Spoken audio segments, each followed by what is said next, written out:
On his orders, people were burned alive, drowned, impaled, and cut in half.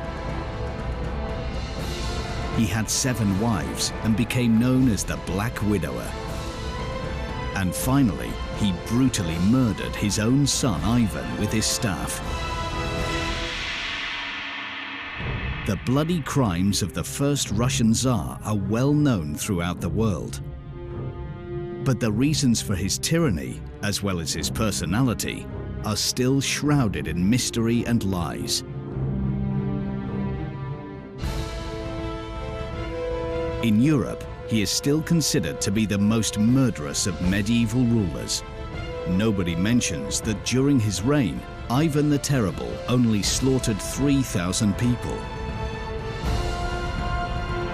This many were killed in a single day during the St. Bartholomew's Day massacre in Paris. He is remembered for being much crueler than he actually was. The Tsar's contemporaries were grateful to him. They believed that by killing the sinners, he was saving their souls before the end of the world. He was devoted to his family. So where did the rumors about him killing his own wives come from? Nor did he kill his son Ivan. So why has the myth survived for so long, eclipsing all his many achievements? During his life, he trebled Russian territory, established book printing, built St. Basil's Cathedral, and even wrote a few musical compositions.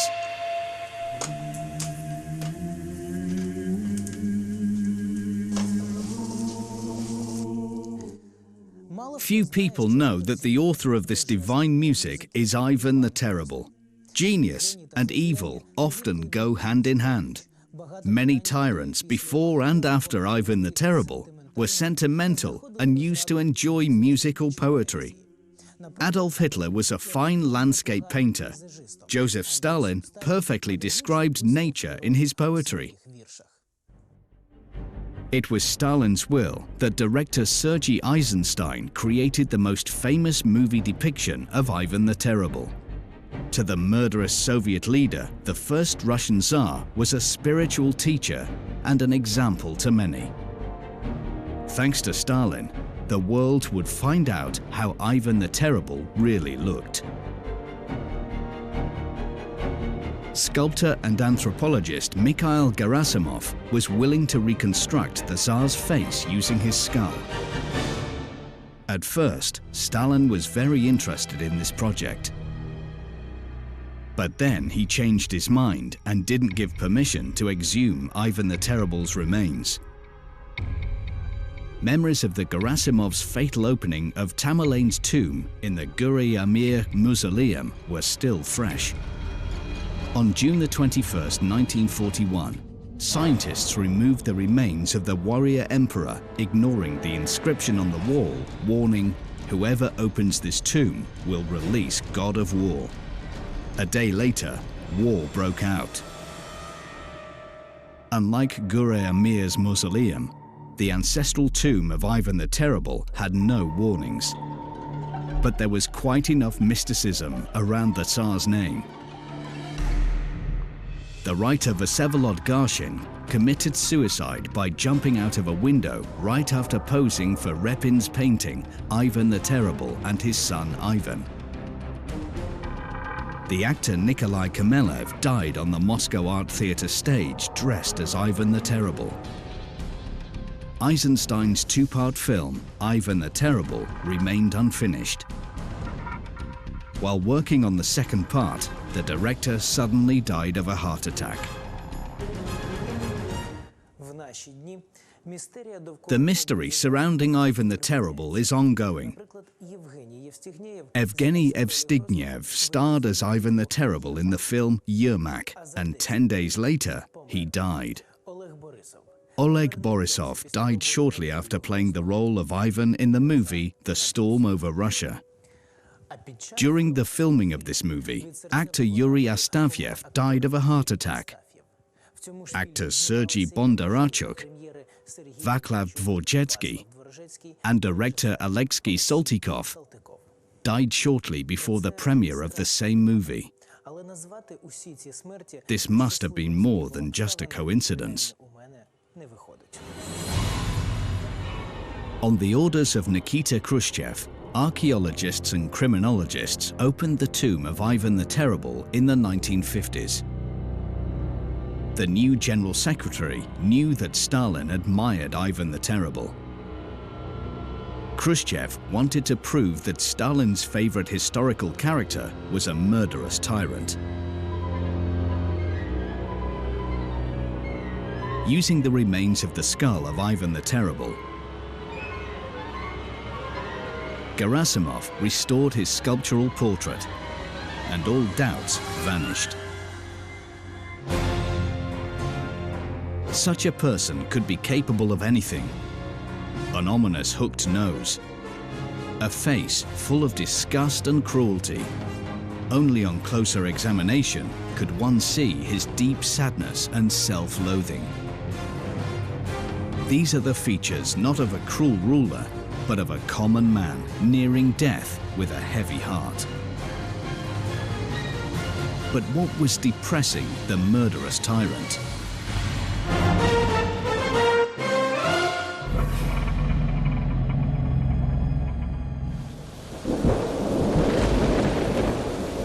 Moscow was trembling from peals of thunder and lightning.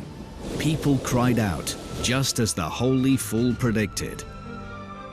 On that day was born the son of the Grand Prince of Moscow, Ivan. And according to prophecy, his reign would be as troublesome as that rainy day. Prince Vasily III was infinitely happy. Finally, he was holding his successor in his arms. He had been waiting for this moment for 25 years. For the sake of this tiny creature, he had committed a crime. He had locked his first wife, the Baron Solomonia Saborova, to a monastery. He was told that the enraged woman was cursing him and his new family. But the Tsar wasn't worried. He was sure that with his new wife, the Lithuanian princess Elena Glinskaya, who was half his age, he would soon become a father. For 4 long years, the princess could not become pregnant. Was this because of the curse? If so, he would need to kill his former wife.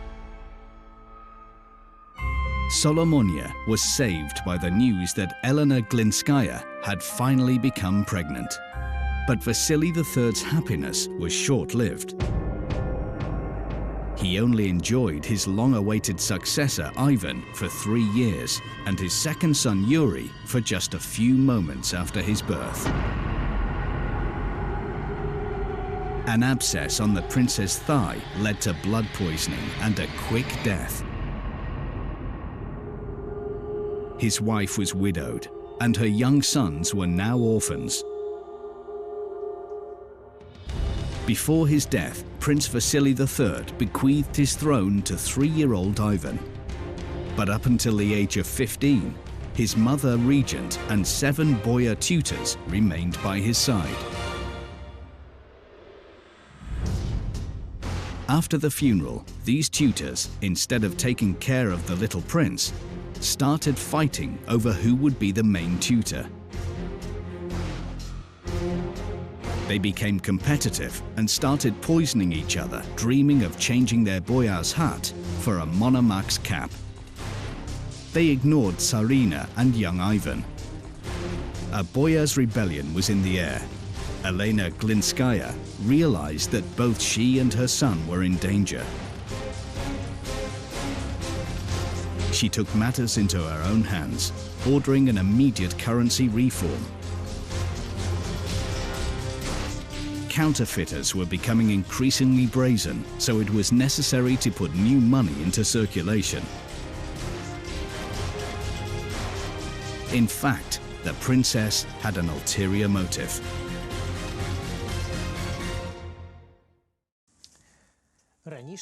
Earlier silver coins had shown a horseman wielding a sword.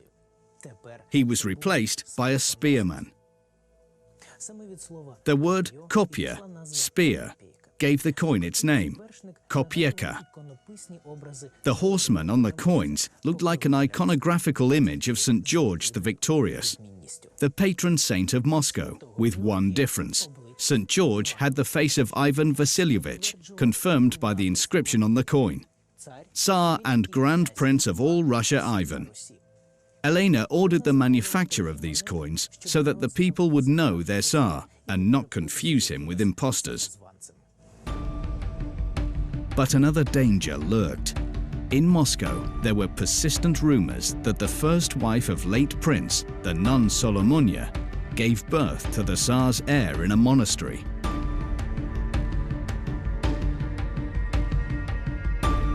And now Ivan had a dangerous rival who could claim his right to the throne.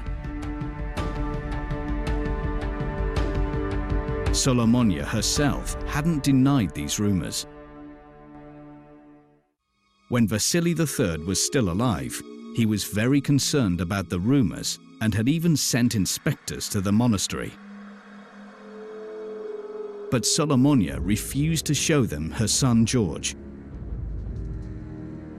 The day would come when her son would become Tsar and take revenge for his mother. Vasily III was outraged by these threats. He had sent boyars and high-ranking ecclesiastics to the monastery. Solomonia didn't dare resist such a respected delegation. She was forced to admit that her son George, the Tsar's descendant, had died shortly after his birth. And she even showed his grave to the commission. But still, the shadow of an older brother would haunt Ivan the Terrible for a long time. The reason was both real and mystical.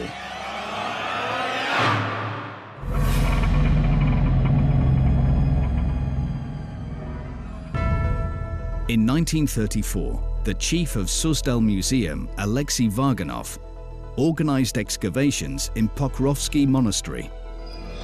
Suddenly, between the graves of two nuns, he noticed a nameless tomb. The researcher was astonished. What if it's the legendary grave of Prince George, the eldest son of Vasily III? After all, Solomonia, the disgraced wife of the Tsar, was buried next to this grave. The nameless grave was opened, but inside they only found a wooden doll in a silk dress. Why had Solomonia buried a doll? Did this child actually exist? If so, perhaps the mother wanted to protect her child from death. And if the kid did not exist, then the doll could only mean one thing: a ritual burial. Solomonia's contemporaries therefore accused her of witchcraft. Since childhood, he believed in Solomonia's curse. How else could he explain that people close to him were dying, including his mother and father and various other relatives? As time passes, the fear of this curse will turn Ivan into a murderous maniac. Suspicion turned to paranoia and a lust for revenge.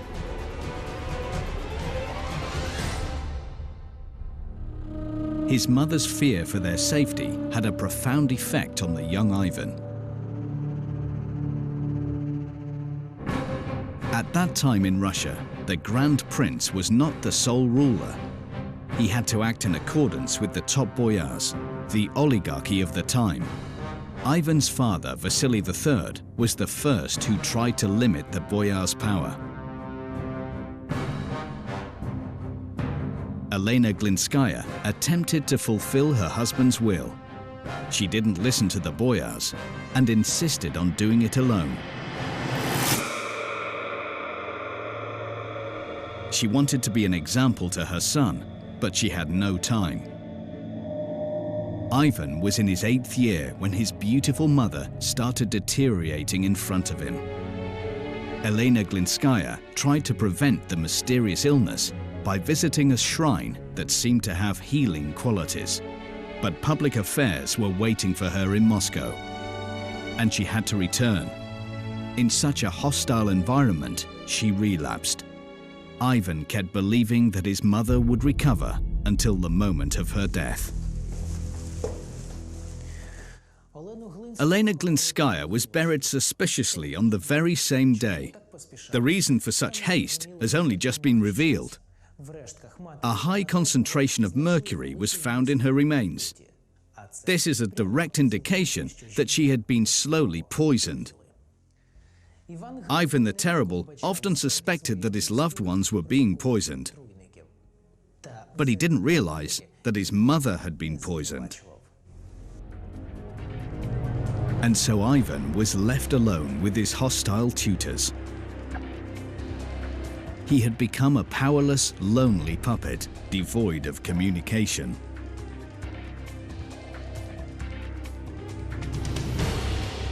The person he felt closest to, his younger brother Yuri, was a deaf and dumb cripple. Ivan's favorite nanny and the loyal boyars were killed or sent away.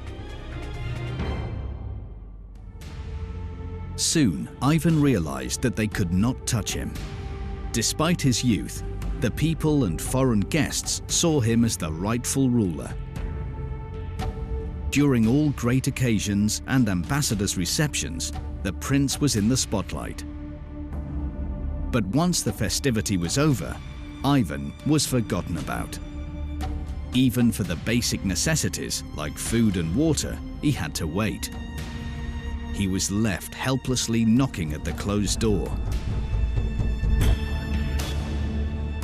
They would only talk to Ivan to tell him about the rumors about his elder brother. They called him a bastard. Prince Andrew Shuisky was particularly cynical. While the boy was choking down stale bread, the boyar sat there with his dirty boots on his late mother's bed. With a nasty grin, he would recall the rumors about her affair with Fyodor Ovchina and how Ivan had been conceived in sin. The young Tsar silently took the insults, but he swore not to forget anything. The boy was often tormented by nightmares, but the dreams were suddenly interrupted by an even more terrible reality. In the middle of the night, in front of Ivan, Shuisky nearly killed the Metropolitan, who was devoted to the royal family and supported Vasily III in his desire to limit the power of the boyars.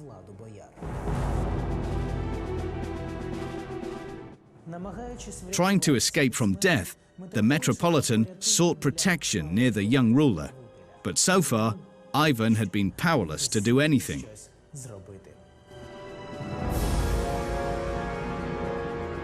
He clenched his fists and dreamt of revenge. He took his rage out on cats, cutting off their tails and throwing them out of windows. The boyars turned a blind eye to his sadistic outbursts. In fact, they found them useful, dispatching their enemies using Ivan's hands. Just for fun, the boyars encouraged him to set dogs on objectionable people. As Ivan was growing up, 5 different ruling boyar factions had changed, each one trying to use the Tsar for their own purpose.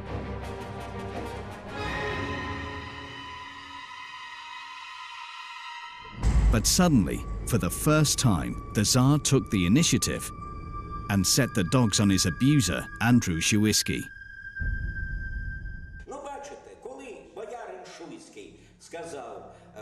You see, when Boyar Shuisky told him, "God knows who got your mother pregnant," he handed him over to the huntsman.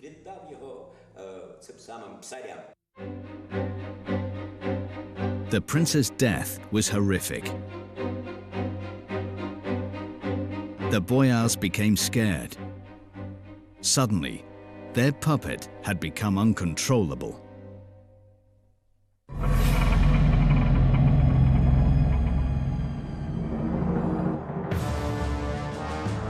Ivan is 16. A year had passed since gaining his majority and ridding himself of his tutors. And today, he will make his first step towards becoming sole leader. From now on, he will no longer be the Grand Prince of Moscow, but the Tsar of all Russia.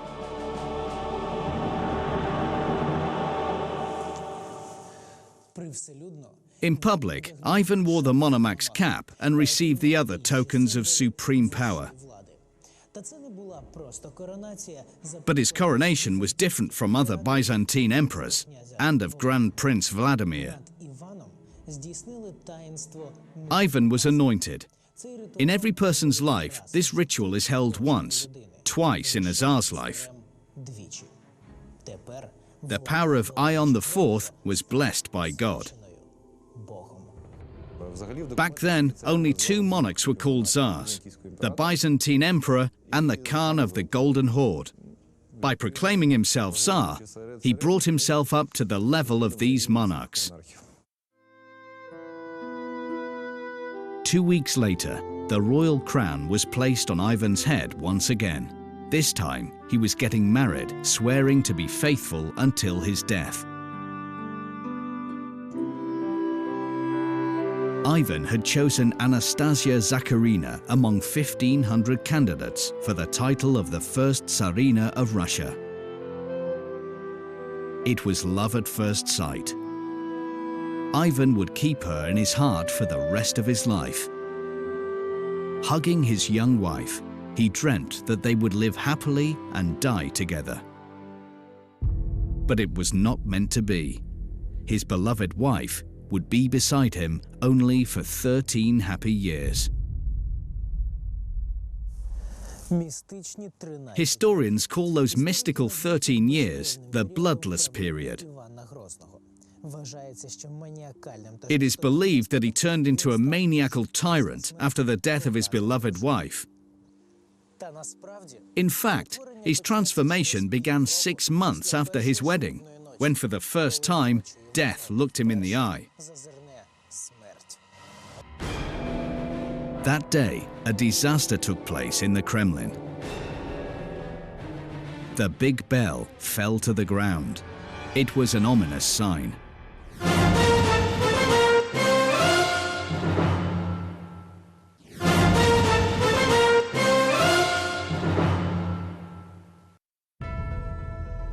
The young Tsar refused to believe in omens. The big bell had fallen from the Kremlin belfry. So what? He was fine. He had a loving family and unlimited power. Ivan was planning to introduce several government reforms and was preparing for a military campaign to increase his possessions.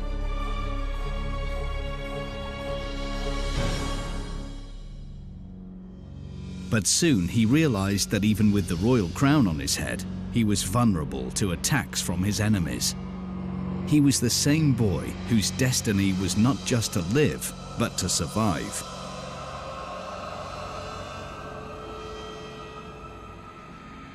A week after the fall of the bell, the Great Moscow Fire broke out. The city was in flames. People were burning to death. Their homes had turned to ashes. The fire raged for 2 days. Nearly 2,000 Muscovites died. People were talking of deliberate arson, then of God's judgment. They looked for a scapegoat. The boyars took advantage of the situation. They started a rumor that it was the Tsar's grandmother, Anna Glinskaya's fault. They accused her of witchcraft. People claimed she removed the hearts of dead men, turning them into ashes and scattering them over Moscow, disguised as a magpie to burn it down.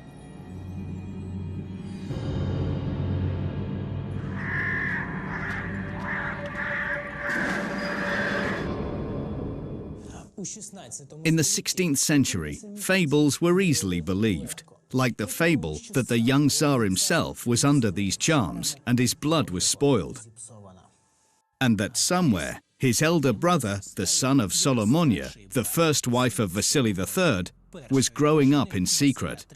Maybe he would be a better ruler. An angry mob rushed to seek the royal grandparent witch. All of Glinsky's family suffered. People burned their possessions and rushed to a village near Moscow looking for the Tsars. They were hiding the young ruler with his family and friends. Ivan felt his life was in danger. For the first time, he faced people's rage and he was confused. He didn't know yet how to suppress a riot. And now he was scared. Soon he would be blamed for all the troubles and be torn to pieces. He was saved by the priest Sylvester, the confessor of Ivan's late mother, Elena Glinskaya, and devoted friend of the royal family. He appeared before the people and, like a prophet, started to blame the Tsar for his sins, as if they really had caused all the troubles. If the Tsar were to repent in public now, all disasters would cease. Sylvester led the Tsar out to the people. With tears of repentance, Ivan fell to his knees before the brutal mob. He asked for forgiveness from the people and God for his sins and those of his relatives. People were shocked. They were expecting anything but a sincere repentance. They waited in silence for a while and then humbly went away. Saved from the angry mob, Ivan felt gratitude and infinite trust towards the wise priest and treated him as his spiritual mentor. Sylvester was very religious and even exalted in his faith. He heard voices, saw signs, and with sparkling eyes, he repeated, "God's will is in everything."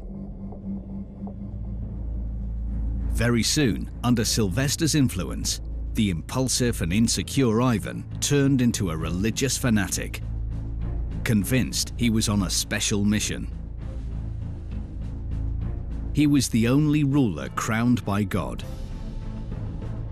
Hence, no imaginary brother could claim his right. People will not riot again. He is God's vicar on earth, and he was as powerful as God. His reign would glorify Russia for centuries. 1552 and 1560 is the period of victories. He succeeded where both his grandfather and his father had failed. He occupied tremendous countries like Khanate of Kazan, Astrakhan and Siberia. He proclaims himself Tsar. The ambassadors come to him. He works alongside the chosen council, the elite, the highest aristocracy of the relatively young state that includes Sylvester, Adashev and Kurbsky. A lot of books are being published. Codes of law are being written. The diplomacy, army, and the administrative machinery all work fine. State revenue increases. This was a golden period for Russia. The only disturbing thing was the boyars' concealed resistance.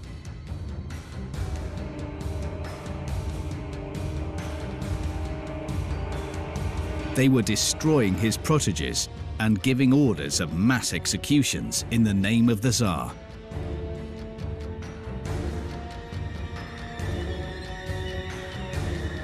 He needed a plan to tame the hated boyars. He thought about it day and night, until he was suddenly taken ill. For the second time in his life, death stared him in the face. Ivan started writing his will. He gathered the boyars and ordered them to swear loyally to his newborn son Dmitri. The boyars refused. They thought that the Tsar would not recover, and it was necessary to leave a free passage to the throne after his death.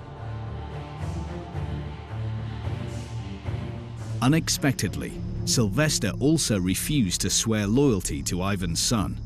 He had a vision that soon the boy would die.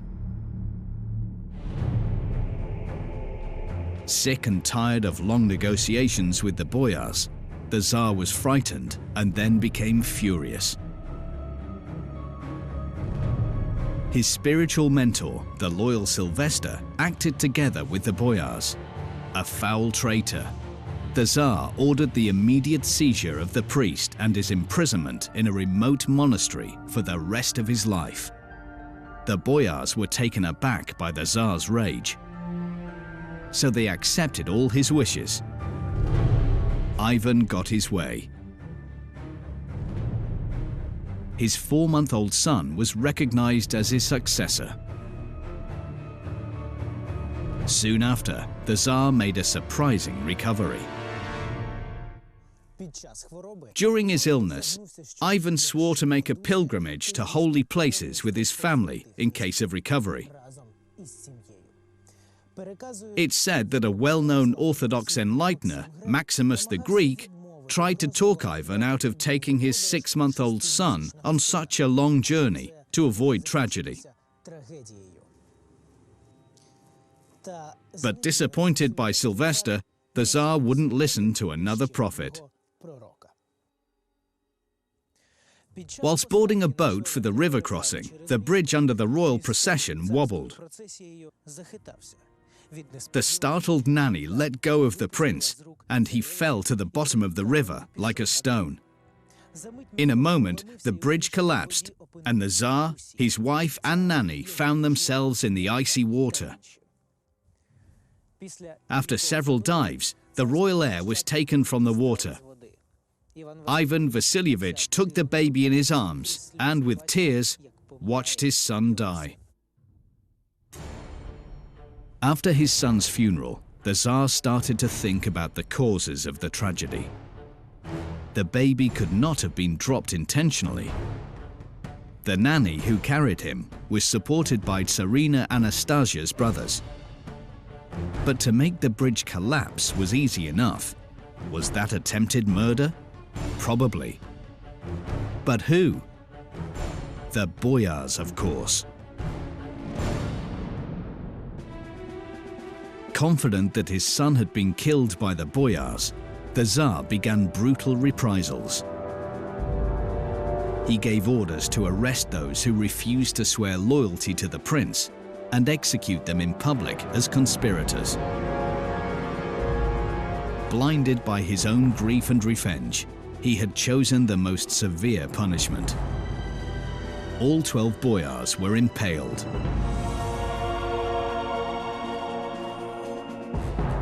The news of the terrible boyar's death and Tsar's bloodthirstiness spread quickly. And talks about the Tsar's dethronement started again. Spontaneous riots began to break out, but the Tsar wasn't scared any longer. With the army's help, he could suppress any unrest. So Ivan Vasilievich didn't worry about the riots. At the same time, his beloved wife was dying of an unknown illness. She died quite young. From that moment on, Ivan Vasilievich changed. He was only 30 years old, but sufferings and anguish disfigured his face forever, turning him into an exhausted old man. In Moscow, there was even a rumor that the Tsar was replaced. He always kept his pain well hidden, sure that his wife had been poisoned. It was the boyar's revenge for the public execution. Ivan Vasilievich had not been mistaken. Gerasimov's group of anthropologists found in Tsarina Anastasia's remains large amounts of mercury. The same was true for his second wife, Caucasian Princess Maria Temryukovna, and also his third one, Marfa Sobakina. The boyars were poisoning Ivan the Terrible's wives and spreading rumors that the Tsar was killing them with his bare hands. The myth of the Black Widower was born. Its purpose was to scare people and raise them against the despot. To fight the boyars, it was not enough to accuse them of poisoning his wife. He had to prove that they were enemies of the people. At the time, all states' foreign policy was simple. Attack or you'll be attacked. To halt the aggression of neighbors, a country had to start a war with them. And back then, all wars needed considerable funds and the oligarchs' willingness to provide them. The Tsar suggested to the Boyars' Council a law to transfer the Boyars' lands to the state treasury. As expected, the Boyars' Council rejected the bill.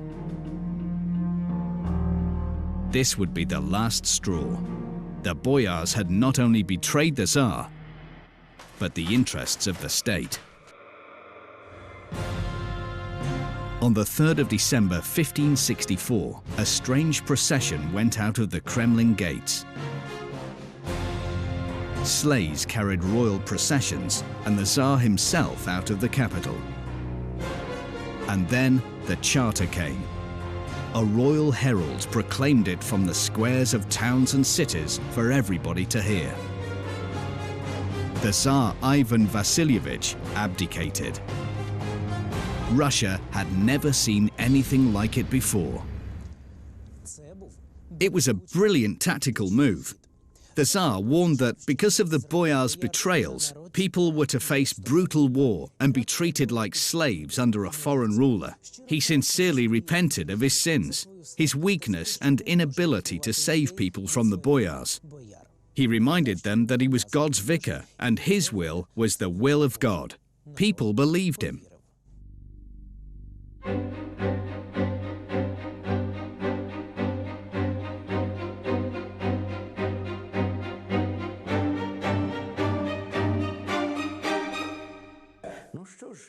So what? All simple folks of Moscow, led by Metropolitan, asked him to return to Moscow, and he returned.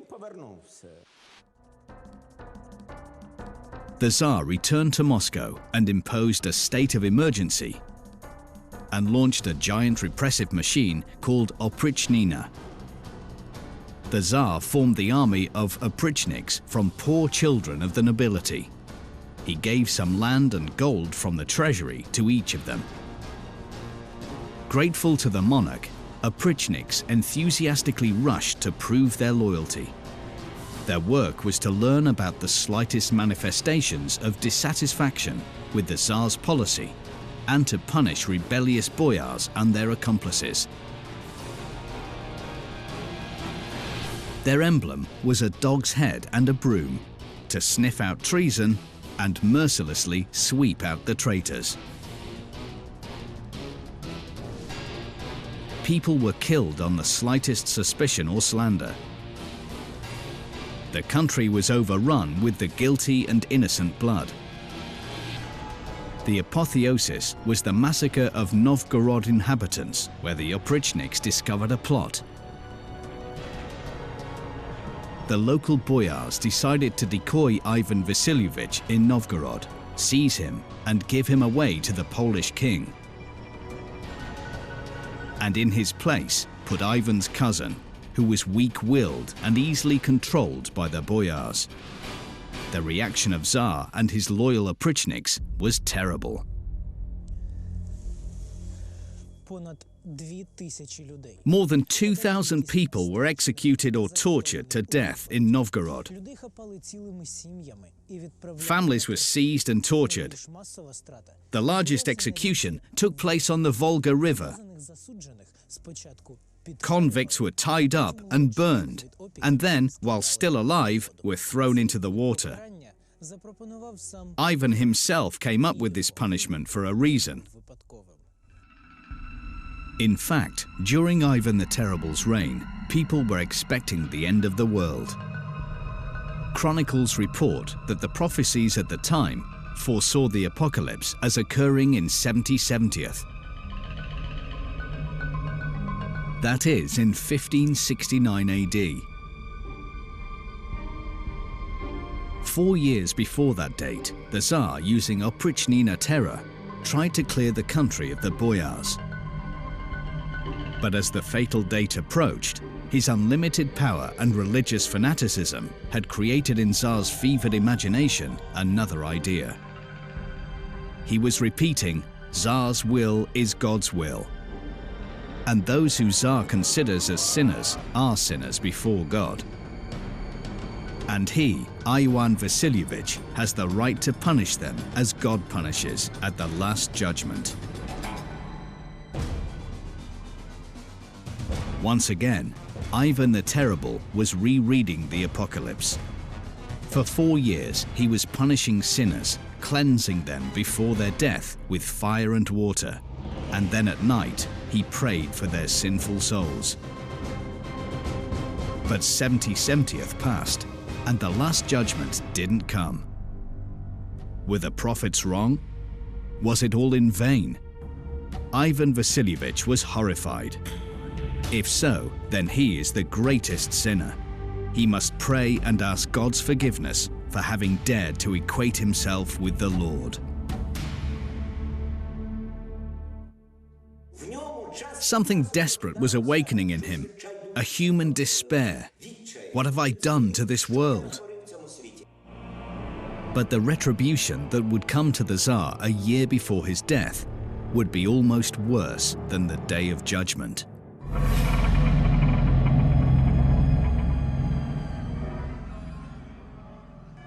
With horror, Ivan watched his son's face turn into a deathly, impassive mask. It was the same as when his mother was dying. In his youth, he was holding the little Prince Dmitri. In his later years, he was at the deathbed of his beloved wife Anastasia. He was looking at his son Ivan and could do nothing. God was punishing him. He took away his pride and hope. The right to decide whether to live or die belongs only to him, the Lord.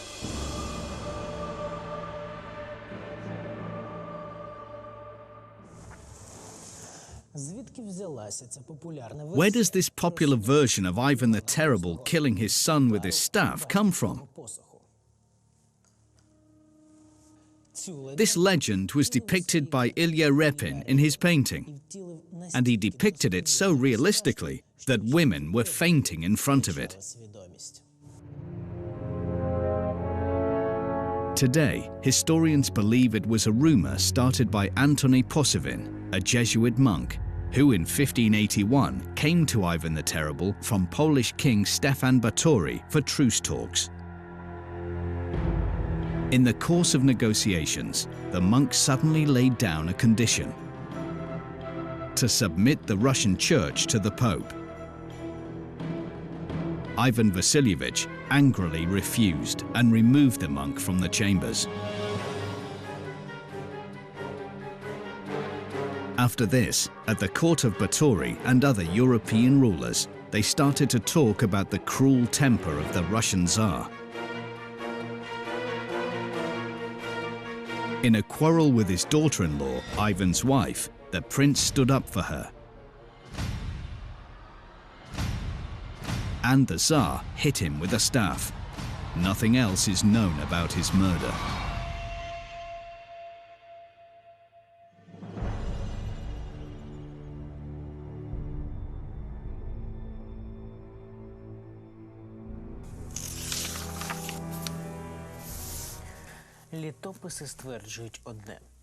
The chronicles say that the prince died in a non-violent death, but the brutal version completed the image of a Tsar despot.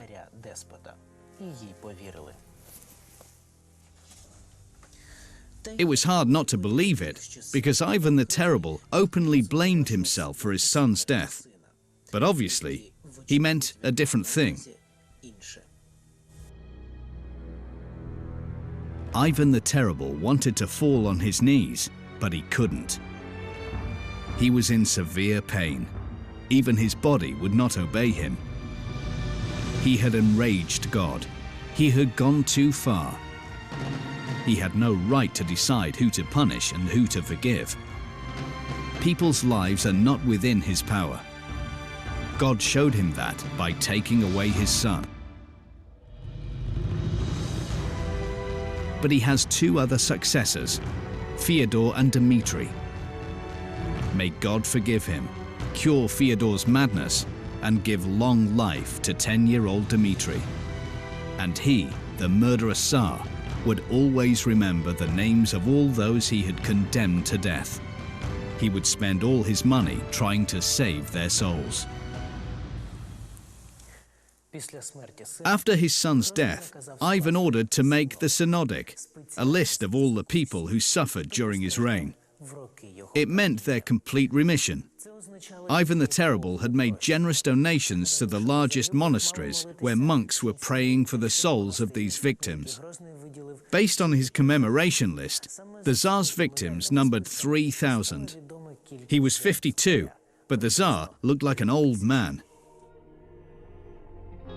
His body was swelling from dropsy and rotting from the inside. No perfume could drown the stench of decay. A strong pain in his spine paralyzed his hands. He longed for death. He could no longer stand the physical sufferings and mental anguish, but his death was slow and painful. According to his last will before his death, he had been made a monk.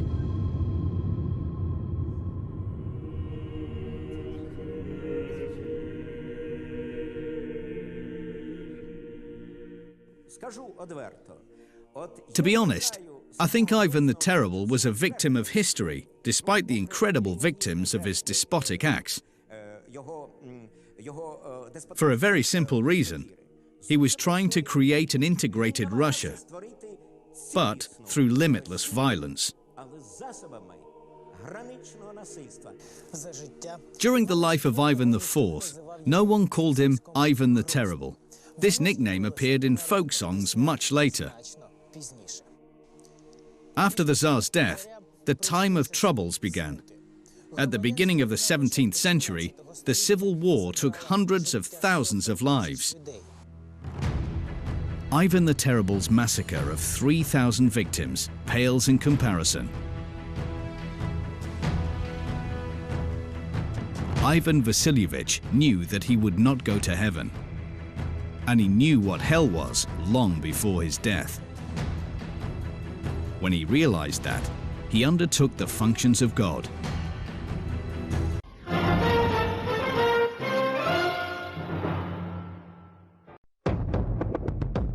He looked at the man who was pacing nervously around the room. The physician took a while before initiating a dialogue. His palms were visibly sweating. It was apparent how long the doctor was fumbling with the medical card in his hands. The patient's diagnosis felt like a verdict, a death sentence. Severe kidney disease. There is no treatment. You have a few months left.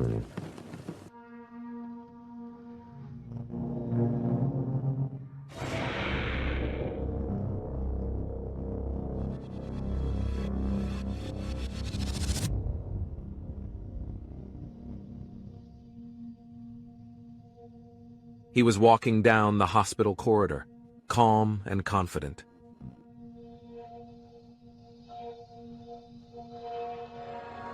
The country's chief security officer, who led the KGB for 15 years. He sent millions of innocent people to camps and psychiatric hospitals. And so he was discharged from the hospital, aware that he was nearing the end of his life. Yuri Andropov. He realized that from this moment, his life began to wind down.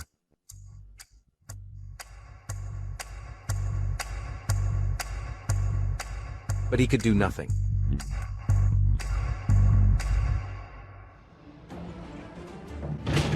Andropov's kidneys were gradually deteriorating.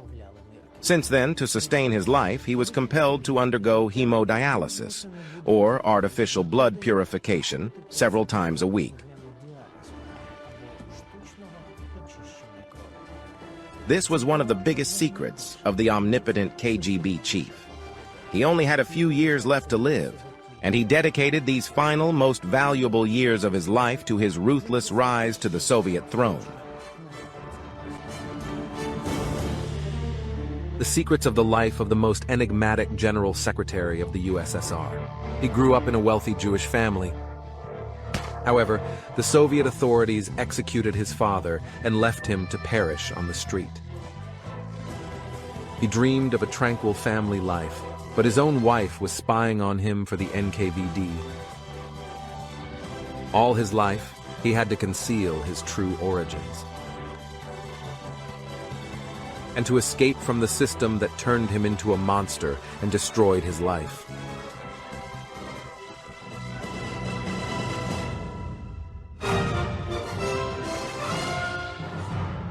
Father's death. 1917, Moscow. He was awakened by terrible screams, got up and ran. I commanded, kneel down. A bloodied father stood in the middle of the room. Scared, Gosha ran towards him. A shot was fired. Velv Lieberman fell hard to the floor.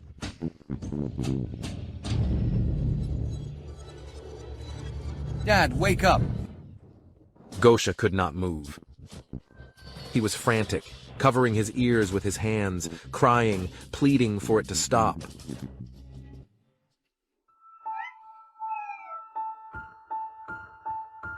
Gosha sat next to his father's body, frightened and alone.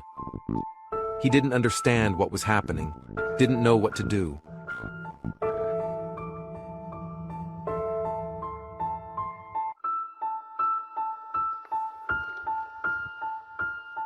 Gosha was only 3 years old when he witnessed the Jewish pogroms. It was 1917, and the October Revolution in Russia was still ongoing. The new Soviet government seized the Lieberman family's small jewelry store in the heart of Moscow. Yes, in a single day, the boy lost everything, his carefree childhood and hopes for a normal life.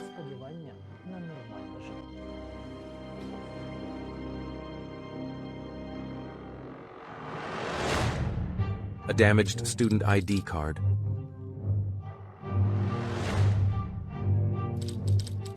Nefernino Treditri, Rybinsk.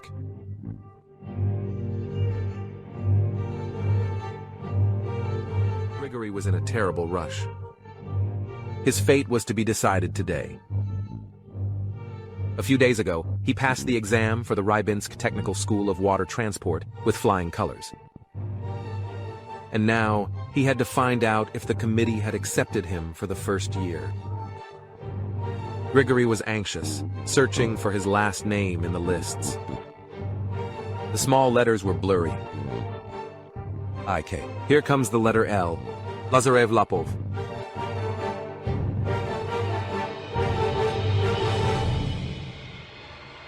Lieberman. He was ready to jump for joy.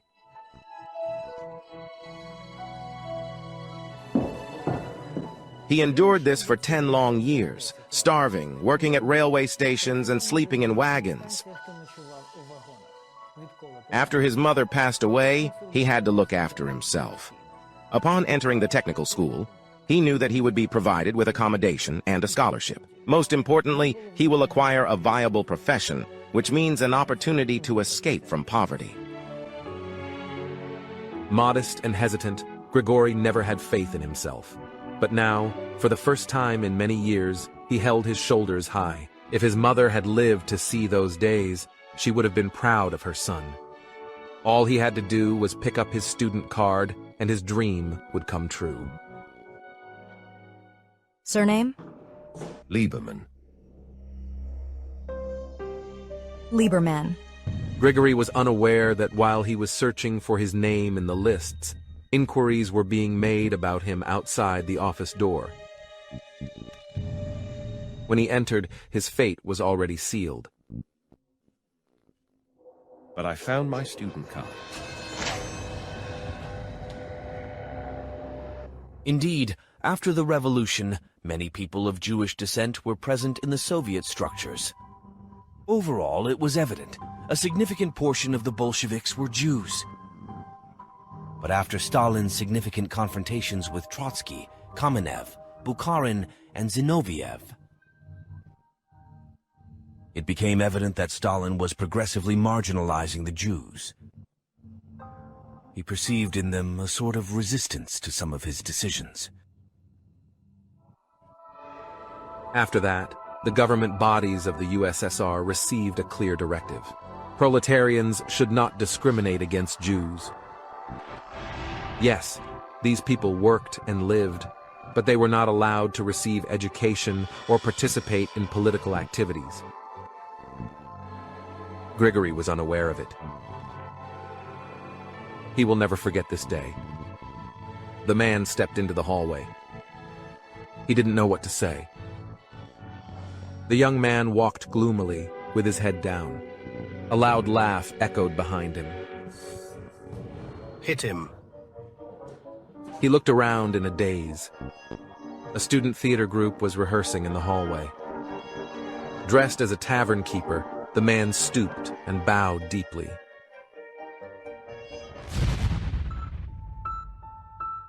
On your knees is not relevant to the sentence. The correct translation should be, I told you so.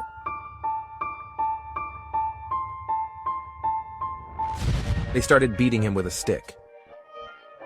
This view sparked a flurry of emotions. The spectators gathered around, enthusiastically applauded.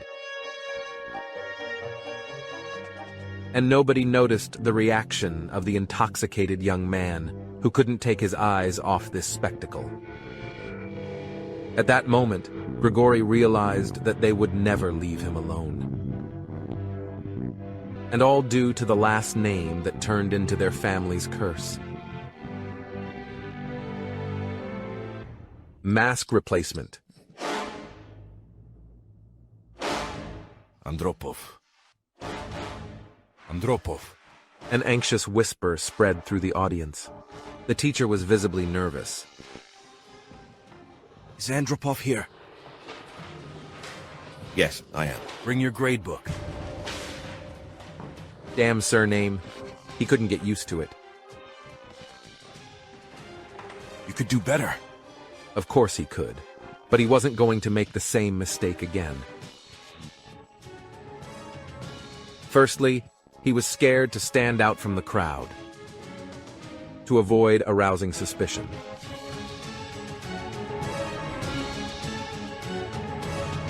Now he was just like everyone else. A diligent orphan, a genuine proletarian with basic knowledge and average skills. Like the other 50 students at the Rybinsk Technical School of Water Transportation. Now he had a truly Russian name, Yuri Andropov.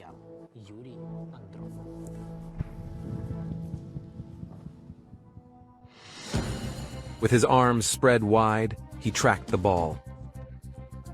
Pass one more. No one knew who was truly behind this name. Grigory Lieberman no longer exists. The day he was expelled from the technical school, he made the pivotal decision to obliterate all documents and traces of his background. He chose to die so as to be reborn as a different person.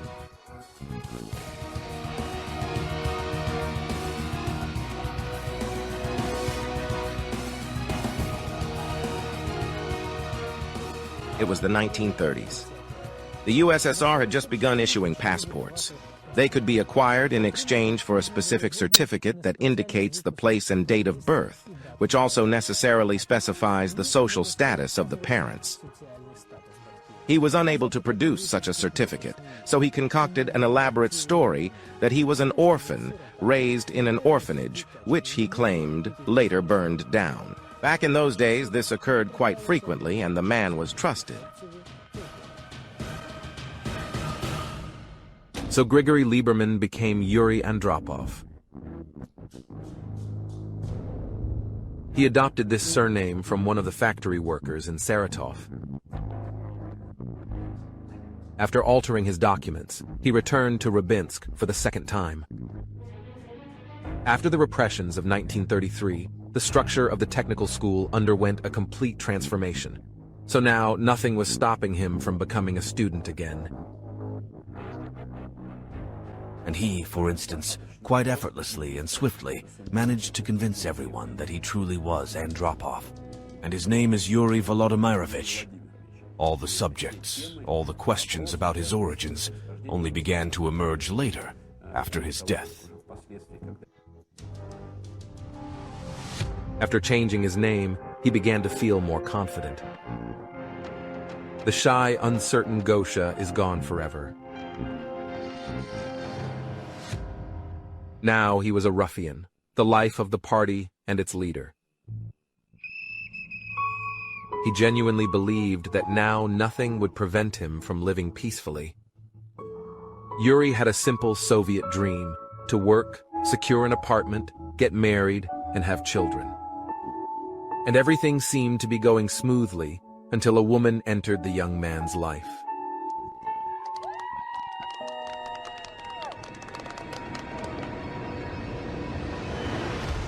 In bed with the enemy. Neverdy Stordy, Yaroslavl. He looked out the beloved window, waiting for a familiar female figure to appear. Nina finally appeared.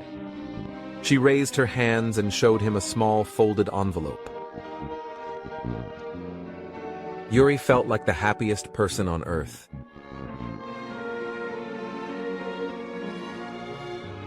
He has your nose. Today his wife gave birth to a boy. This is their second child. 5 years have passed since they got married. Andropov had nothing to complain about. Despite detesting party work, he nevertheless did it for Nina's sake. She has been active in the community since her student days and has achieved significant success by dedicating herself to the common cause. The young Andropov was promoted simply because he was more experienced. The generation of managers was completely devastated. In other words, the entire membership of the Yaroslavl Regional Party Committee was arrested, including the whole membership of the Yaroslavl Regional Komsomol Committee, Kosarev included, that is, all the Komsomol leaders. From the Central Committee of the Komsomol to the regional committees of the Komsomol. They were destroyed during the years of Stalinist terror. Hence, they scrutinized which among the youth was the most competent. Then, everyone was quickly advancing in their careers, not just Andropov. The role of secretary for the Yaroslavl Regional Committee did not bring him satisfaction, but it provided a good income. The Andropovs finally moved from a shared apartment to their own. Yuri's career was on the rise, until he knocked on the door of a small office.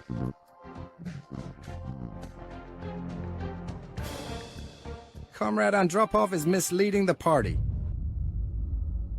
He intentionally conceals his last name.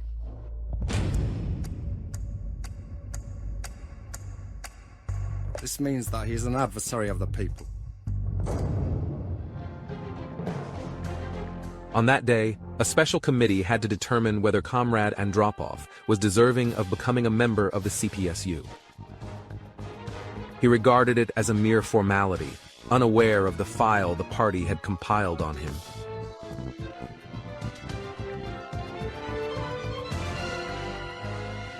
He will not be sent to prison. At most, Andropov will be given a party ticket. The committee will consider the man's past achievements and decide to utilize him for the party's advantage. From that day forward, Andropov will be entrusted with the most challenging and perilous tasks. And he will not be able to resist, as he will become a captive of the system, which will turn him into a monster.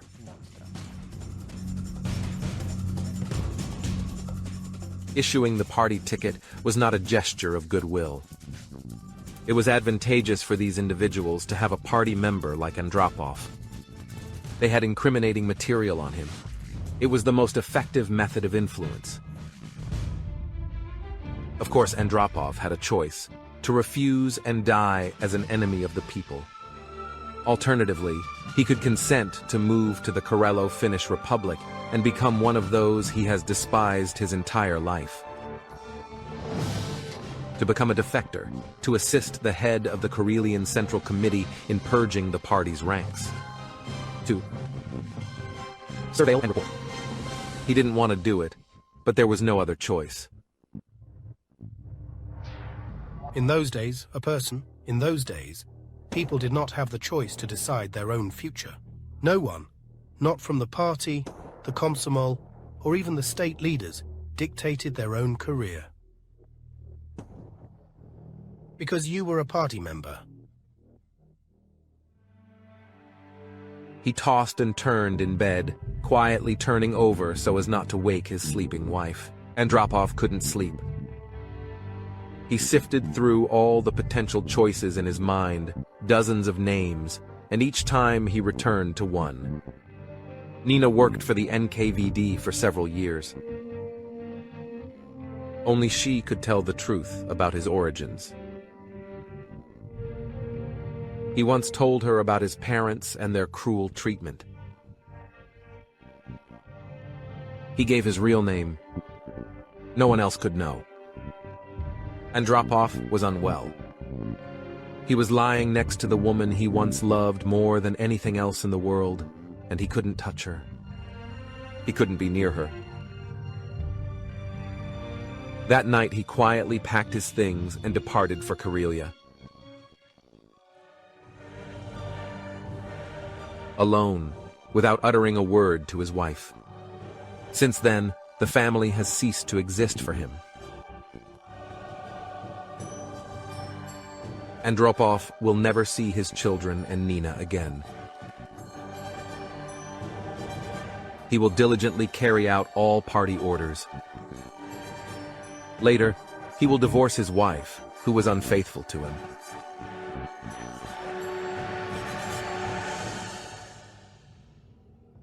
Andropov was undoubtedly a careerist at heart.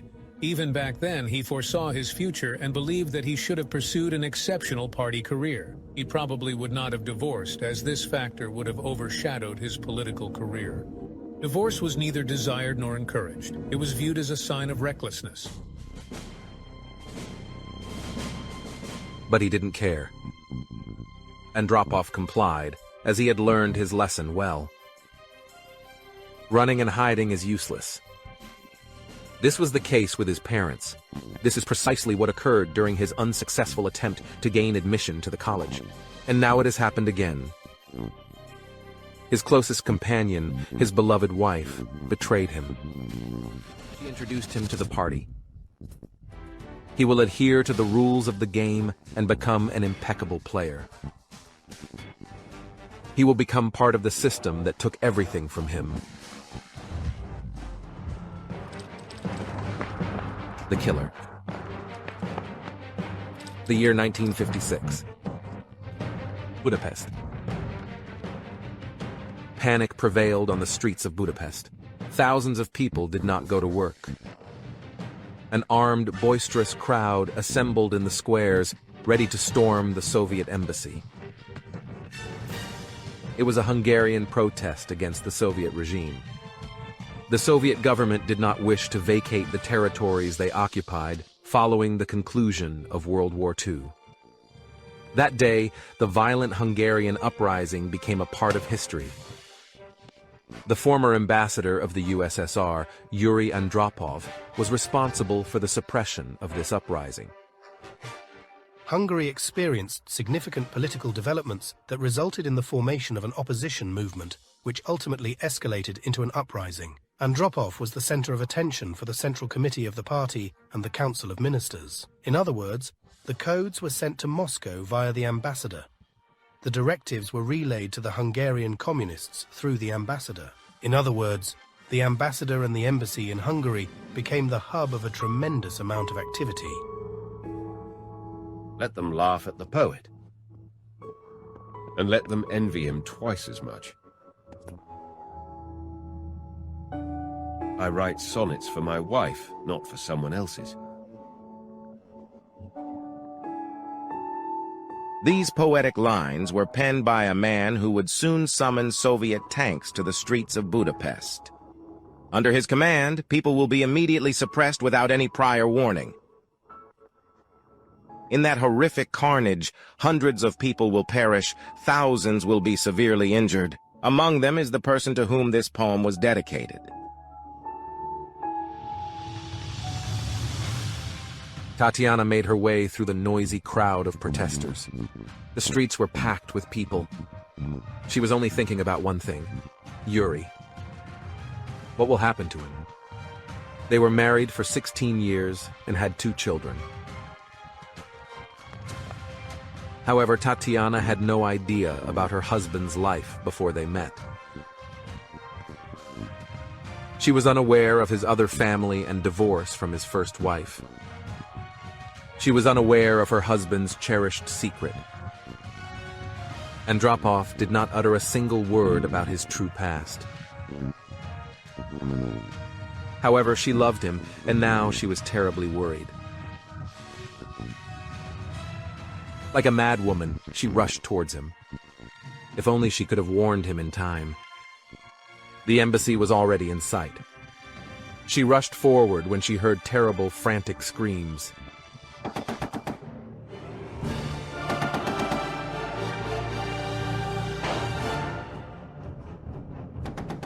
The crowd rushed towards her. And then Tatiana saw armed soldiers who were pointing machine guns directly at people. Shots were heard. Dozens of people fell to the ground. But the soldiers did not stop. Tatiana looked around in horror. She couldn't believe it. More than anything, she wanted it to end. But the machine gun did not stop firing. On the streets, you could see state security officers who had been hanged and killed. It was indeed an explosion of public outrage. And of course, such views. Overall, this event will be etched in the memory of not only those with a fragile disposition, but also those with a robust one. That's why it's associated with triggering nervous conditions. For the 3rd consecutive day, he sat beside her. Andropov watched with sorrow as Tatiana trembled in her sleep. One thought kept coming to mind. He is to blame for what happened. It was under his command that Soviet tanks started to run over people in the streets. Upon his command, they began firing with machine guns. The crowd lost control. Something needed to be done urgently. He didn't think that Tatiana would come to his aid. Andropov sincerely believed that his wife would stay at home, fearing to venture outside. But things turned out differently. After the suppression of the Hungarian uprising, Andropov was promoted. He will be transferred to Moscow and appointed as the head of the Department for Socialist Countries in the USSR. But this victory will cost him his own family. Andropov's wife will never be able to recover from what she has endured. Only potent medications can soothe her, and from that day, she couldn't live without them. Please. Let me go! Let go! Let go! Tatiana wept and struggled hysterically, demanding a new dose of medication. He pleaded to stop, but it didn't help. And then Andropov decided he will resign from his job, relinquish his positions, and devote his time to caring for his wife, who is not admitted to regular hospitals. He will rescue her from the dreadful disease she contracted because of him.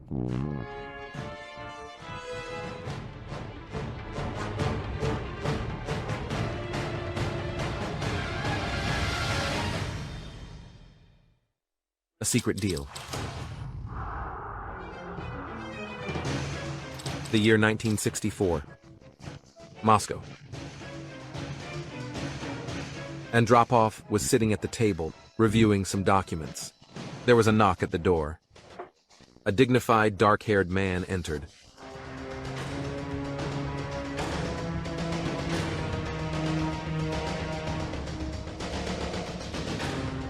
They talked for more than an hour and quietly parted ways.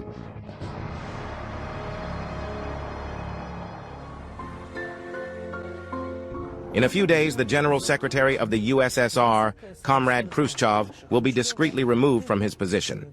One of the active participants in the uprising was Yuri Andropov, a prominent member of the CPSU Central Committee at the time. Shortly thereafter, he will cast his vote for the new candidate at a party meeting. That day, he met in his office with Leonid Brezhnev, a prominent Soviet leader.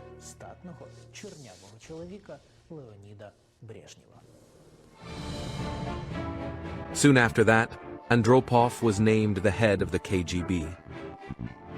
And his wife Tatiana will be moved to the most prestigious private Kremlin clinic.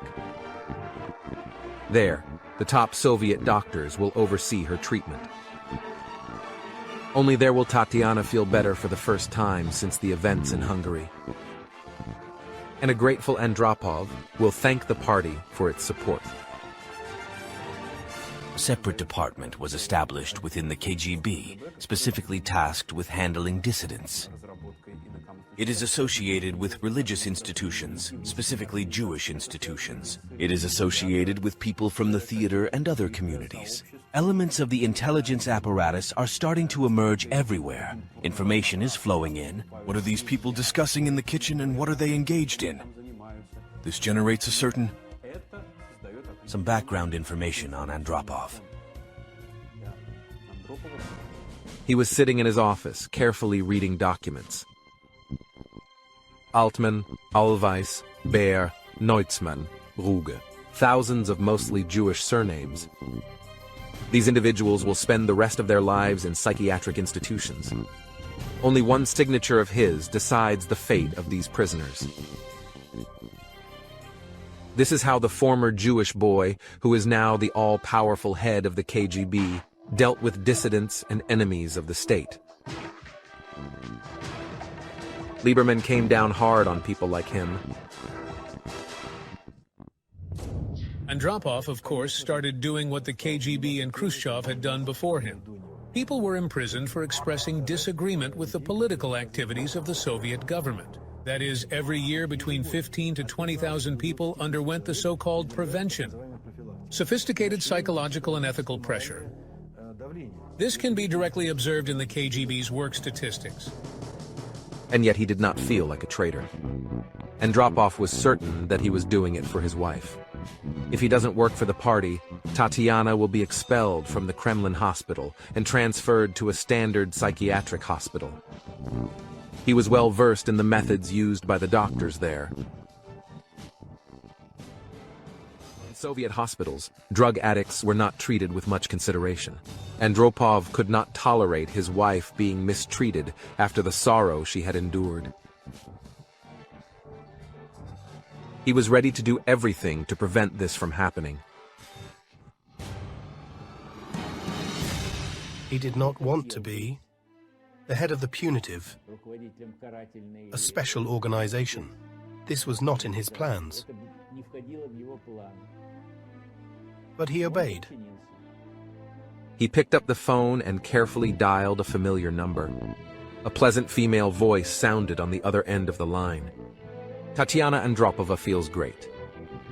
She is recovering and will be able to return home very soon. He jumped up like a lunatic. He needs to leave right now, to see her, to hug her. He quietly crept through the hospital corridors.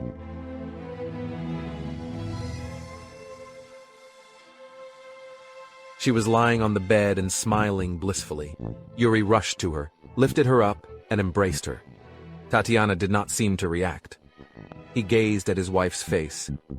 She stared ahead with a glassy, frozen gaze. She had the same blissful smile on her face. Andropov understood everything. She did not recover.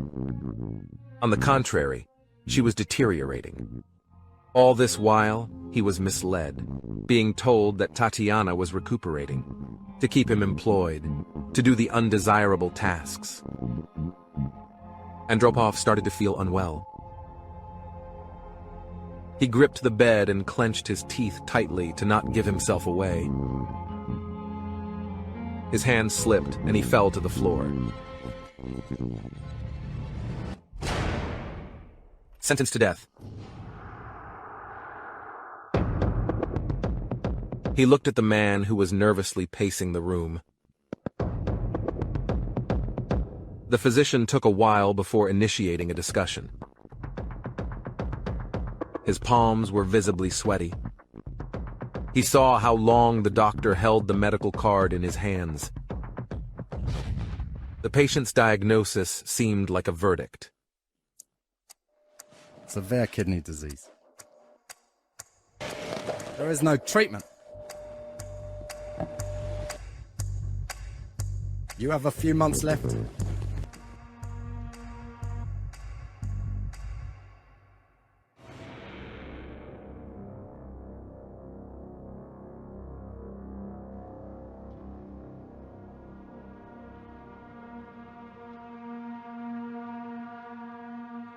He was walking down the hospital corridor, calm, confident.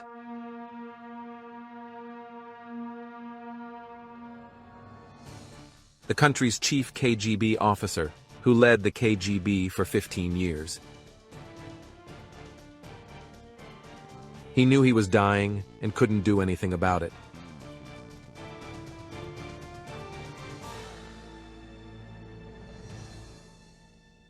He realized that he was ill. He called the doctors and asked them frankly,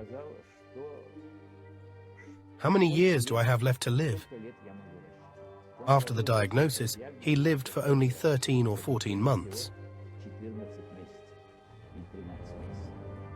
Andropov knew when the disease started. Many years ago, while serving in intelligence in Karelia, he was ambushed during the war.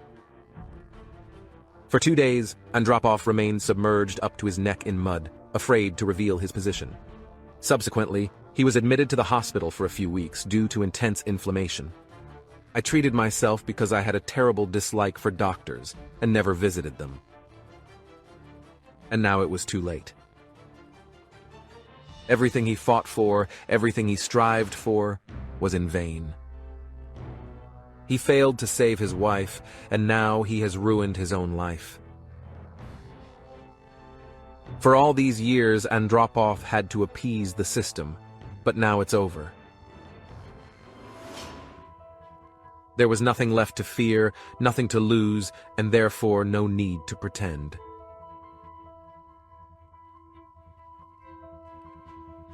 Why work within the system when you can lead it?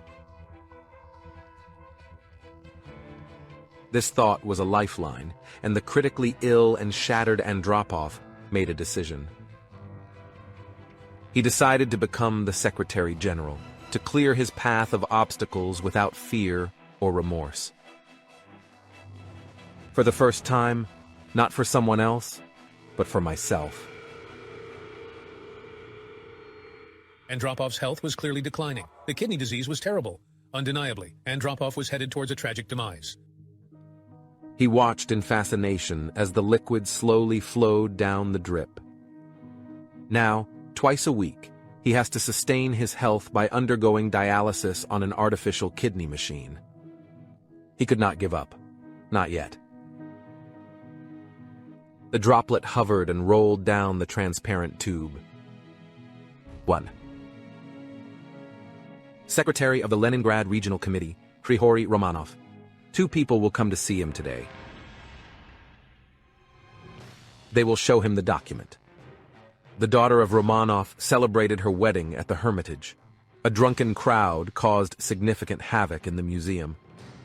Evidence of this has already been found. To prevent a scandal, Romanov will pen a resignation letter. Thus, the first candidate for the position of Secretary General will proceed. He examined the swollen veins. One by one, precious drops trickled down there. Secondly, Fyodor Kulikov, the youngest member of the Politburo and the second most probable candidate to succeed Brezhnev. This morning he was found dead at his country house. Cardiac arrest.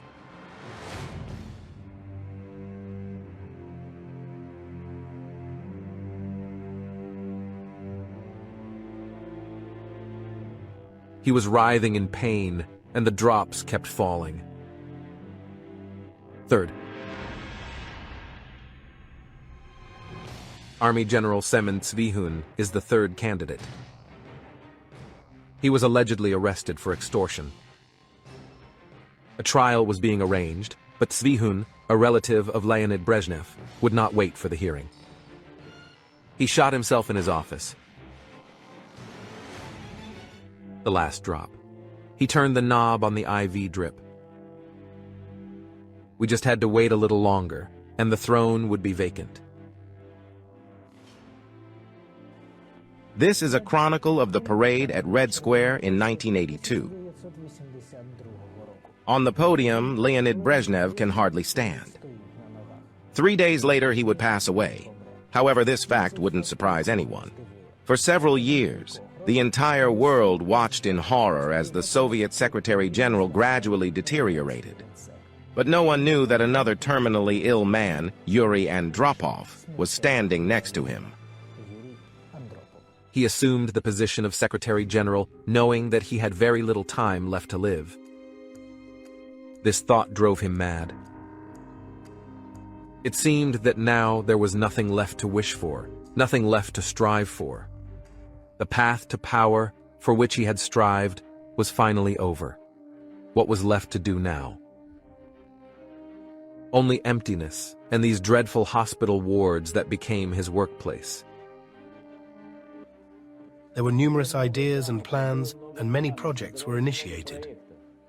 Many hopes were raised. But there were very few substantial changes. The battle against corruption, the struggle for discipline.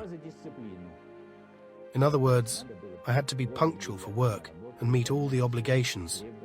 Raids were carried out in bathhouses, lines at stores were raided, and documents were inspected. In other words, there were numerous intentions and plans, and there was significant interest in Andropov. All his endeavors were in vain. Andropov's illness worsened.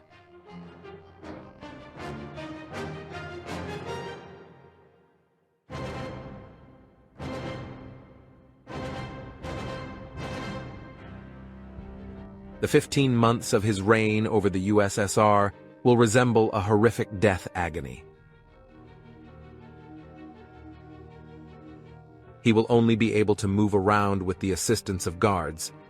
Andropov will undergo dialysis twice a day. The former KGB chief will govern the country from his hospital bed. Lonely, abandoned. He was the last and most dreadful victim of the system. His own life.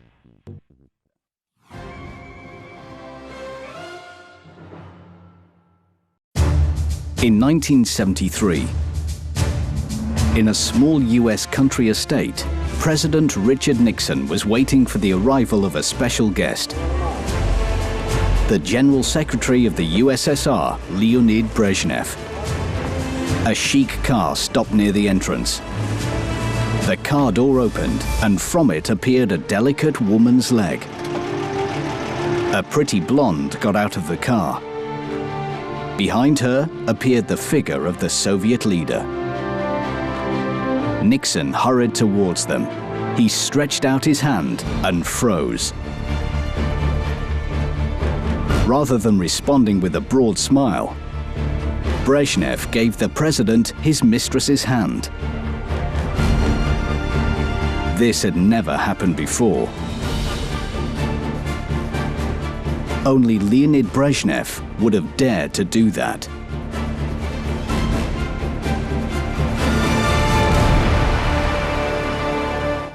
He was a connoisseur of female beauty. He had over 50 lovers, nurses, singers, flight attendants, women of different profession and social status. Their only similarity was their appearance. All Brezhnev's mistresses were short, fair-haired and light-eyed. They looked quite ordinary. But it was his obsession with this look that would become his curse.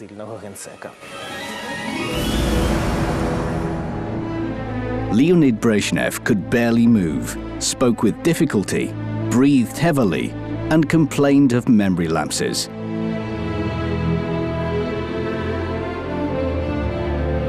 In people's memory, he remained a laughingstock.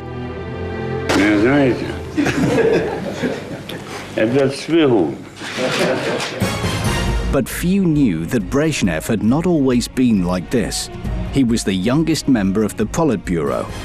He was in good health, loved hunting and motor racing. He used to be happy and cheerful. But a personal tragedy had undermined his physical health. His unrequited love for a woman had driven him crazy. He became a drug addict and ruined his life.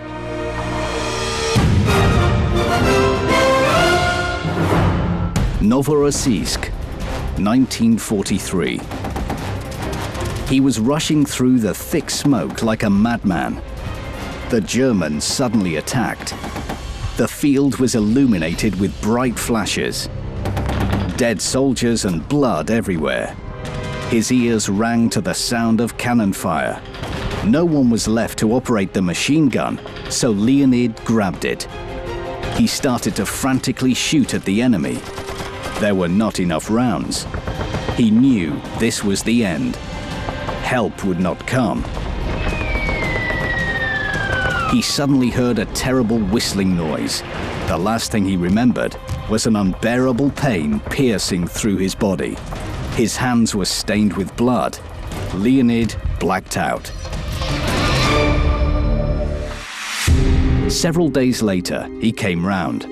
When he looked at himself in the mirror, he shuddered. His face was in bandages. He tried to talk, but the searing pain pierced his jaw. Later, Brezhnev was informed that during the battle, a grenade had exploded near him. A splinter hit him in the jaw. He underwent a serious operation, but doctors could give no guarantees of a full recovery. He had never felt so weak and helpless. The handsome Brezhnev could no longer recognize himself. When he looked in the mirror, he saw a monster. He furiously tried to rip off the bandages, but a hand stopped him. Leonid looked up. A blonde girl with kind eyes was looking at him. Brezhnev froze. What a beauty! The thought that she might pity him was unbearable. In desperation, he turned away.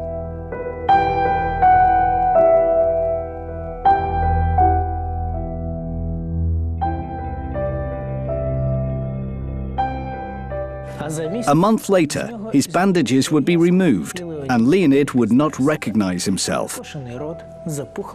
His mouth was distorted, and he had a swollen face. The former political instructor of the 18th Army had lost his good looks.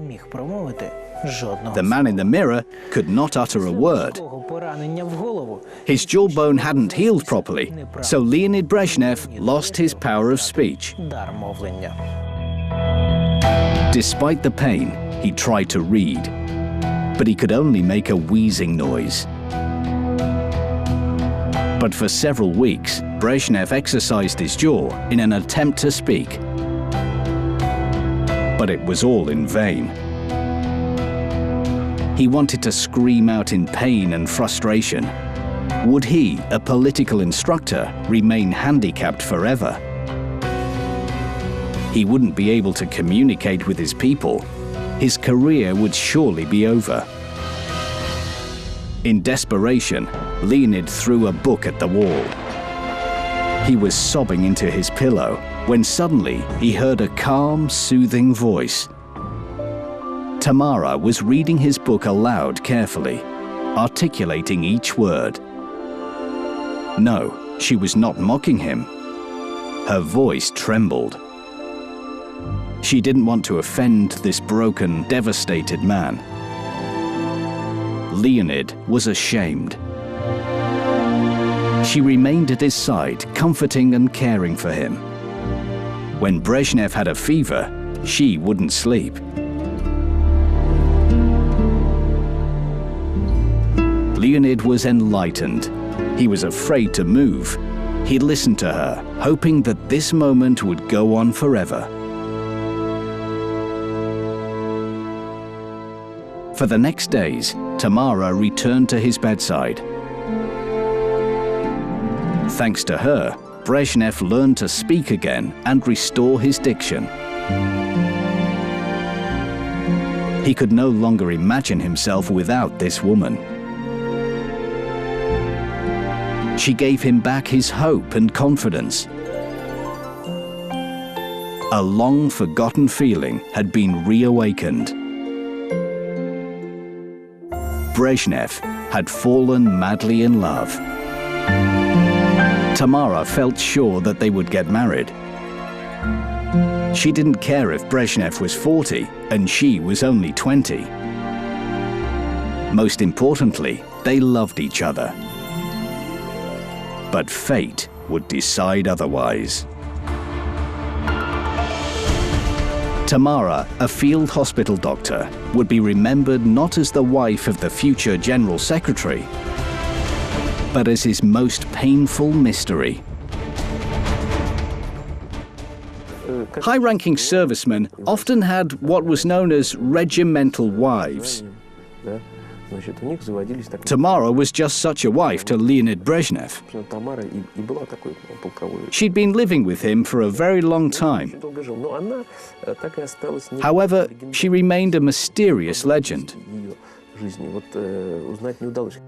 Leonid sneaked into the room. Tamara sat motionlessly on a chair. He silently approached and gently covered her eyes. However, Tamara did not move. Leonid understood that something had happened. He noticed a newspaper lying nearby. On the front page, there was a picture of Leonid Brezhnev in full colonel's uniform. And beneath it was an article about his heroic feat during which he had been severely wounded. The colonel and political instructor, Comrade Brezhnev, helped repel the German attack. After suffering heavy losses, the Germans retreated. The article mentioned Brezhnev's previous achievements, his military exploits, and his personal qualities.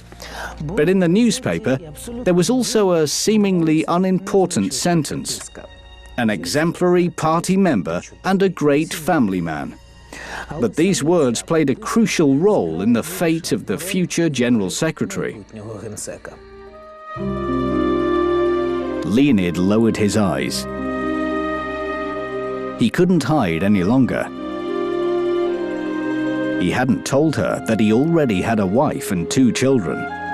He didn't tell her because he was afraid that if Tamara knew about it, she would leave him, and he couldn't imagine his life without her. In desperation, Brezhnev threw himself at the feet of his lover, begging her for forgiveness and understanding.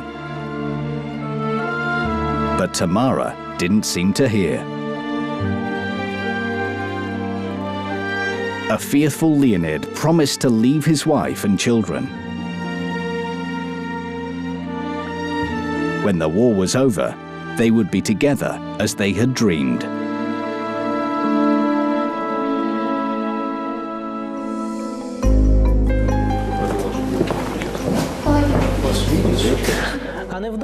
But soon, Brezhnev would be discharged from the hospital and return to the front.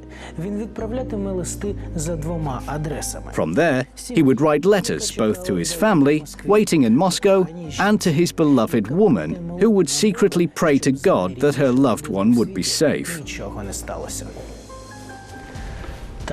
This went on for 2 years, when the good news arrived. The Soviet troops had captured Berlin. The war was over, and he could finally go home. 1945, Moscow. He slowly walked up the stairs. He could already see the door of his apartment. Leonid knew that his children and Victoria were waiting for him. They had been married for 20 years. The love between them had long gone. But it was replaced with sincere friendship, along with two of the most beautiful children in the world. Leonid hadn't seen his family for 4 years during the war. And now he came to announce that he was leaving for another woman. She was already waiting in anticipation in the small flat in Moscow. The future of his children, wife, and lover depended on him.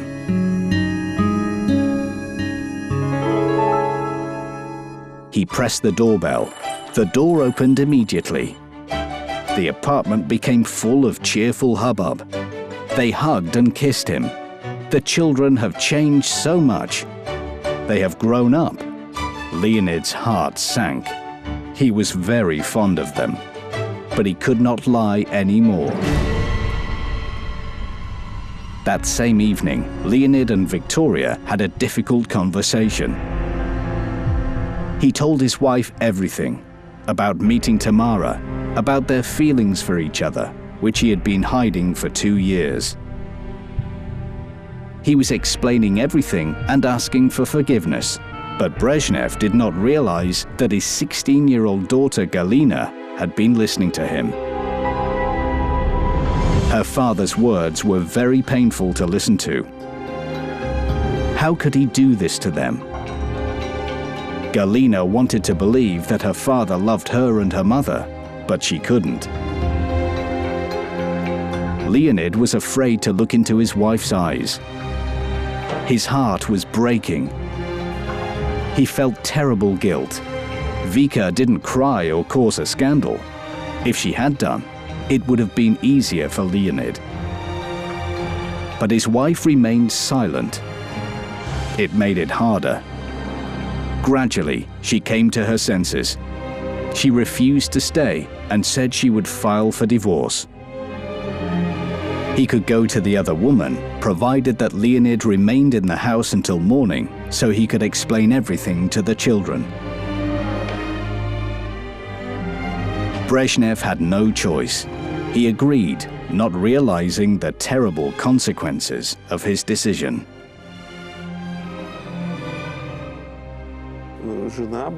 His wife was a difficult woman. In appearance, she was very similar to Mao Zedong. If you compare these two portraits, I think you'll find a lot in common. He suffered constantly. Only the state security authorities were protecting him. They were trying to isolate Leonid Brezhnev from these troubles. That night, he didn't sleep. He was turning and moaning. He blamed himself for being such a coward. The guilt haunted him.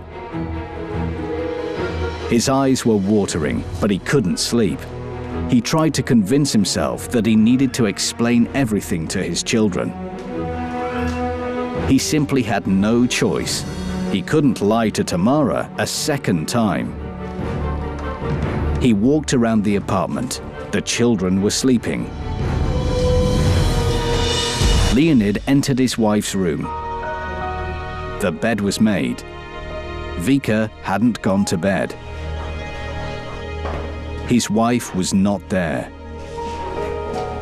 Confused, Leonid went to see the one who would understand, the one who would calm and comfort him. He forcefully pulled the door handle. The apartment was unlocked. He rushed inside. Why was it so quiet? And where was Tamara? In the middle of the room sat a hunched female figure. She turned. Leonid froze. Vika looked at him calmly. She had found the apartment address on a receipt that was lying in Brezhnev's jacket pocket. While Leonid was at home, she went to visit the woman who was about to destroy her family. Looking into his wife's eyes, everything began to make sense. Tamara was gone for good. No, this cannot happen. What has Vika told her? A crazy thought ran through his head. Run after her, make her come back, no matter what. I must say, that was one of his most important qualities that manifested itself both in his personal life and in his politics. He was a stubborn man. His obstinacy was legendary. He could break through anything. Gas pedal to the floor, 120 kilometers per hour on the speedometer. He was driving like a madman. Sweat filled his eyes. He can see the station, but there is not much time. He must get Tamara back.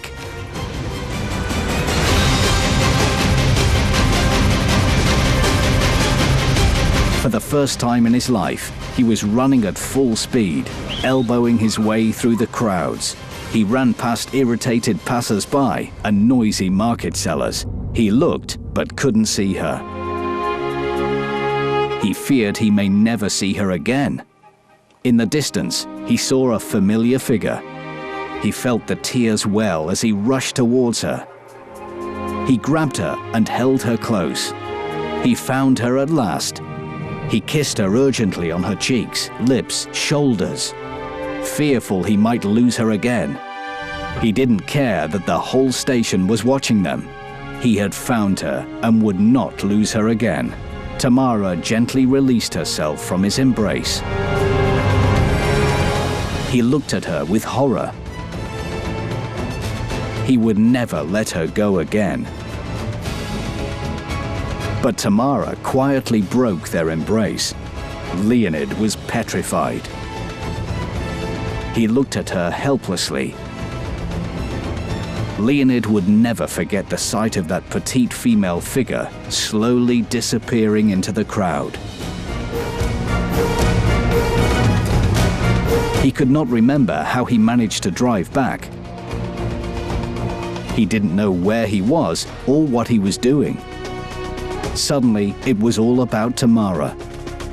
He saw her every delicate profile, every blonde silhouette, every time he wanted to move forward, to cry out with joy, but it was all in vain.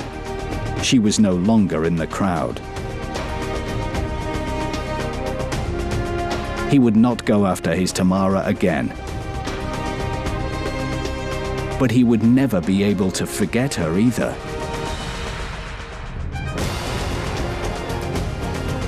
In Leonid Brezhnev's broken heart, there arose an unusual hatred.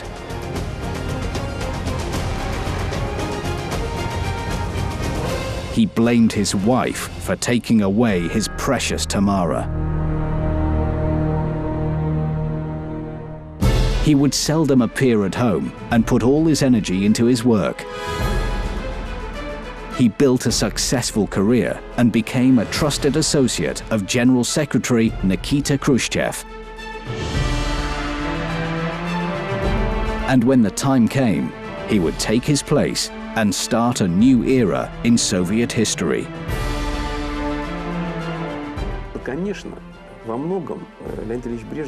Of course, in many respects, Brezhnev was politically naive compared with his predecessors Lenin, Stalin, and even Khrushchev.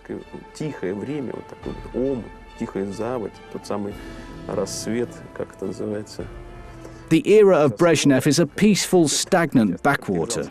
Perhaps people needed to sit and think.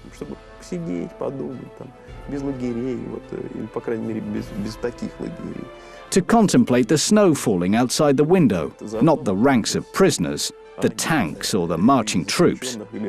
It's not interesting to watch these things. In a sense, the Brezhnev era had been blessed. Вот в этом смысле брежневская эпоха была благодарным временем. The position of General Secretary would bring him unlimited power and many privileges, such as a collection of unique weapons and 300 of the best vintage cars in the world. He had a huge fleet of vehicles, including Lincolns, Cadillacs, Rolls-Royces, Zills, and Mercedes. He loved them all, used to drive them himself. The guards were behind him naturally. Sometimes we had a flat tire. We would hurriedly change the wheel and try to catch up with him, but rarely could, because he drove so fast.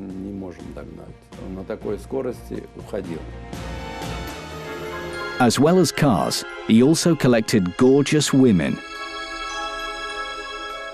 They all looked the same, slender, blonde, blue-eyed.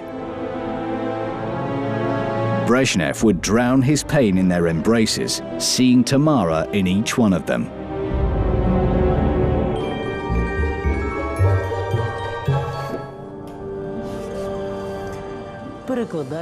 Translators, flight attendants, typists, and singers came and went.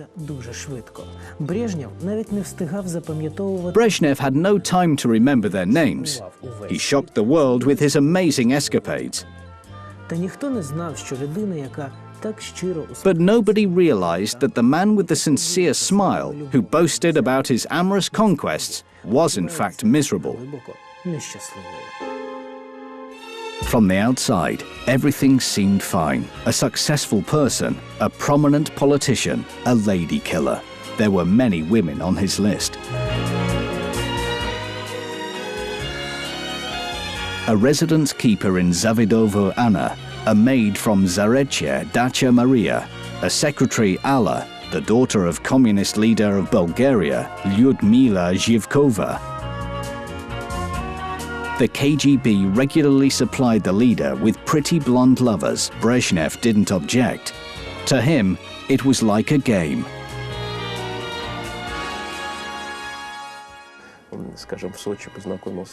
For example, in Sochi, he met a singer, Anna Shalfiva, who worked in the local Philharmonic Society.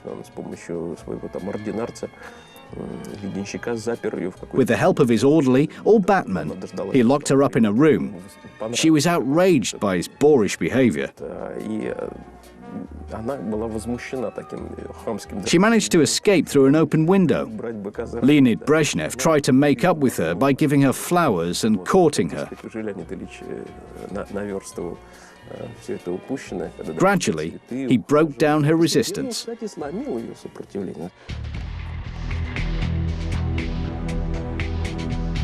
Brezhnev had another secret life carefully concealed by the General Secretary.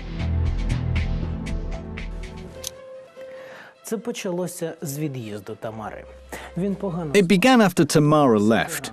He didn't sleep well. He tossed and turned all night, then in the morning fell into a deep sleep for a few hours. Brezhnev hoped his insomnia would pass, but it got worse with age. His problems were being destroyed before his eyes. He couldn't forgive his wife for the grief he had suffered.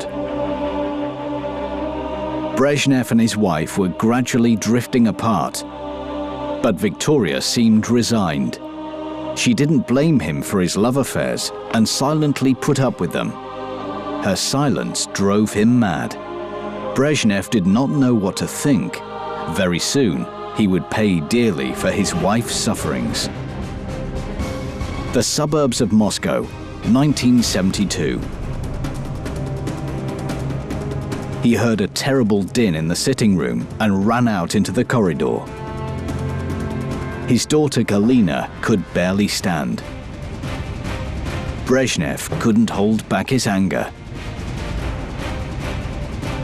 his assistants brought him a picture of Galina dancing the can-can on a table with naked legs and skirt pulled up. This was not the first time she had behaved this way. Galia was drinking. His son Yura was drinking. You understand? But it was all concealed. Victoria Petrovna had been suffering from this affliction. She knew all the details. Leonid Brezhnev did not know everything. He had two concerns. Firstly, his daughter's affairs, including Maris Lipa and Kio, an illusionist. His son was an alcoholic who would go to Red Square and proclaim that Brezhnev was a fool. He was arrested, but when they realized who he was released.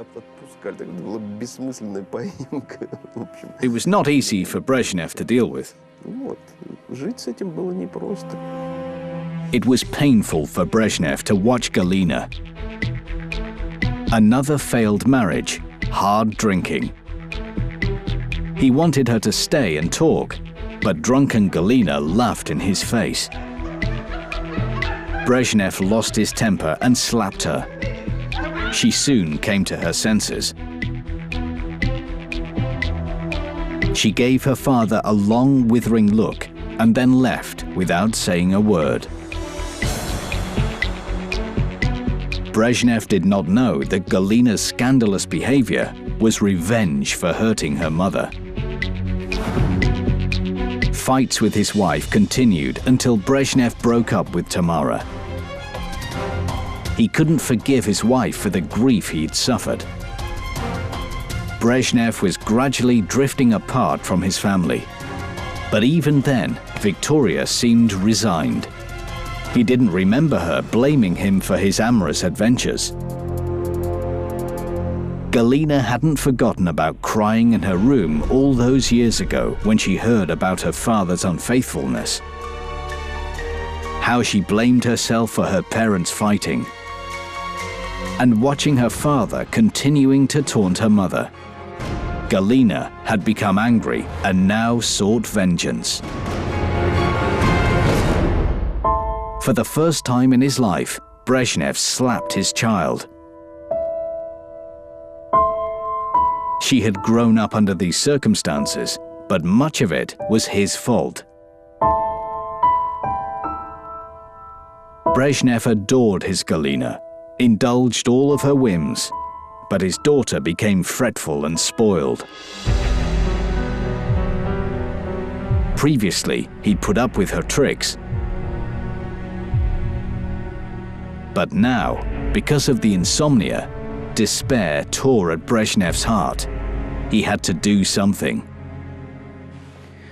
And Brezhnev had found a solution. He remembered the innocent pills to relieve stress recommended to him by his comrades from the Politburo. The General Secretary hated pills and never called for doctors. But he simply saw no other solution. Insomnia was ruining his life and driving him mad. Taking life-saving pills was the only solution. That night, he slept like a baby. There were no horrible visions. Panic and fear had vanished. In the morning, for the first time in several years, he woke up refreshed and rested, all thanks to the innocent pills. From then on, he would take them on a daily basis. The state of the General Secretary improved. Fatigue and nervousness disappeared.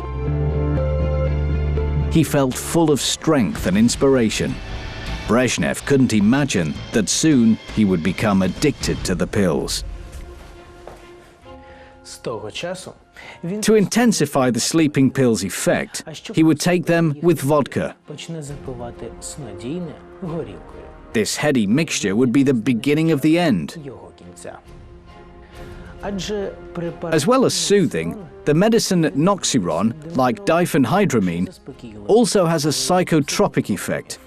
When taken in large doses, it turns into a drug, and when mixed with alcohol, it can be a killer.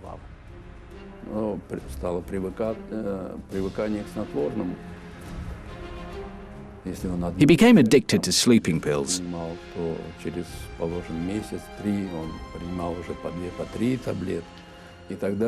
In the beginning, he took 1 pill, but within a few months, he was taking 2 or 3.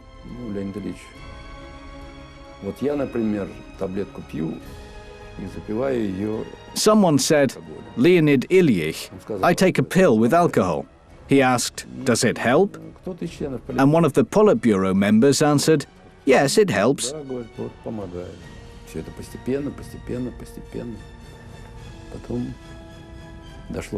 And then, little by little, it got to the point that we were forced to dissolve vodka in water so that he wouldn't go too far.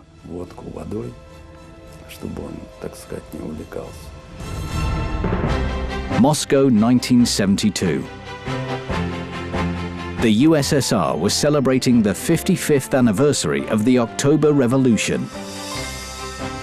The atmosphere in the column hall of the House of the Unions was solemn. Recently, workers, peasants, soldiers and party members were being awarded. Faces were radiant with smiles. Everyone was euphoric.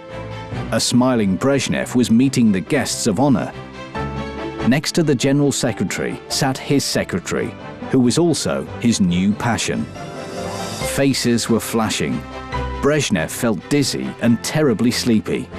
Occupied by his own thoughts, he didn't notice himself shaking the hand of the next guest, a general. He was thanking Brezhnev for a medal, but Leonid didn't care. Then from behind the military man came a blonde woman, not young, but beautiful, with a painfully familiar face.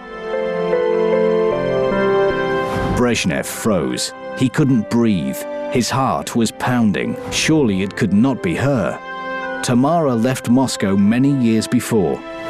He thought he would never see her again. But there she is, so close. So close, and yet so distant. He didn't know what to say. Tamara looked at him with calm, confident eyes. She was no longer a naive little girl whose eyes shone with love and affection. Life had changed her.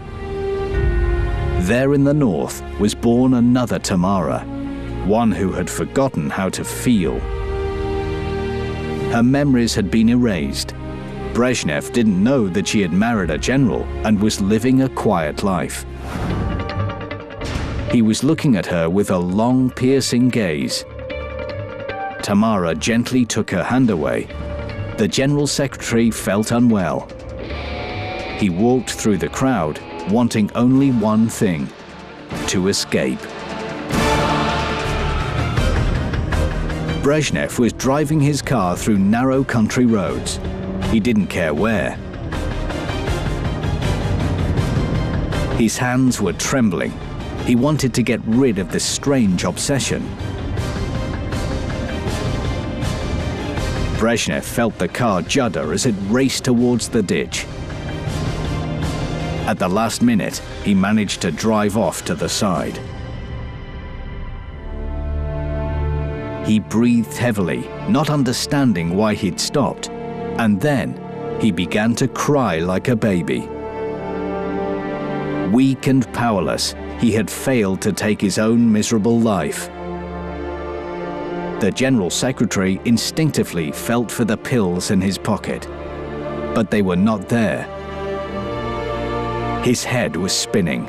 His hands were shaking. He felt a terrible, throbbing pain. His head felt as though it would explode. When he came to his senses, Victoria was sobbing next to him. She told him that he had just suffered a severe stroke. She begged him not to kill himself, but Brezhnev didn't care about anything.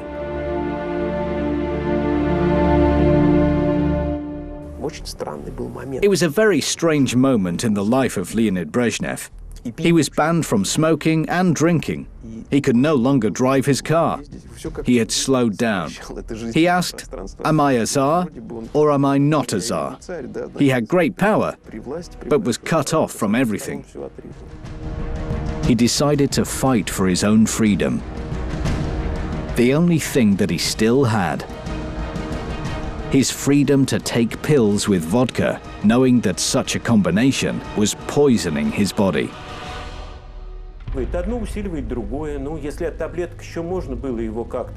One thing intensifies the other. He demanded sleeping pills with vodka for dinner and became addicted. He realized that the drug was much more effective taken this way.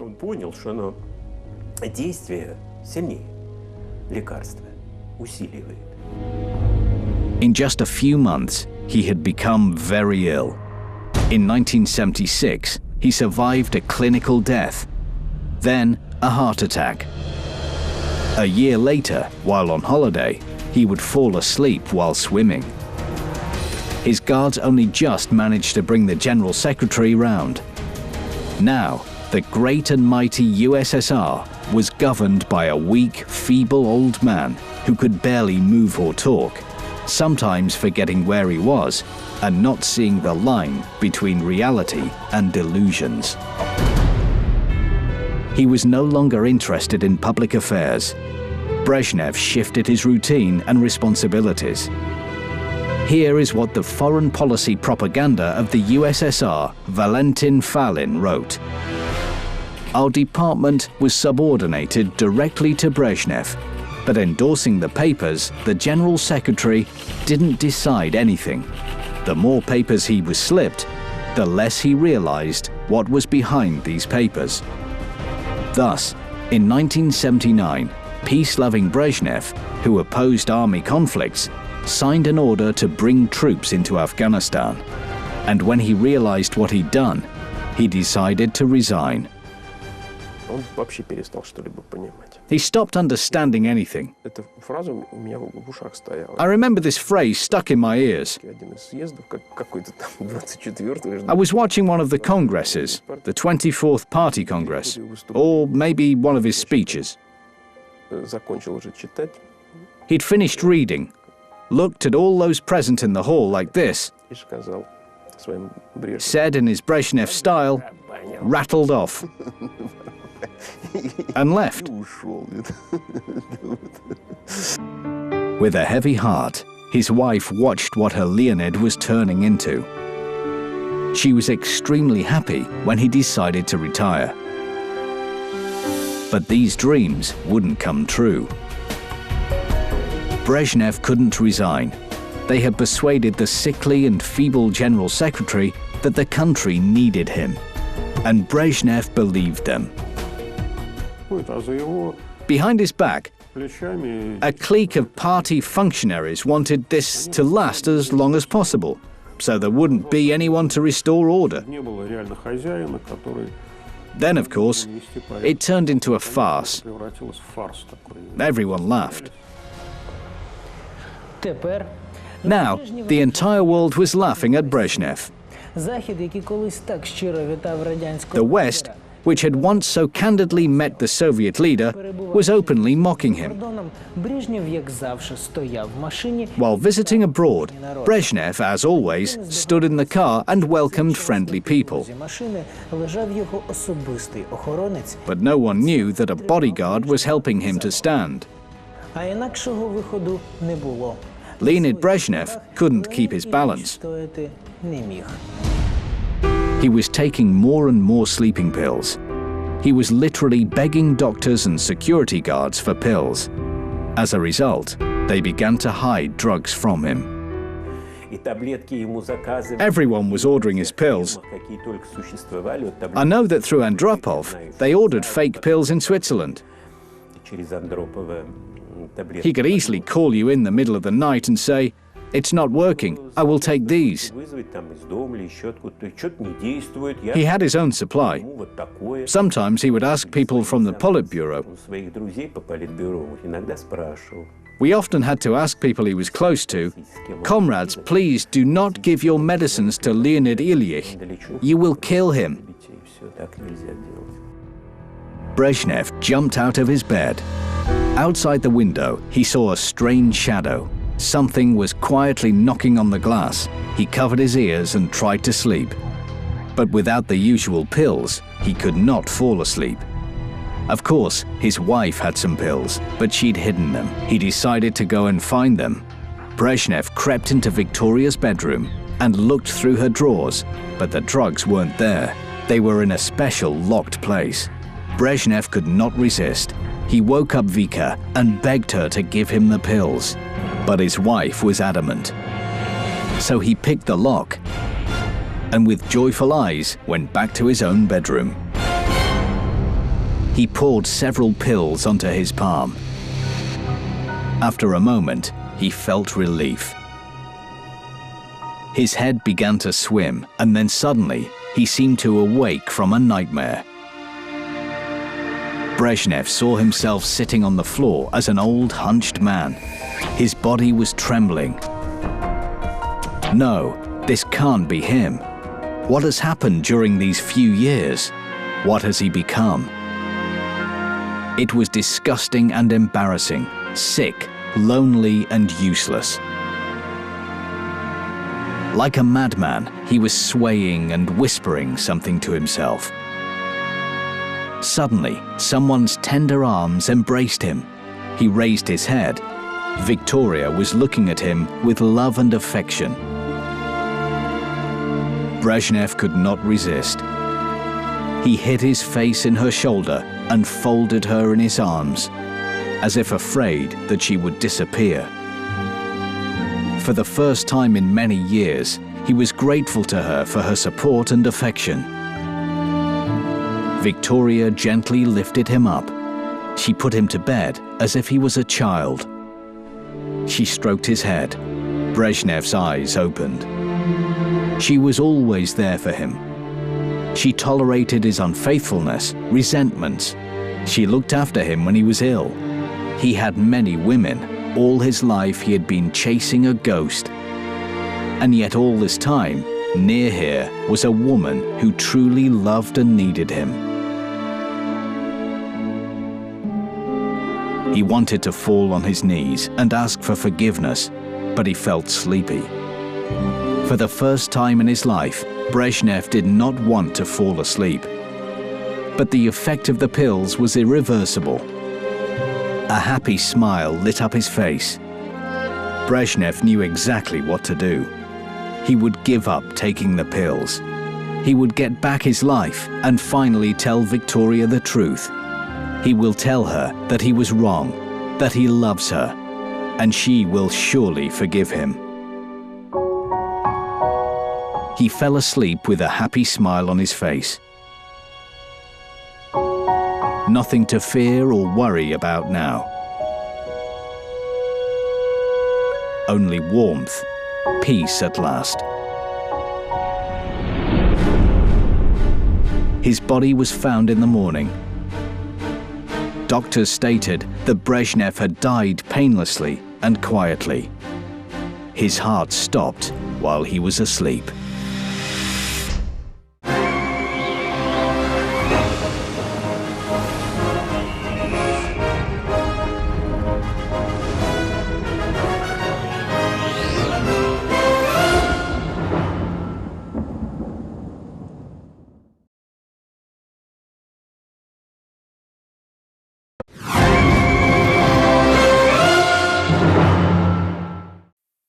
1953, Moscow.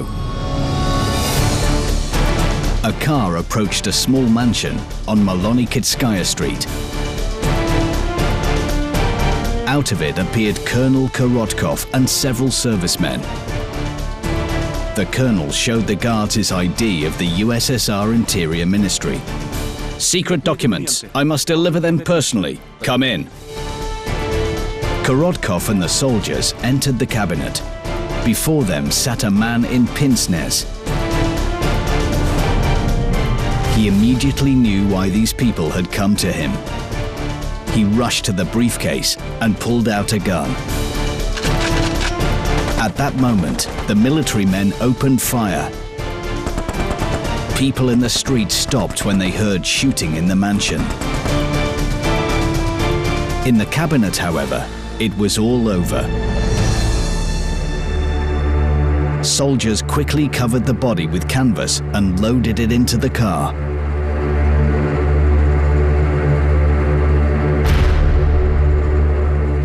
So without a trial, the Minister of Internal Affairs, Lavrenti Pavlovich Beria, had been killed. He'd been the most influential person in the country, the main contender to the throne, recently vacated by Stalin. He was killed on the orders of Krushev, with the support of Malenkov, Molotov and Kaganovich. They were pushed into murder by an animalistic fear of Beria. They saw in him shades of the late Stalin. A brutal executioner responsible for taking more than 600,000 lives. It was he who in 1937 organized the most atrocious repression in the USSR. He had legalized torture and executed prisoners without trial. Under his rule, the NKVD had become the most powerful institution in the state. He was regarded as all-powerful. He was feared by the entire country, even by Stalin himself. But no one knew that Beria also lived in fear. For him, every day might be his last. And to survive, Beria had to fight, to plot, and to kill. And he was guided not by desire to gain favor, or even a lust for power. We will remove weeds and plow up Georgia. But fear was taken to absurd levels.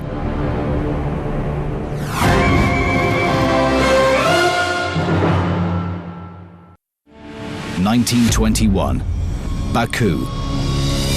He was looking at the men who'd been taken from the house. He knew what would happen next.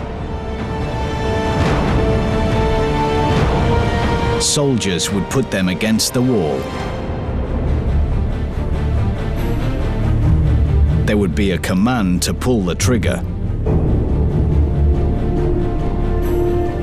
Young Beria was the last in a row of those who were to shoot. He was looking at the people near the wall, but didn't want to kill any of them. His finger trembled on the trigger. But there was no command. Lavrenti's knees were giving way. He simply couldn't kill a man.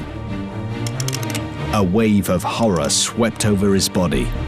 Only one question stuck in his head. Why?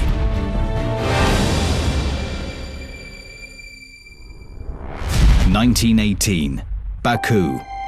Bloodstained, he was sitting in the cabinet and couldn't understand what was going on. Why were they beating him? What did these people want? Lavrenti Beria, a young architect and excellent student, couldn't answer these questions. Sometime before, he had received a diploma, and along with it, a long-awaited chance to finally get out of poverty. He had been determined to succeed. As a child, Lavrenti painted amazing icons. Beria remembered showing these works to his father.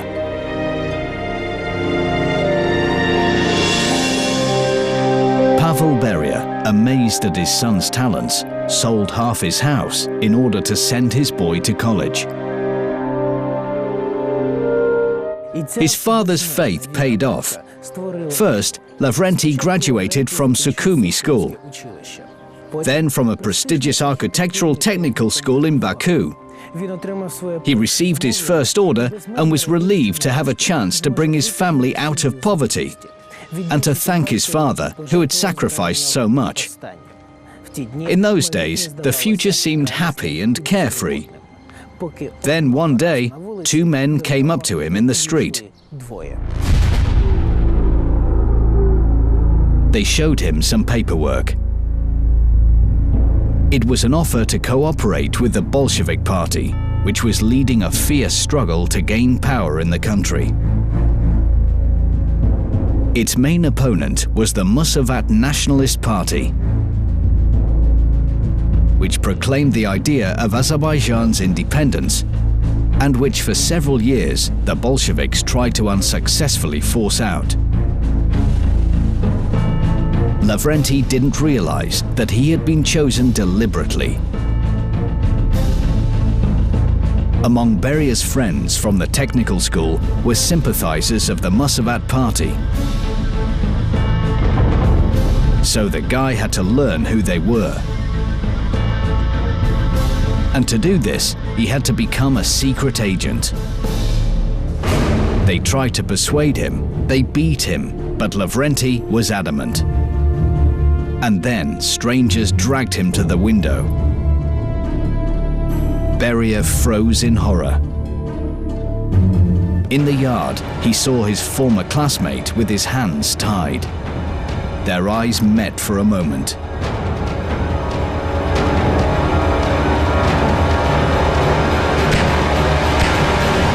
He was staring at the body of the man he had just shot. He had pulled the trigger. Beria didn't want to kill, but there was no other choice. He became a Chekist. What did it mean? Leather jacket, revolver, and food rations? Yes, but there was more to it than that. Being Chekist was all about surviving, and he was desperate to live.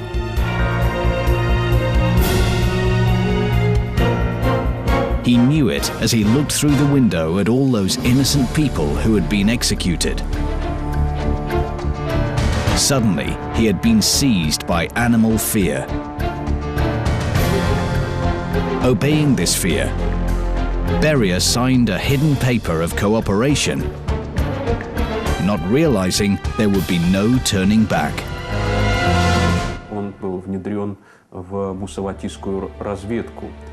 He was filtered into the Muscovat Secret Service. In that part of Transcaucasia, which is now Azerbaijan, the Musavat Republic was formed. In this territory were Turkish forces, and Beria, filtered into their organization, was passing information to the Bolsheviks. Every time he pulled the trigger, he was convinced that it would be the last time. Soon they would let him go. And then it will all work out again. He will forget the nightmarish past.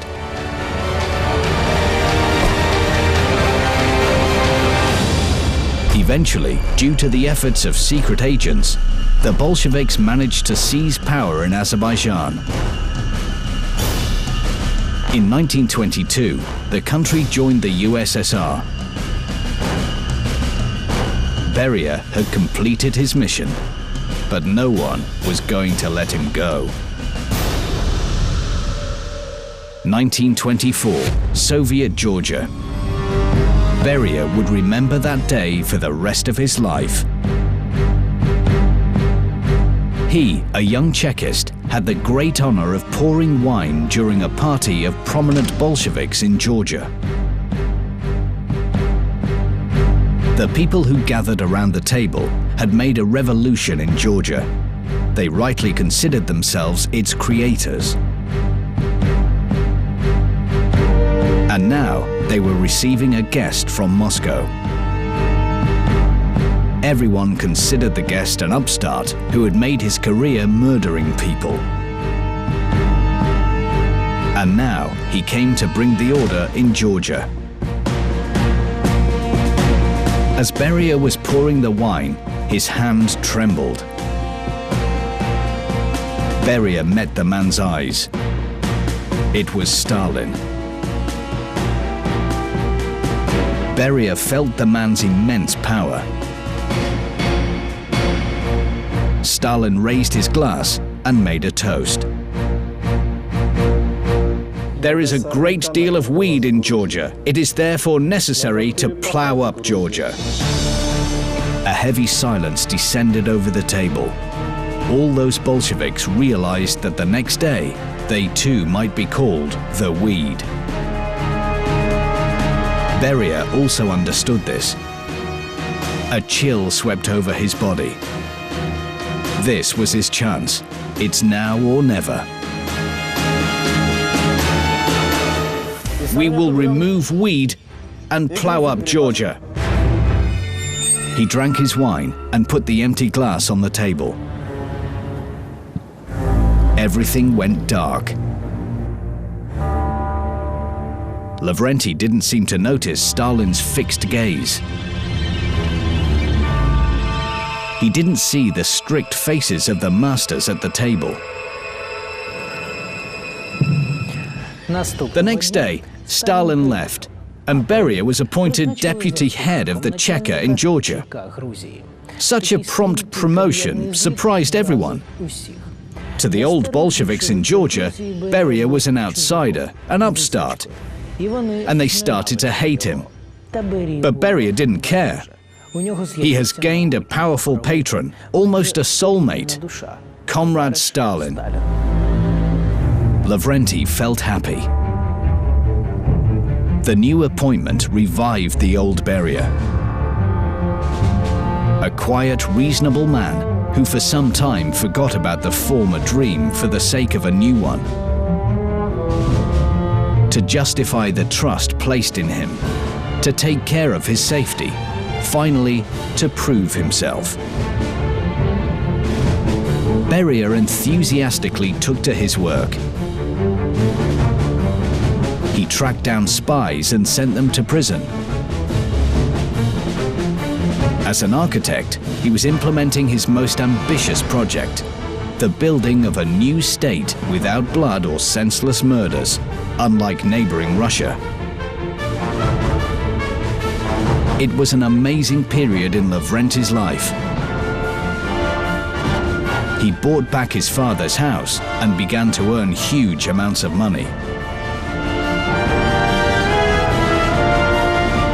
But then came a telegram from Moscow. Comrade Stalin was not pleased with the work of the Georgian Cheka. For Beria, it was a death sentence. He was seized by fear. Lavrenti was in despair. Stalin did not appreciate his efforts.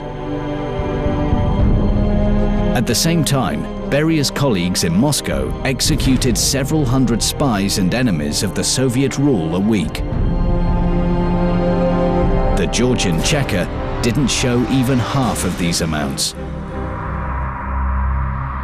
Stalin wasn't interested in reasons for this. The General Secretary demanded victims, and Beria gave them to him.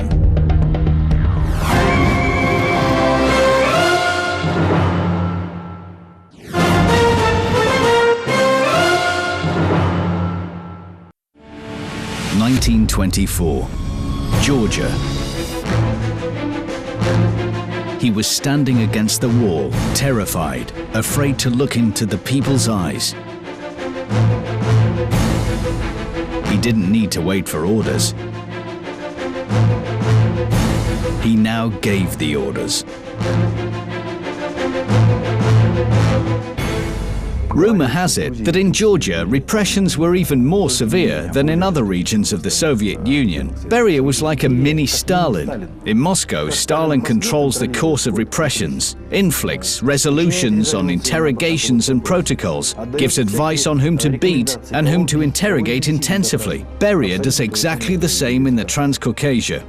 In my opinion, even Baragov, an Azerbaijani, was more reserved, and it was hard for Stalin not to notice this. Beria was fulfilling what he had promised. He became the hands with which Stalin removed Georgian weeds. Fire! He could not get used to this sound. He would wake in the middle of the night, terrified.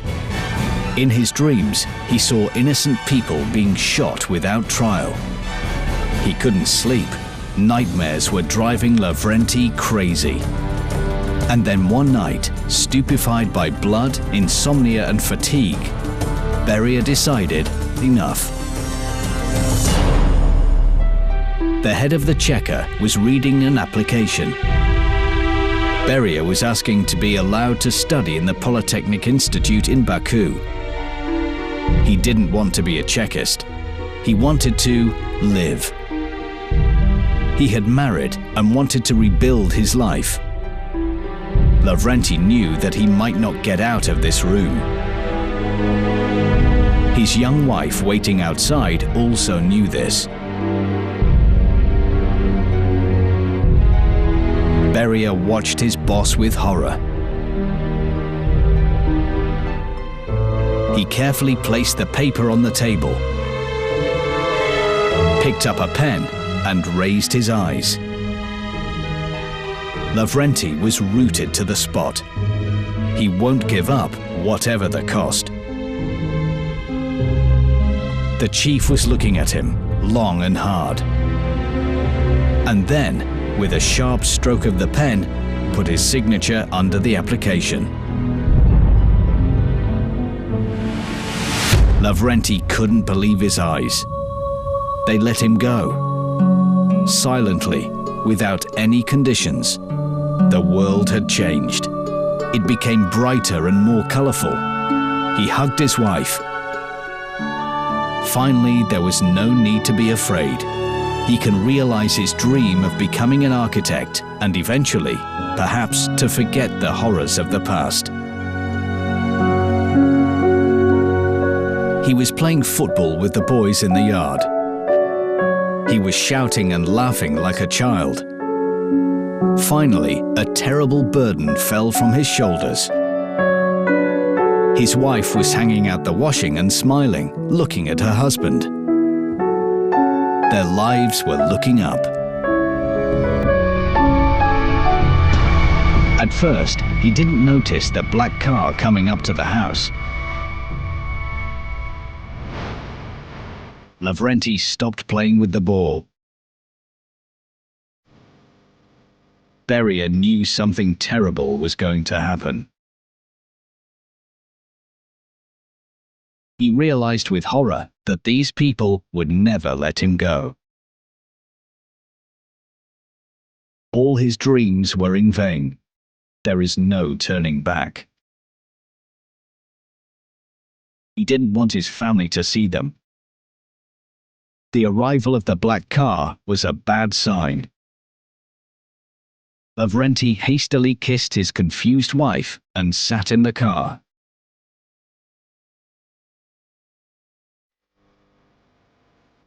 He stared out of the window. His world was in retreat, and all because of the hated system. Beria didn't know that in several years he would become the embodiment of this system. A brutal executioner who in 1937 would kill 600,000 people with one stroke of a pen. A bloody monster who would be murdering people with his own hands, without fear or pangs of conscience. And now he was staring out of the car window, saying goodbye to the carefree world of fun and children's dreams, to which he would never return. Later on, Lavrenti learned that the head of Cheka signed only a small vacation permit, and that no one was going to let Beria go. He was simply too valuable. It was the mid-20s. The old Bolsheviks in the Georgian government didn't accept Stalin as leader, and the General Secretary could only establish his authority with reliable and trusted people. Lavrenti Beria found himself on that list. Eventually, Stalin saw in Beria a reliable executioner, a man he could order about like most of his other men, with a reputation that may have been considered tarnished. Take Vyshinsky, higher Menshevik, who wrote out the order for Lenin's arrest. At any time, Stalin could simply crush him by accusing him for writing that order. The same was true for Beria. 1931. Georgia. He was walking through the CC long corridors. The cabinet doors were closed. The telephones wouldn't stop ringing.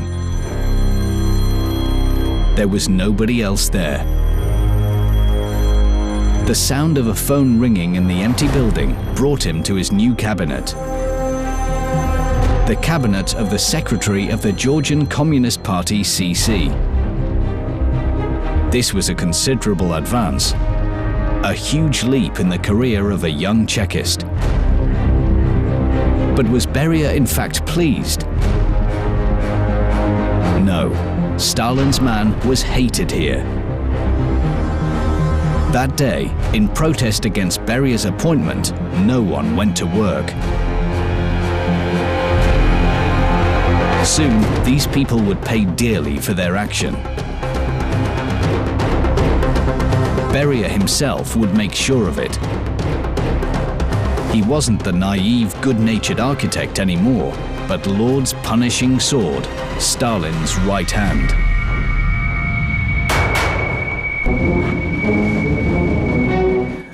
With the leader's consent, Beria ordered the execution of the entire personnel of Georgia's government. So he fulfilled the precept of Stalin. Beria was no longer interested in the moral aspect of his work. However, while shooting and punishing, he was making more enemies. The hunt for the CC secretary's life had begun. There were several attempted murders, but Beria tried to ignore this fact. He forced himself not to be afraid.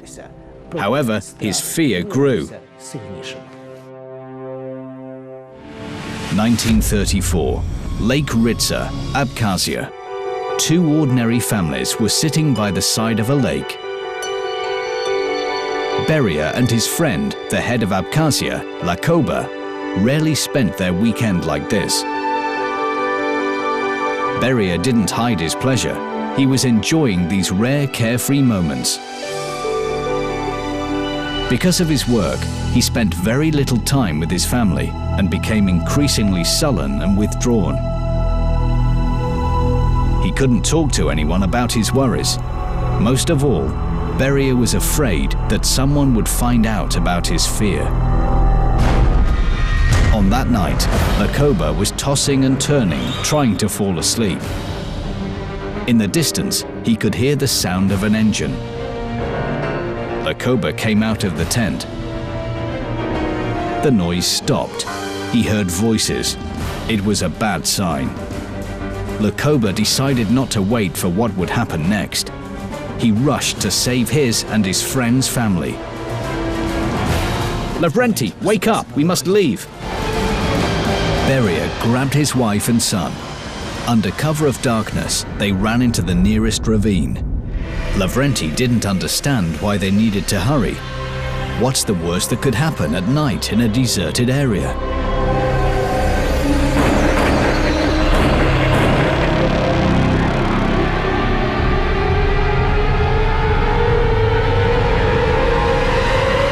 Beria looked in horror at the place where a moment ago he had been peacefully sleeping with his family. The tent was riddled with bullets. Lavrenti trembled and turned white. He was seized by animal fear. He wanted to hide, to run away from danger. But where could he go? There was no safe place in Georgia. Everybody hated him, from the CC party members to ordinary citizens. But Moscow was another thing. A city where no one knew him, where he could disappear and work quietly, start all over again, and finally forget old fears which were driving him mad. 1934, Tbilisi. Opposite to him sat a woman. Her face was covered with bruises. She was crying, asking for pity. But Beria was adamant. He could no longer control himself. He felt no pity. This woman was an obstacle on his way to salvation, on his way to Moscow. I'm the author of this book. My husband is the author of this book. He hit her again and again. She grabbed the book and threw it at him. It was the last straw. A wave of anger overwhelmed him.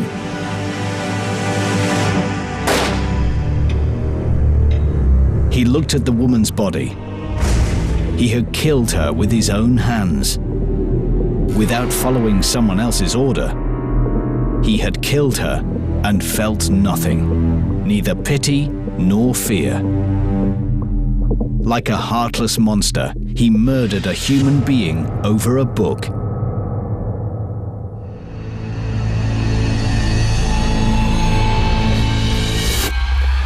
Here is this book. In 1935, in the USSR, it became a bestseller. Beria's work on the history of the Bolshevik organizations in Transcaucasia became Stalin's reference book. It proved that the General Secretary, who was on a par as Lenin, was the Bolsheviks' leader and father of the revolution. Officially, it was written by Lavrenti Beria, and no one could prove it to the contrary. A host of writers, headed by the Georgian historian Bibinishvili, was shot long before the publication, and the last witness had died in Beria's cabinet. Beria was certain that the publishing of the book would be his ticket to Moscow. The book appeared at a very convenient time. It was a special trump card that Beria could use. Comrade Stalin, look, I wrote about you. Is this all correct? Yes, Comrade Beria. Well done. Indeed, Stalin highly praised the work of his Georgian associate, but the leader wasn't in a hurry to invite him to the capital. The assassination attempts on the Georgian Chekist became more frequent. In despair and guided by the instinct of self-preservation, Beria would make the last and the most terrible sacrifice. 1936, Georgia. The two old friends, Lakoba and Beria, were in the theatre. Everything was going well. But during the performance, Lakoba felt unwell and left before the final act. Beria stayed. He was admiring the graceful movements of the dancers. Beria was aware that he would never see his friend again. He knew that at that very moment, Lakoba was writhing around in agony. The man who had saved his life had now been poisoned by Beria's hand.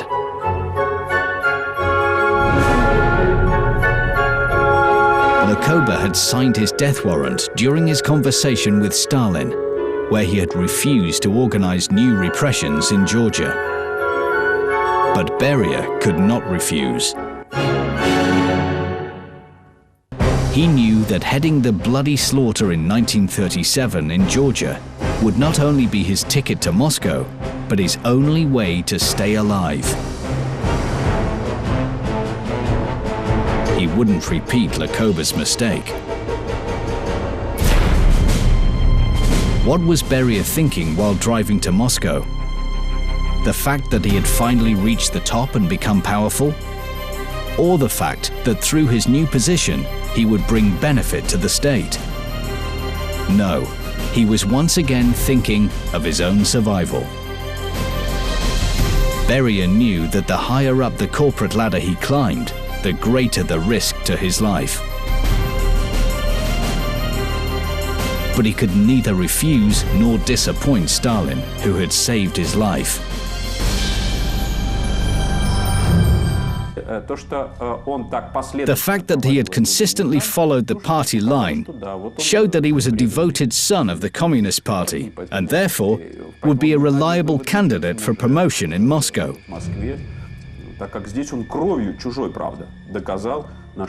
As he had already proven with blood what he was capable of.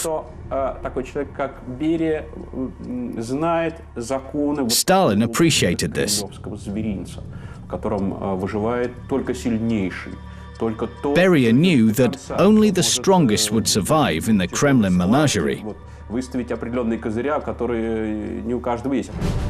He was staring out of the car window at a huge field where several farmers were fertilizing the earth with ashes. He was afraid that he too would one day turn to ash.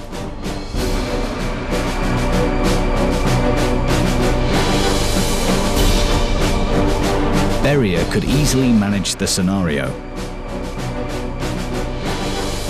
Being taken out of his house at night and forced into a car. Being beaten during interrogations and then shot. A car takes a barrel full of his ashes to this field where they are scattered. Nourishing the collective farm with their ashes was Stalin's way to deal with Lenin's former associates. He could do the same with anyone.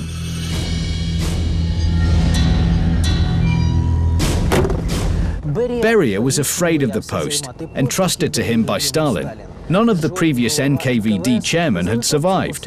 The organization was previously led by Yagoda. Nikolai Yezhov executed Yagoda along with all of his men. Now, Beria was to clear the NKVD of Yezhov and his men. But Beria couldn't refuse. His gratitude to Stalin for his liberation from Georgia was stronger than the fear of being killed.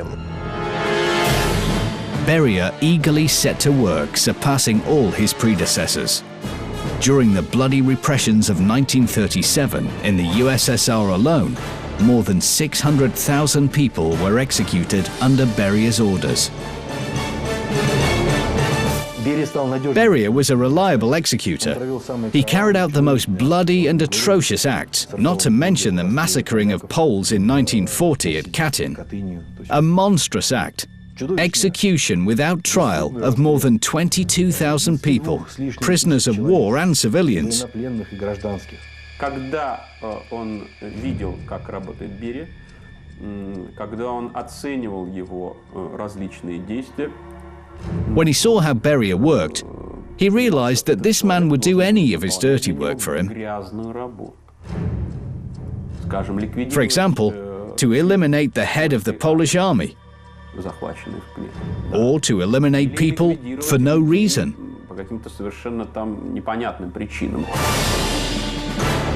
So thousands of innocent people were killed at Stalin's behest by Comrade Beria, who was extremely afraid of disappointing his leader.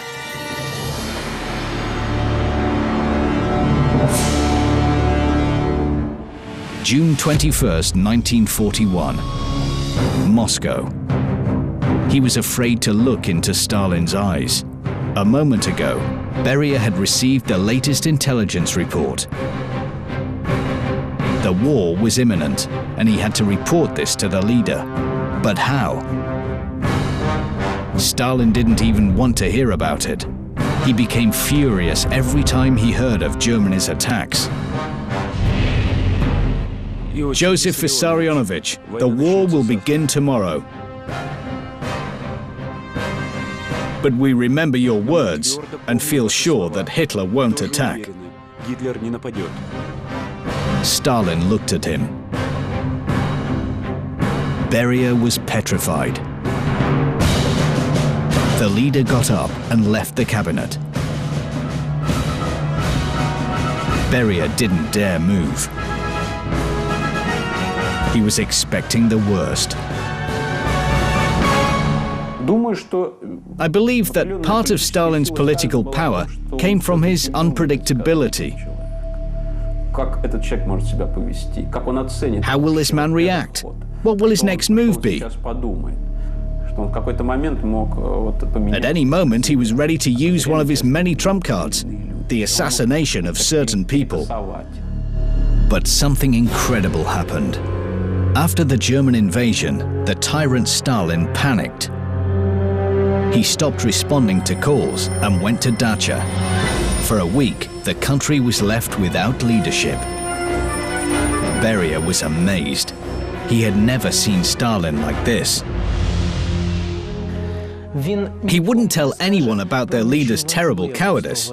Instead, Beria would take leadership of the country. He would create a united authority in the USSR for the period of the war, the State Defense Committee. Beria would visit Stalin and persuade him to hand over the leadership. In this way, he would save the tragic situation on the fronts of World War II. Beria was proud of his ingenuity. His services in the war would be a suitable thank you for Stalin's miraculous rescue.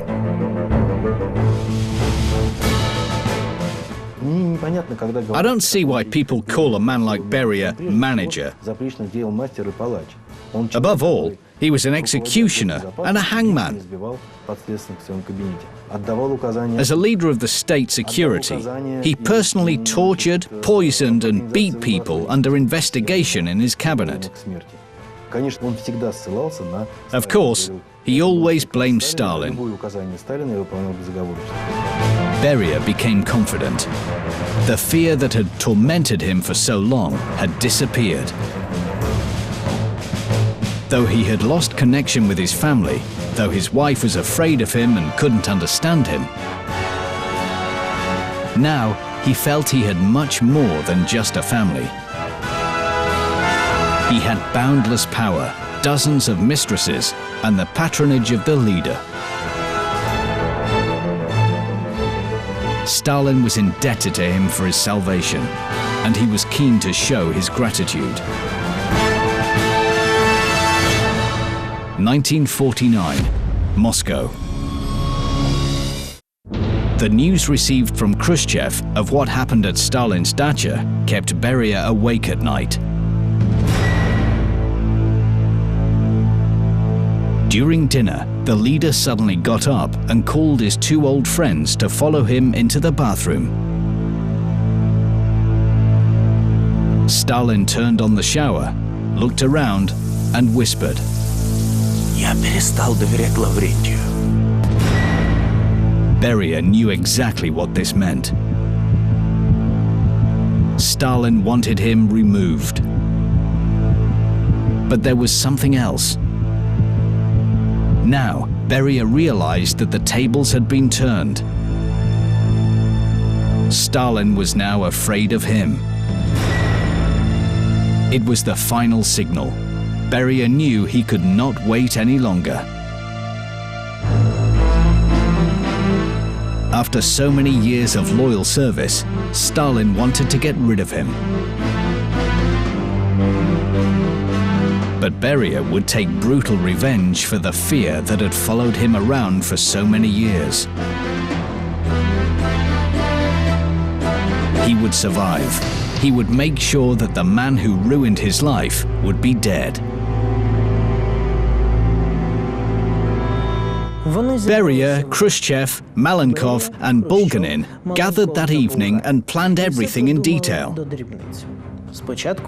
First, they needed to remove the leader's closest men, his personal secretary, Rebirth, and his security chief, General Vlasic. Then, at another dinner at the dacha, Stalin must suffer a stroke that would kill him immediately, leaving no chance of survival. Stalin must die in front of witnesses. Also, there must be doctors and children. The plan was agreed, and they began to act. 1953. Stalin's dacha. The day had come. All the conspirators gathered at Stalin's dacha in Kuntsevo. Beria seemed jolly. He was smiling and joking. Years spent in fear made him a wonderful actor. However, inside, another fear was growing. Any of the conspirators could be a traitor, and then it would be his end. At the table, there was a playful atmosphere. Stalin was smiling and puffing his pipe. Beria was watching his every move.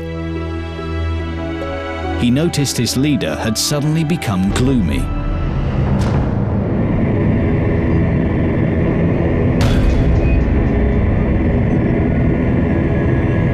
The poison was working.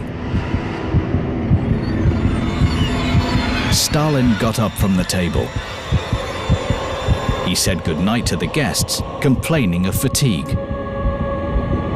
Beria went after him. It was I who first claimed that Stalin had been poisoned back in 2001 in my first book. Today, there are stories telling that they analyzed Stalin's medical history. They consulted doctors and found out that there was poison in his blood.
Beria was no longer afraid.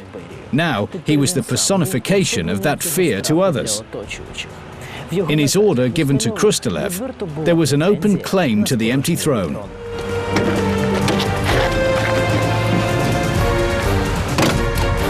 However, Beria was not destined to get it.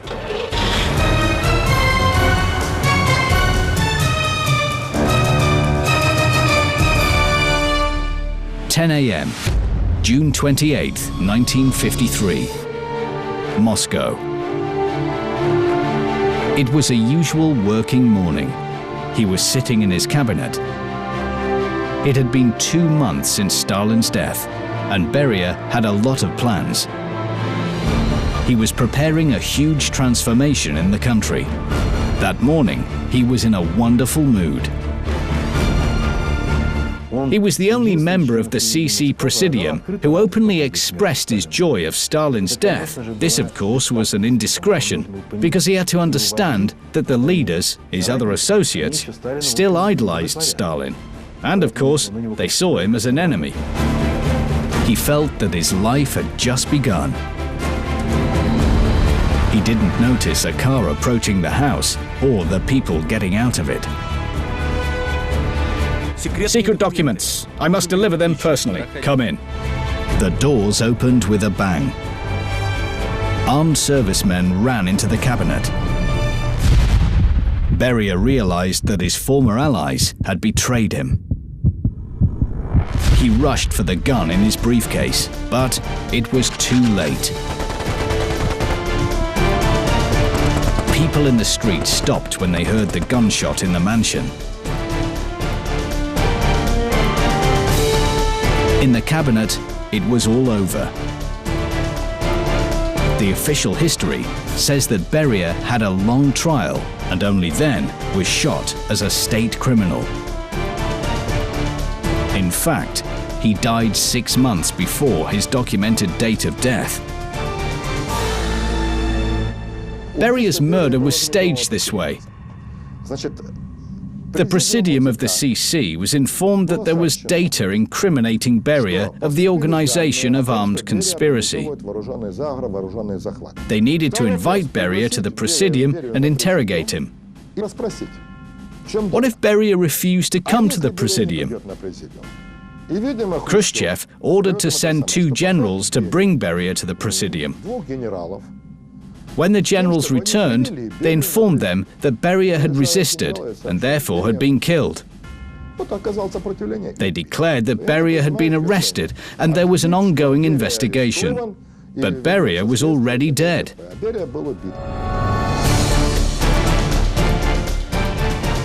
His body was buried in the Lubyanka's courtyard, along with all his personal belongings.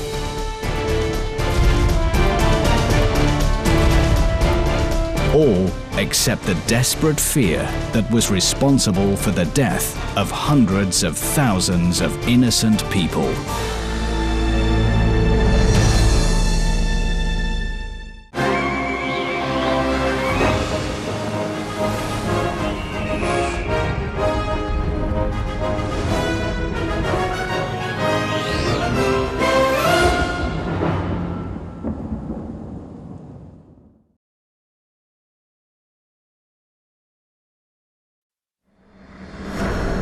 He should not become a ruler, and he would never become a tyrant.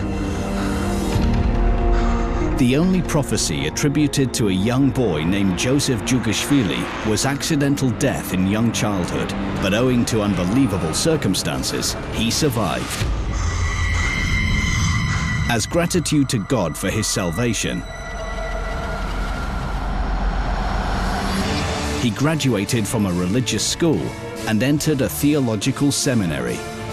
He planned to be a priest until he met a man who changed his life. After that meeting, he changed his name and date of birth.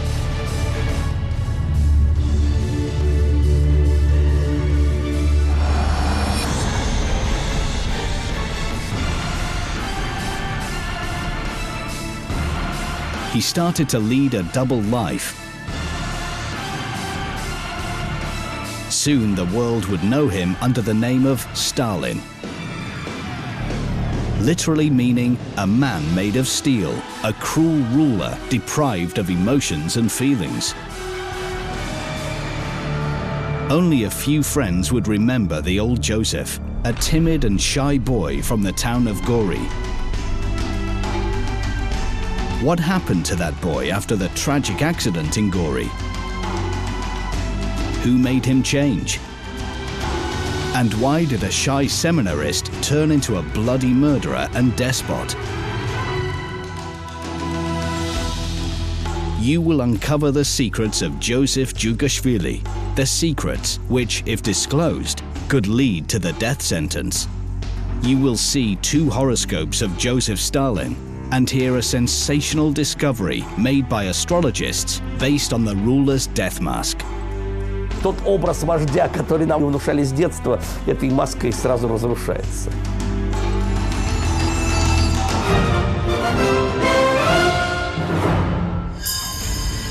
It happened in 1890 in a small town of Gori in Georgia.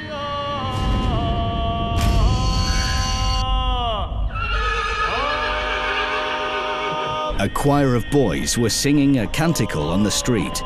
A phaeton was approaching. Suddenly, the horse jerked at its reins and neighed. It happened so quickly that the children and their teacher didn't understand what was going on. The horse galloped towards the singing boys. They all ran away, except for 12-year-old Soso. The horse kicked Soso over. Soso appeared to be dead.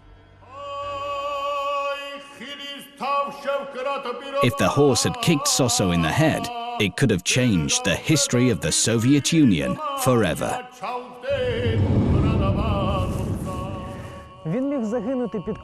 The 12-year-old could have died under the phaeton's wheels, or he could have died of smallpox when he was 5. He could have died before his first birthday, just like his brothers. But he was destined to live a long life. For a small Georgian boy, Gori was a god-forsaken town. The son of a shoemaker and a laundress, he would go on to become the leader of the largest country on earth. He would be known to the world as Joseph Stalin.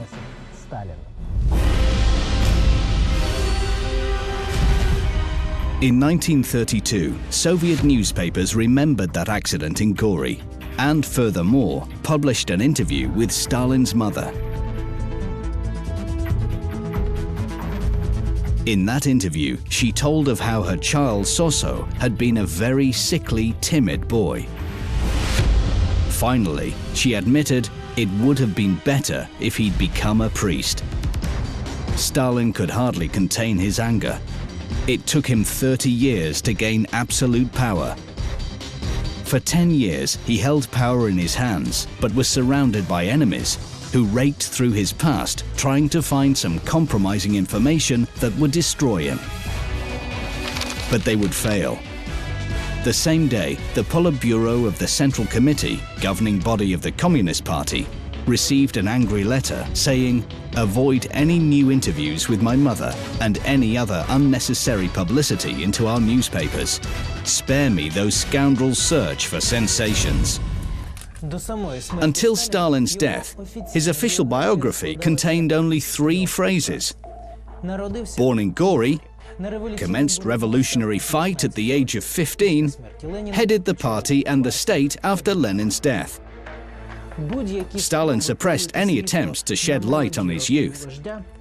What was the people's father hiding? A strong kick, no internal damages.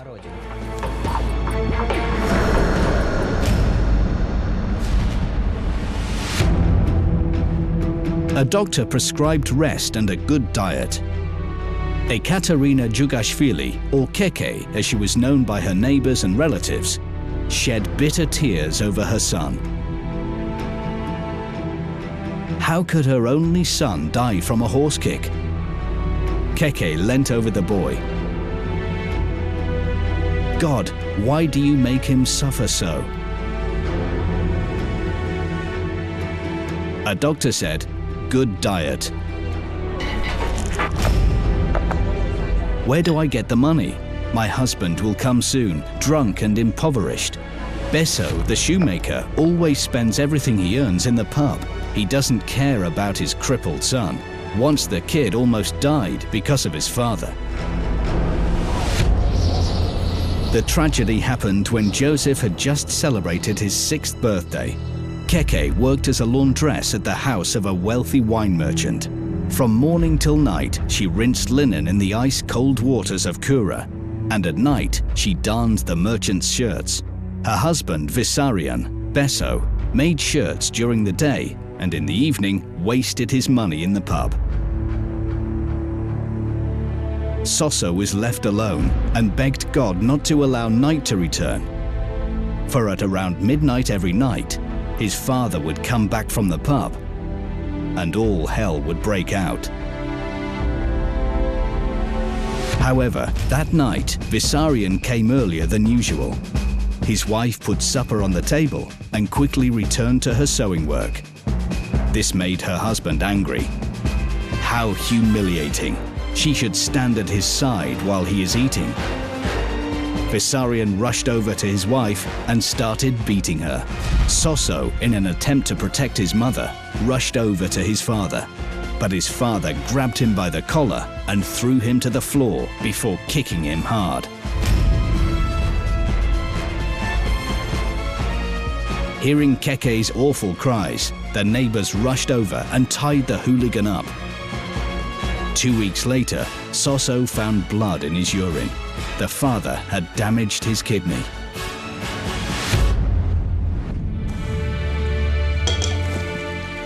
Vissarion Djugashvili drank hard. He often came home without his belt, the last thing for a Georgian to do. What was going on in his soul? What grief was he trying to drown in wine? Why did he vent his spleen upon his only son and wife? No one will ever know. In an attempt to explain those fits of anger, some biographers of Stalin have suggested that Besso the shoemaker took revenge on his wife and hated his son because he was not the real father. Since Stalin's death, several possible real fathers have come to light. However, only 2 of them were the focus of rumor.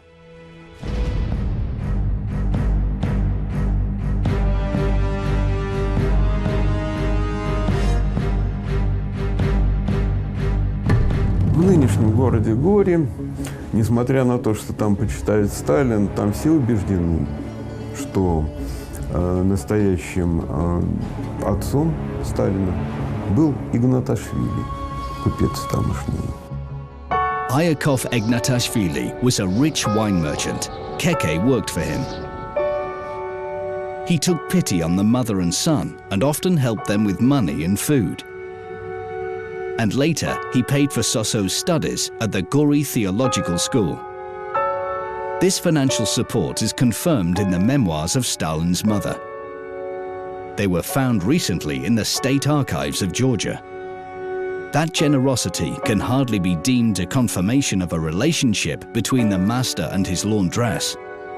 There is evidence that Iakov Ignatashvili was just a very kind and sentimental person. He did not have his own children, and that's why he helped the children of others. But humans always remain human. There were so-called well-wishers in Gori who told Vissarion that the master of charity had other motives. And he tormented his wife with jealousy. Young Joseph heard it all.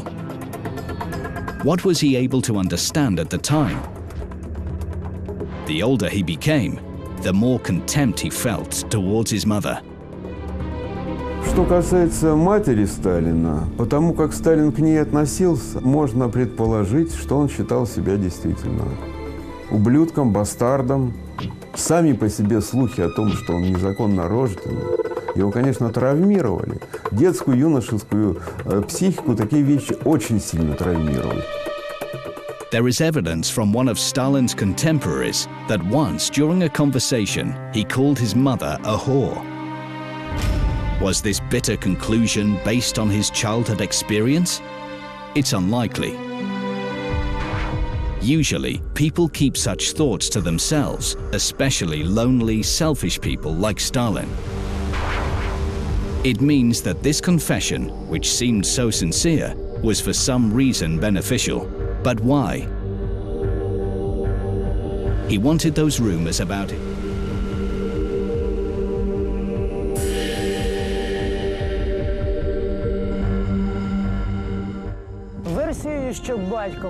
A supposition that Stalin's real father was a well-known Russian traveler named Przhevalsky was on everybody's lips. Back then, people could be wiped off the face of the earth for being rude about Stalin. It looks as though Stalin wanted to turn those rumors to his benefit. The Tsar of the huge empire, with Russians as the dominating nation, preferred that his father be an outstanding Russian scientist than a Georgian drunk. Except for the likeness in appearance, there are no other confirmations that Przhevalsky was Stalin's father. Stalin's temper does not leave any room for doubt. Besso the irresolute, revengeful, despotic shoemaker can be clearly seen in Stalin. He hated his father and was ashamed of him. But with age, he became increasingly like his father.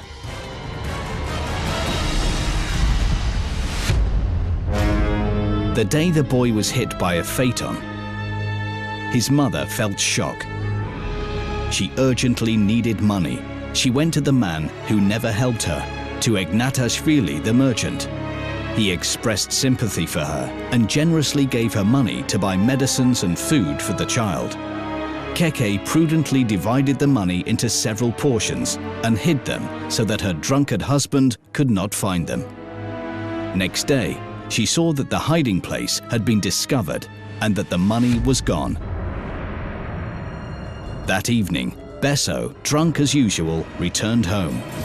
His wife rushed over to him and asked where the money was. Besso's eyes became bloodshot. He demanded to know where she had got the money. Keke had to confess. He behaved as though he'd caught her cheating. Besso rushed at her. Soso grabbed a knife and threw it at his father's back.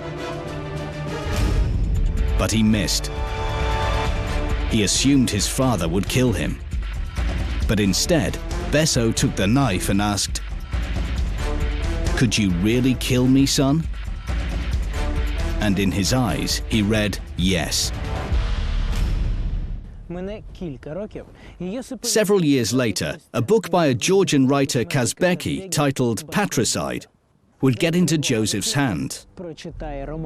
One of the book's heroes, a noble robber and people's venger, would leave a lasting impression. His name was Koba. Later, a young revolutionary, Joseph Jugashvili, would take it as his nickname. Soso will never forget the day when he laid his hands on his father. He felt a sense of satisfaction. Those offenses could not be forgiven. They needed to be avenged. A single occurrence at the theological school where he studied convinced him that this conclusion was right. Coming soon, Stalin's hidden defect. Why didn't he take his shoes off in the presence of strangers? A bloody revenge upon a betrayer friend. How an executioner was born. Gurdjieff, the occultist. A life-changing prophecy for a theological school student, Stalin. Why did Stalin change his date of birth? An unbelievable discovery using a death mask.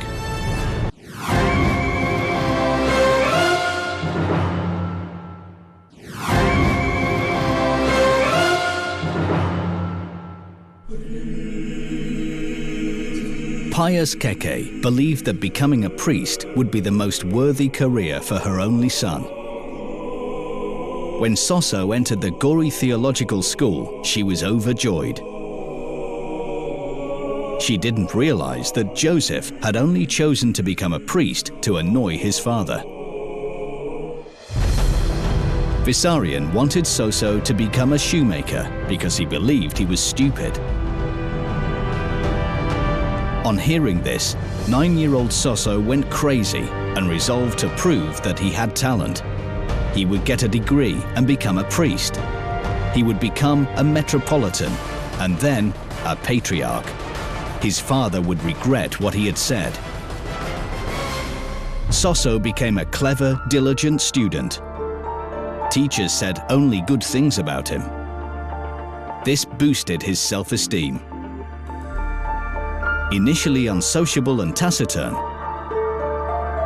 he began to take part in school activities, and soon he made a real friend. Soso loved him with all his heart.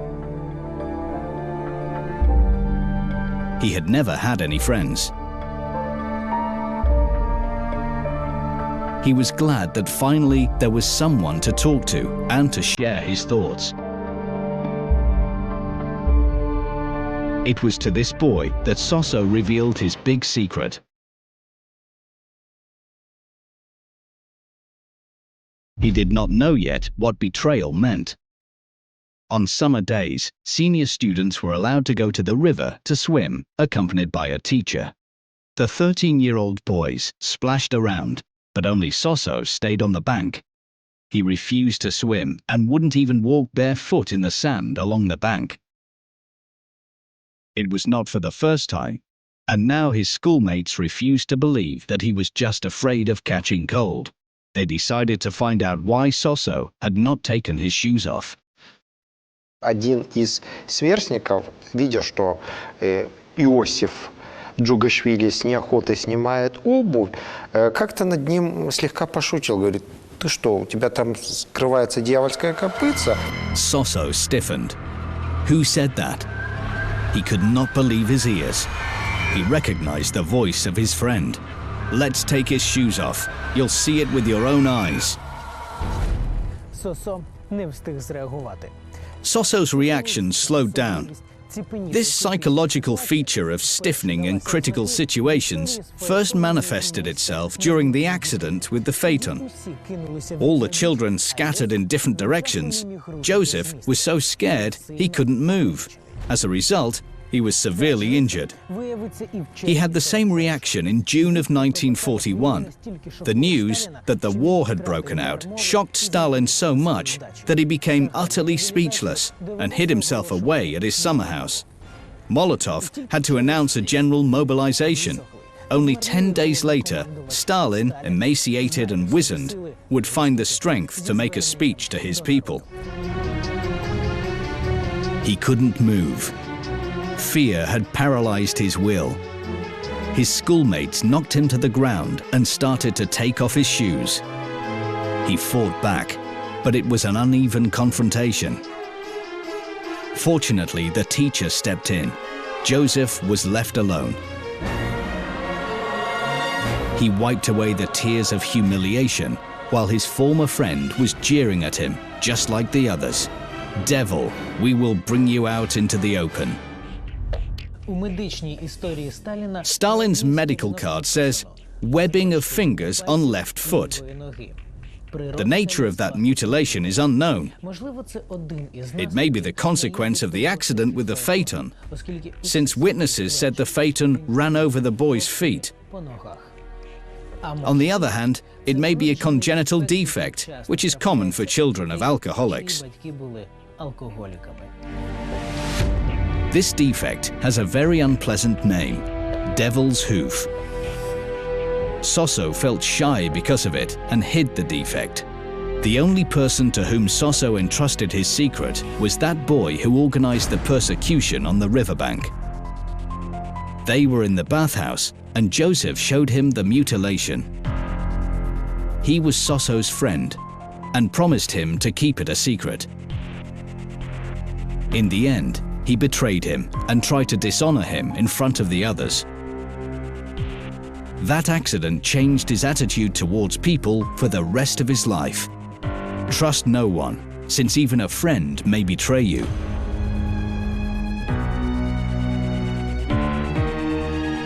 He never made another friend. There were some acquaintances whom he used. There were comrades. But he carefully locked all his secrets and personal worries deep inside his soul. After the accident, Sosso longed for revenge. The betrayer must regret what he had done. Joseph Jugashvili did not forgive offenses and humiliations. After the incident, Sosso became friends with the toughest boy in the school, whose name was Zaradze. Several months later, Zaradze, on Sosso's order, attacked the betrayer. Sosso watched the boys fight, but did not join in. He felt satisfaction watching his one-time friend writhing in pain, especially when he started begging for mercy. He felt power over another human being for the first time. He was the only one who could decide whether the offender should live or die. A thought flickered through his head. The betrayer should die. The victim wheezed and choked with blood. Suddenly, Joseph saw a teacher running to them and told Zaradze to stop the execution. After the beating, the victim was sent to hospital, where doctors claimed that it was pure chance that the boy had survived. The incident was reviewed by the administrative board of the school. Joseph was scared, since punishment looked inevitable.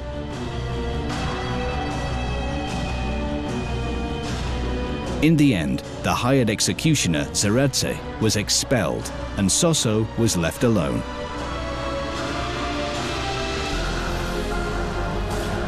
After all, he was the best student and had not actually taken part in the violence. When everything was over, Joseph breathed a sigh of relief. He realized that revenge should be carried out by others. It was not so sweet, but much safer. Many years later, he would use this principle to build a powerful machinery of repression. The effect would be astonishing. For a long time after dethronement of the personality cult, people would say, the blood of millions is on the hands of Eshov, Beria, and others. And Stalin, as a kind of czar, did not know anything, and hence was not guilty.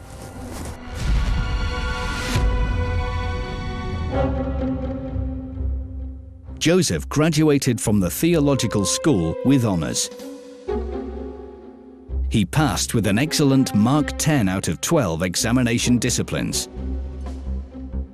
The diploma allowed him to continue studies at the Tiflis Theological Seminary. Furthermore, as the best graduate, Joseph Jugashvili was exempt from paying for his education and the government paid for it. His mother was happy. Her dream had come true. Her son would make a career in the church, and then everything in his life would be perfect. Let God give her the chance to stay alive till that moment. Joseph listened to his mother and thought of the event that had shattered his belief in God. He couldn't tell Keke about that because he himself was afraid to admit it, but the recollection of that event did not leave him. When he was in the second form at school, he and his friends saw a public execution for the first time. Their teacher had taken them there to show where sinners end their days, at the gibbet. But the 12-year-old teenagers were depressed by what they saw. Their minds could not match the commandment, "Do not kill," which was preached at school, with the execution of 2 peasants. Especially as during one of the executions, a rope broke. At that moment, Soso breathed a sigh of relief. There is an unwritten rule that no one could be executed twice. But then he looked on with astonishment. The rope was replaced. The priest on the scaffold turned away indifferently, and the peasant was hanged. When the shock was over, Soso believed that he had been fooled at the theological school. In real life, common people and even priests breach God's commandments. After graduation, he reached a crossroads. He longed to leave Gori and enter to a big, wide world in order to change his fate. But he was eaten up with doubt. He did not see why he should have to enter the church. He had nothing to prove to his father any longer. Several years had passed since Vissarion Jugashvili was killed for his debts in the pub. Should he become a seminary student for the sake of the mother? She would be glad. She believed that sooner or later her son would make his way to the top of the church hierarchy. She didn't ask whether his faith was strong or whether he was worthy of such a reward. Suddenly, Joseph understood. It was not faith that mattered, but power. He would be worshipped. He would be respected. He could remit sins or impose punishments. He would be like a god on earth.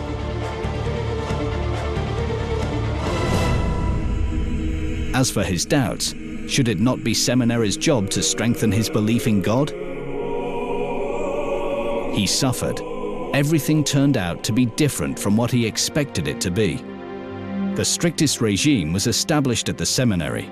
Endless church services, studies, prayers, a 2-hour walk around the town, and prayers again. At 10 in the evening, candles were put out and the seminary was plunged into a deep sleep. Time after time, Joseph regretted his decision to continue his studies. In that semi-prison atmosphere, dreams about his forthcoming career and his future grandeur looked unrealistic. He felt like an innocent prisoner. He was 17 and in despair. Recently, he read a book by Darwin, Origin of Species, and made the final conclusion that they were deceived at the seminary. God did not exist. But what did exist?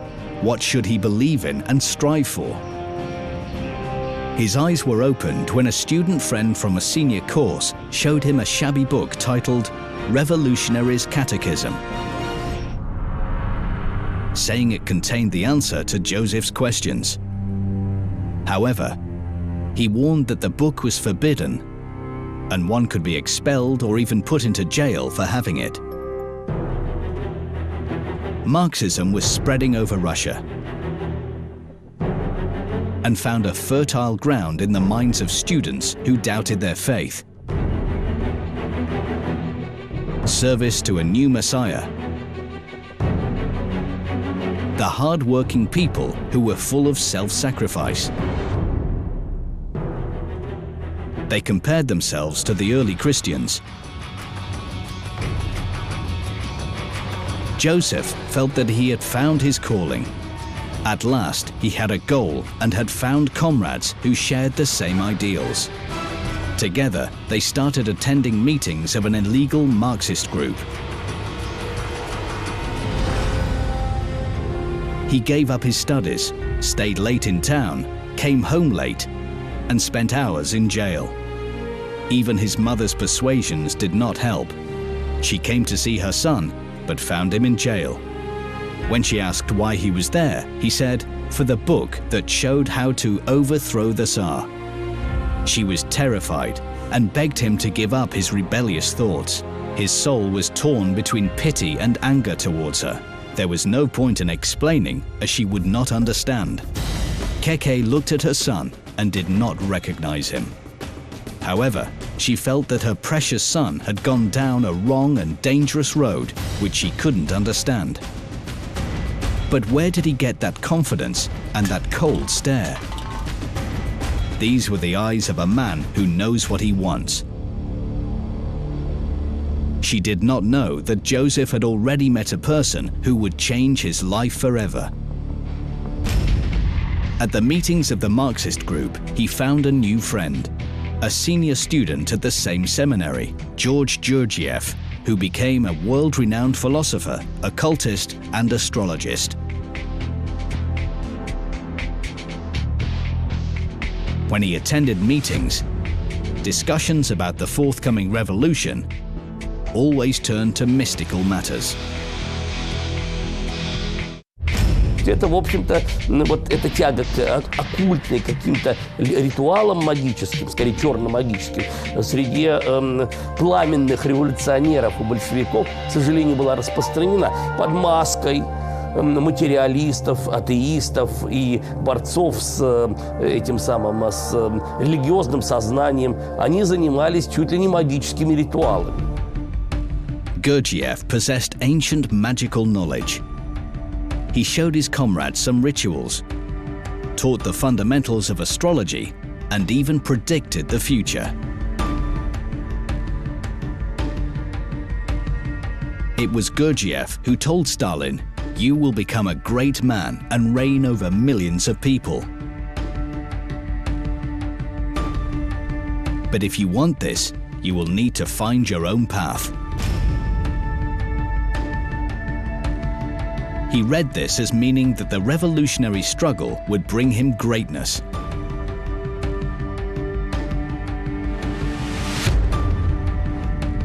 Koba left the seminary. He had nothing more to do there. He continued to attend the meetings of the Marxist group and found a regular job at the Tiflis Observatory.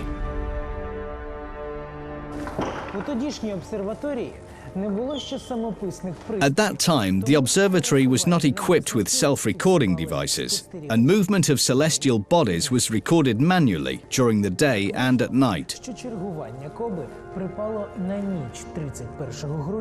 Koba's shift fell on December the 31st, 1899, the beginning of the 20th century, in which he was destined to play the most important historical figure on Earth.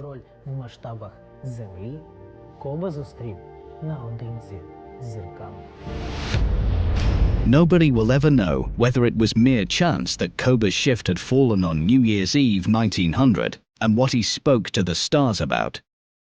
But one thing is clear, he knew for sure that the stars governed human fate. Gurdjieff convinced him of that. We can only assume that it was that night at the beginning of a new century, when looking at the stars and trying to understand their path, that Joseph understood what Gurdjieff had meant by his words. A new way which Joseph had to choose and which would lead him to the summit of power. This was nothing more than a new horoscope. Changing the year of someone's birth could alter their whole life. Some researchers assume that it was Gurdjieff who chose a new date of birth for Stalin. There is no evidence to confirm this, but modern astrologists say that his horoscope was made by a highly qualified professional for a person who longed for unlimited power. For instance, the choice of December the 21st instead of December the 18th is more than fortunate for a future ruler. По древним календарям это день самой длинной ночи, самого короткого дня, когда наиболее активны темные силы, и когда появляется герой, который побеждает тьму. That's because a hero vested with huge power could be born on December the 21st and never on December the 18th, as Stalin had. В этом гороскопе, в его личном гороскопе, не было власти. Для этого нужно было сделать нечто другое, что он и сделал. И власть появилась. Pavel Glober helped us to match the meaning of positions of the Sun, the Moon and Mars in the Stalin's first and second horoscopes. Here are the results. The horoscope of the person born on December the 18th, 1878, Joseph Jugashvili date of birth, is that of a powerless and selfish person with many enemies, maniacally stubborn, predisposed to brain diseases and poor health. In contrast to that, the person born on December the 21st, 1879 was the absolute opposite.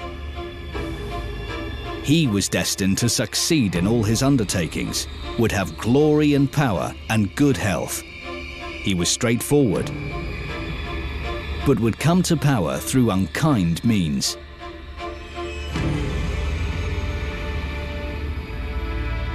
Stalin publicly announced his new date of birth, but only 20 years after his first contact with the astrologist.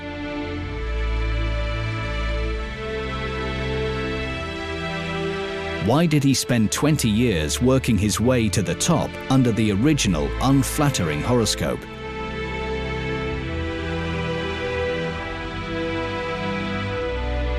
Pavel Glober believes that as a mystic, Stalin believed he had to wait for the right moment when a new horoscope would become a vital necessity.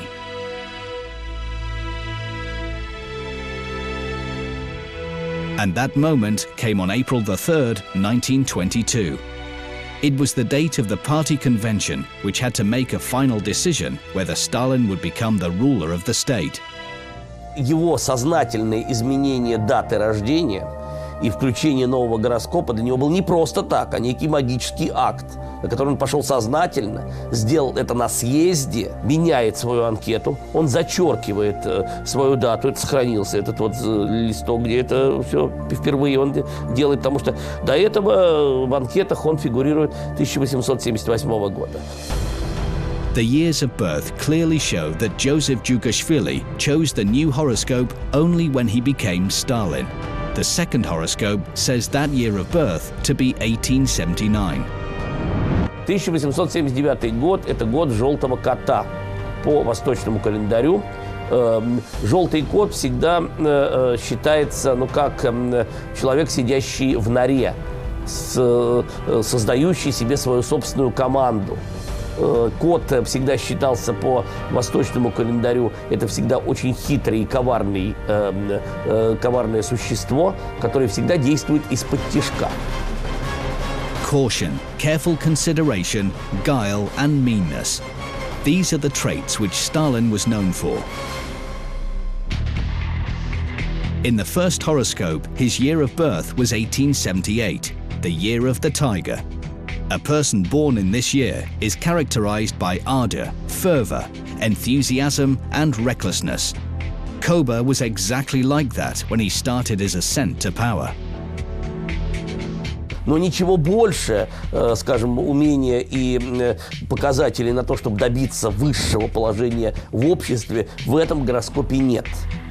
Сильная личность, действительно такой, идущий на крайние меры, но с ограниченными возможностями. Дата его рождения, та самая дата, которой он родился, 18 декабря, это дата сильного человека, сильной личности, но, скорее всего, человек, который занимается террористической деятельностью, либо бандита, уголовника. That was the horoscope under which Stalin, then known as Koba, began his road to absolute power. He firstly became a member of the Tiflis Committee of the Russian Social Democratic Labour Party and organized Marxist meetings and demonstrations of workers in Tiflis and Batumi.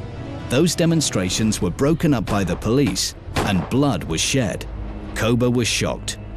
Although it was not the first time that he'd seen death, although back then it had been the death of his comrades at the hands of hostile strangers. Koba believed in a death for a death. The Caucasus choked with blood. Staying in immigration, Lenin was satisfied. We may say that open revolutionary movement has begun in the Caucasus. It was at that time that Lenin first reported about Koba, a reliable leader of the revolutionary underground in Georgia. That was the beginning of his career. And then there were the things that Stalin, the ruler, feared to think about until the end of his life.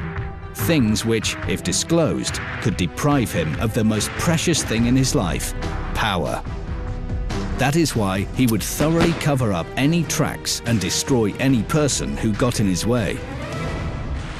Lenin and other leaders in immigration took every opportunity to acquire money. They organized armed robberies of banks and of capitalists. In the revolutionary business slang, it was called an expropriation. However, it was risky for the leaders to use their own hands. Besides, there was no need as long as there were reliable comrades in Russia. Koba eagerly tackled the job.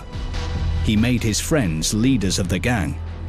His childhood friend Simon Terpetrosyan, aka Camo, and seminary mate Alexander Zvanidze.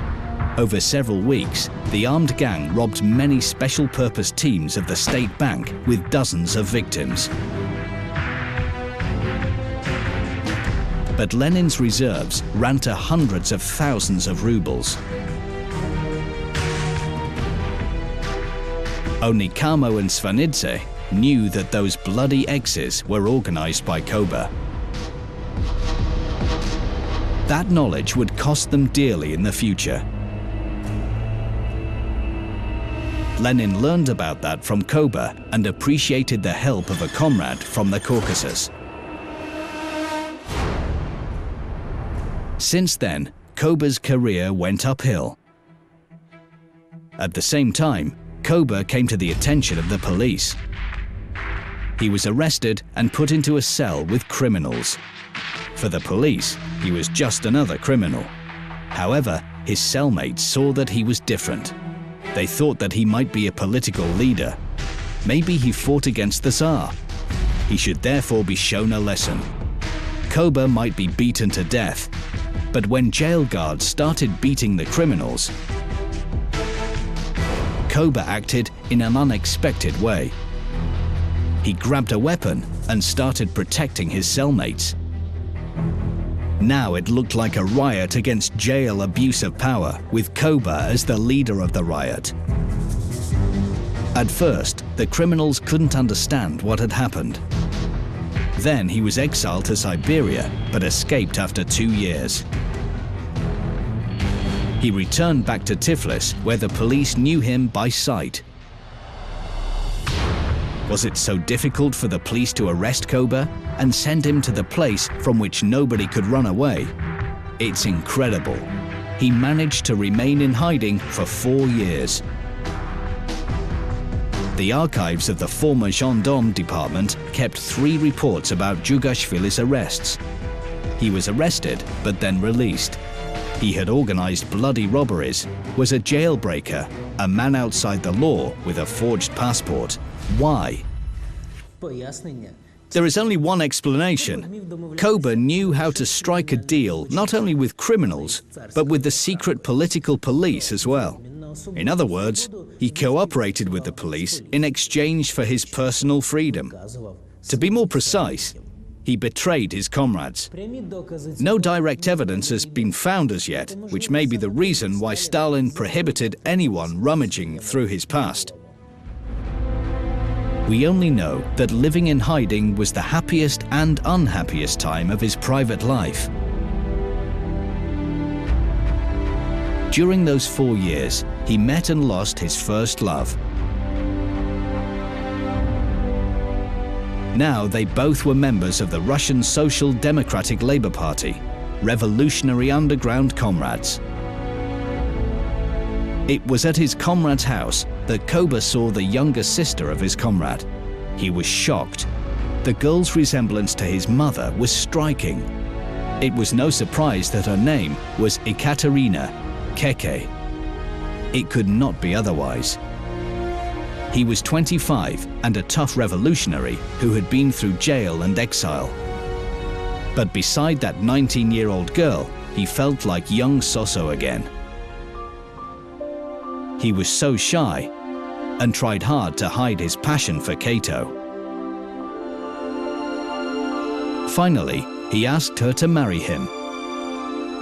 Kato agreed. She was brought up in the Caucasian traditions and remembered the words of her deceased mother. "Your husband is not the one who conquers you, but the one to whom you submit." The newlyweds settled at Svanidze's house. Kato's sister Maria often came to visit her, and Koba's underground comrade, Simon Terpetrosian, often visited. Alexander Svanidze and his wife always kept an open table and eagerly invited Koba, Kato, and their guests over.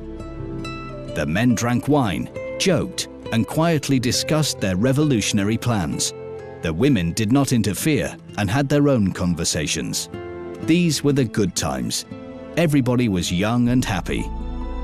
The only blot on Kato's happiness were Koba's constant absences. Sometimes he'd be away for weeks. When he came back unexpectedly, he would always be greeted with a good meal. Koba was surprised. "How did you know I was coming home today?" She lowered her eyes shyly. "I felt it." The Georgians have a tradition that still survives in places, that a woman does not have the right to sit at a table with a man. She should stand beside him, ready to serve at any moment. But Koba breached this tradition intentionally. He vividly remembered how his father was outraged if his mother was unable to stand near the table, even though she had lots of work to do. He would not be like his father. Koba asked Kato to sit at the table beside him. He put food on her plate and sat so that he could look at her. Once, Alexander Svanidze came round and saw his sister sitting at the table. He threw her an indignant look. How dare she eat a lavish meal in the presence of her husband? Kato's heart stopped beating. She hoped Koba would explain that he liked to watch her eat, but instead, Koba started shouting and complaining that Kato was bad-mannered and ignored traditions. Svanidze could not look him in the eyes. When Alexander left, Koba started scolding his wife. He shouted and stamped his feet. Why hadn't she been sensible and hidden the plate under the table? As he was scolding Kato, he began to despise himself for behaving like his father, the man he hated and never wanted to resemble. Kato burst into tears. Her tears broke Koba's heart. He clasped her to his chest and whispered, "Forgive me, Kato." She forgave him. But since then, uninvited guests would often find a place with unfinished supper under the table. З роками це дивацтво Коби переросте у манію Сталіна. Він любив примушувати. Over the years, Koba's eccentricity would develop into a real mania for Stalin. Очевидно, вкладав це якийсь особливий, лише йому відомий сенс. He liked to force people to eat and drink, for when a person is eating or drinking, he is especially vulnerable. Як колись Като. His actions were rebuffed only once when at a crowded reception in the Kremlin, he shouted at his second wife, Nadezhda Aliluyeva, "Hey, why don't you drink?" А у відповідь почує: "Я тобі не." She replied, "I am not your hey."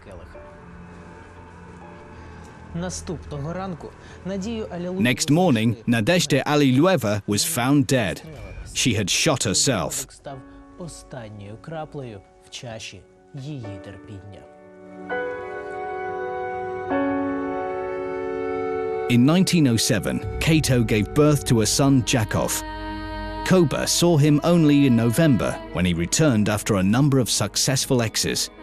When he arrived home, he was surprised to find supper was not on the table. Cato had a fever. After labor, she fell ill with typhus. In the morning, she died. Koba was destroyed. Witnesses said that during the funeral, he jumped into his wife's grave. He cried during the funeral and said, "This creature made my stone heart turn soft.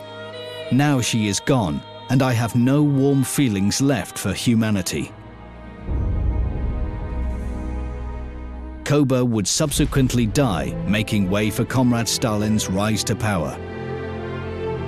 At the summit of power, he would turn on the new horoscope to separate Stalin the ruler from the half-educated seminary student Djugashvili and the terrorist and criminal Koba forever. The new Stalin would need a new ideologically perfect biography written.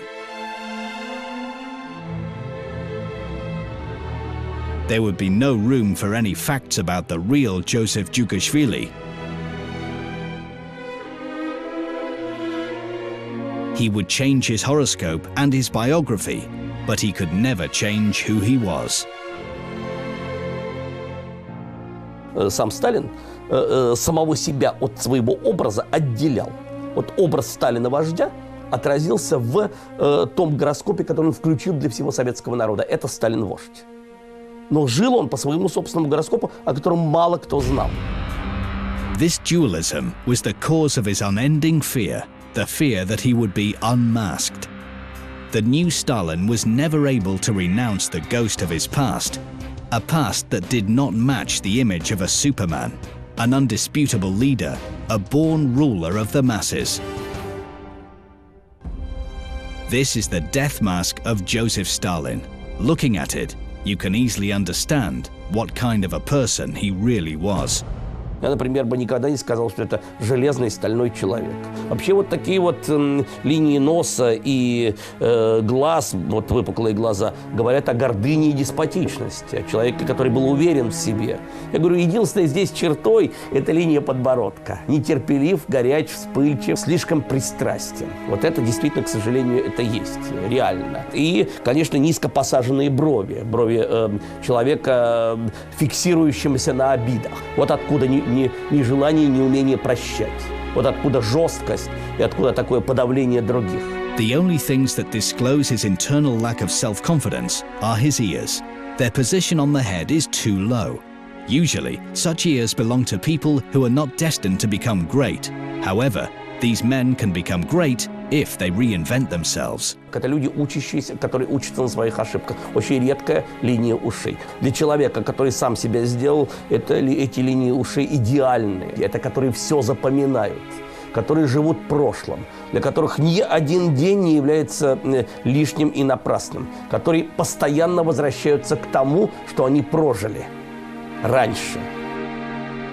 Even having reinvented himself and gaining power, he turned his back on his past with maniacal consistency. As if waiting to be stabbed in the back by all those people who had witnessed the mistakes of his youth. From those who remembered his terrorist acts and robberies. And from those who suspected that Koba worked for the secret political police.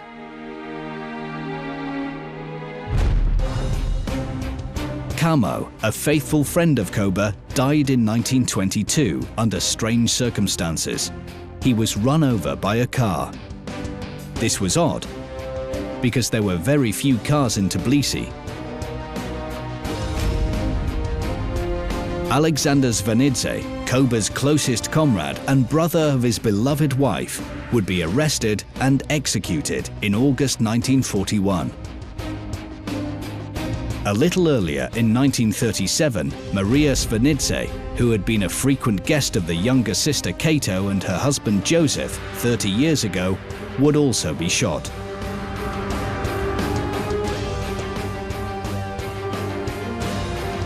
Stalin hoped that if he killed anyone associated with his former life, there would be no one to unmask left to him.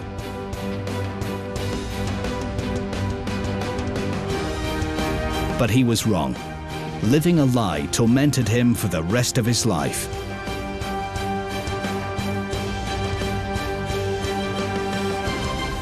Gradually, that fear of being uncovered developed into paranoia for the tyrant who had ruined the lives of millions of innocent people.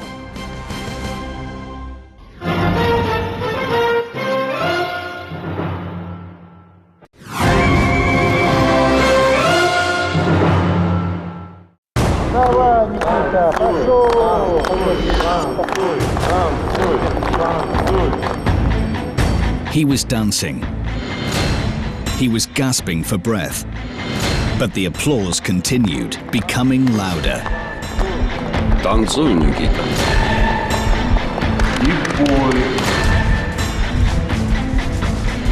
His heart was in his mouth.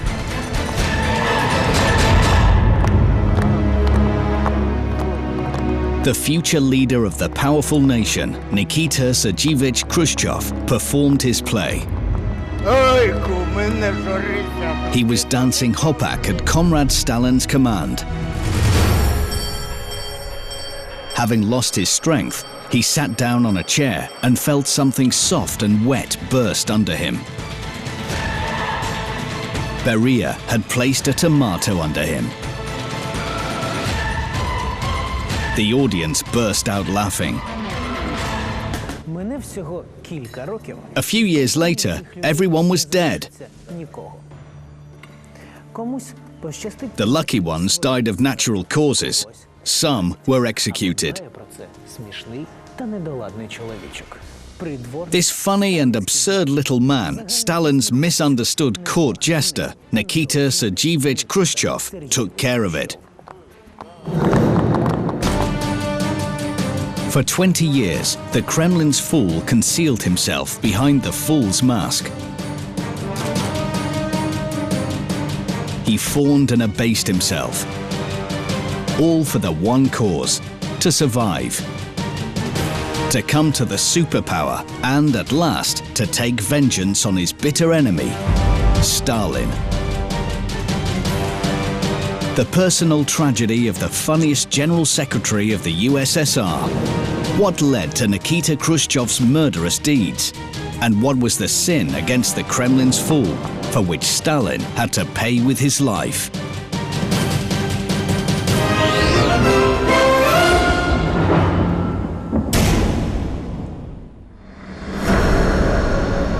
(1921) Donetsk. He is happy. He is racing to get home to see his wife and embrace his children. They haven't seen each other for 3 years. Throughout this time, at the front of the Civil War, he thought about them. Dear Frosya is a treasure, the only woman who could properly understand, protect, and give him support. And she gave him the most precious gift of all: faith in himself that Khrushchev had needed since he was a child. 1902, village of Kalinovka. That day, Nikita failed to get to school. The classmates formed a circle around him. They were pulling his clothes and laughing. They repeated this bullying almost every day. The boy's family was starving, which is why he had to go to school in cast-offs. He was ashamed and tried to keep away from the other children. But his silence only excited the young bullies. Nikita kept silent, lowering his eyes, but the classmates still mocked him.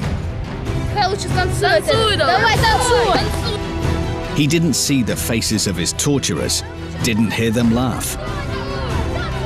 All he wanted was for it to stop. He slowly raised his head. The laughing stopped. Nikita waved his hands and sang out at the top of his voice.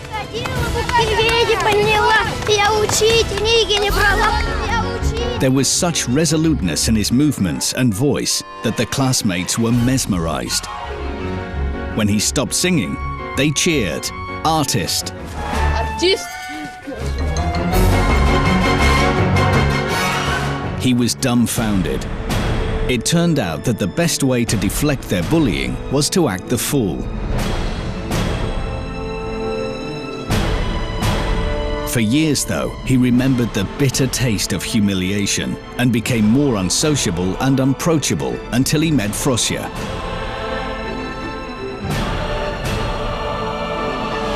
She was sincere and trustful and without malice. Under her influence, Nikita's damaged soul gradually melted. They were in love and were soon married. Frosya supported everything he did. And Nikita tried hard to make his beloved wife proud of him. He got a job in the plant and worked hard. He even joined the Bolsheviks party. But he sidelined party affairs and a social life in favor of a cozy home life. He looked into Frosya's loving eyes and at his cheerful children and felt so happy. Soon, he would embrace them all. He kicked at the door with all his strength. Gloomy and foreign faces, a silence that could kill, a coffin, strangers, his children in tears. No, it's impossible. He threw himself on the coffin. He embraced the cold body and burst into tears. Frosya, why? He didn't notice his scared children trying desperately to snuggle up to him. He didn't hear the neighbors telling him about the terrible typhoid epidemic that claimed thousands of lives, including his Frosya. There was only one thing on his mind: how to live without her. He felt defeated and depressed. His dreams and his plans for the future no longer mattered, as he had lost the most important person in the world. Не найдя жены в живых, он испытал не просто глубочайшее разочарование, глубочайший надлом. Он потерял единственную семью. Если бы жена осталась бы жива, Хрущев никогда не сделал бы не то, что государственной карьеры. Он никогда не был бы даже секретарем райкома, по сути. Ну, потому что он получил бы сразу, вот, знаете, такую свою крестьянскую мечту и остался бы в своей крестьянской эманации, в крестьянской сути. After his wife's death, he couldn't stay in their house. He took the children and moved to a small apartment. He broke all communications with the outside. It seemed that nothing could bring him back to life. Until one day, there was a knock at his door. The young party instructor, Nina Kukachuk, decided to inquire why the comrade Khrushchev had been ignoring party meetings for the last year. Is this proper behavior for a Bolshevik? Nina was surprised by his droopy shoulders, pale face and piercing eyes. He had the look of a wounded animal. Nina heard about the tragedy that had happened in the Khrushchev's home 1 year earlier. But she couldn't believe that Nikita had taken the loss so badly. After that, she visited him often, looking after him and his children. Nina Kukarchuk became Khrushchev's trusty helpmate for the rest of his life. Although they weren't married, they lived together in a common law marriage for over 50 years. He never loved her, but treated her with respect and gratitude. She took care of the housekeeping and his children, and inspired Khrushchev to make a career in the party. He was rarely at home and devoted less attention to his children. He even tried to avoid them. The children bore a strong resemblance to Frosya. He grieved for them. It took time for the wounds of loss to heal. The children needed their father's attention, but Nikita tried not to think about it. Meanwhile, his elder son, Leonya, was terribly jealous of his stepmother. He infuriated Nina with his behavior, trying to attract his father's attention. Some years later, Khrushchev felt incredibly sorry that he had ignored his son. Отказавшись во многом от теплого отцовского отношения с сыном Леонидом, Хрущев постоянно пытался найти себе других сыновей. Он был очень склонен к фаворитизму. Он постоянно пытался найти себе молодых подвижников, где бы он бы ни работал. Вся его история – это поиск семьи, поиск смысла, поиск сына и постоянное разочарование. А если Хрущев не мог найти себе вот опору в ком-то конкретном, он находил ее себе в массовом таком, в массовой семье. 1928, Yuzovka. He just breezed in. His wild eyes swept past a surprised Nina, who had met him on the threshold. Without saying a word, he ran to the kitchen and drank half a bottle of vodka. He poured the remains over his face and down his clothes. A few minutes later, there was a knock at the door. Young men in mufti were looking for Nikita Khrushchev. Nina had no time to say anything before her husband burst into the living room. He was too weak to stand and was laughing and hiccuping loudly. Seeing the strangers, Khrushchev brightened up even more. He offered them drinks and then started an indecent chastushka with a stupid voice. Nina snapped her fingers. She had never seen Nikita so drunk before. The strangers had a laugh and left. When the door closed behind them, Khrushchev sighed with relief and fell on the sofa, drained of all his strength. It was the end of the 20th year. Lenin's former comrades created a tough opposition to the power of the newly made General Secretary Stalin. And under the leader's order, the security service employees started to look for enemies in the party. The actual Donetsk didn't escape the purges, at that time the town of Yuzovka. In 1928, at a meeting of the local party activists, all the participants were arrested on suspicion of conspiracy against Stalin. It's quite possible that Khrushchev knew something. Maybe somebody told him about the plans of the security service, but he didn't attend that meeting and had put on the drunken act at home.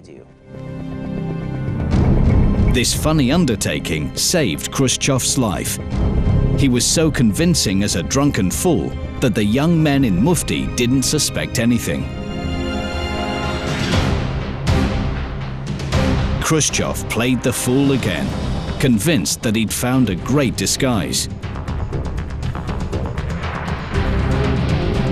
The more he played the fool, the more he moved up the party ladder, edging ever closer to Stalin. But then the time came when he had to wear this fool's mask as his true face. It became his curse. 1930, Moscow. They studied together at Moscow Industrial Academy. Nikita, attentive and polite, saw Nadezhda home again and again. He always tried to be beside this modest and silent girl because he knew that she was the wife of the comrade Stalin. Khrushchev didn't give anything away, but he took the opportunity to praise the leader's party policy before Nadezhda. Above all, this modest party organizer wanted to be observed, and if he was lucky, he wanted to be signed.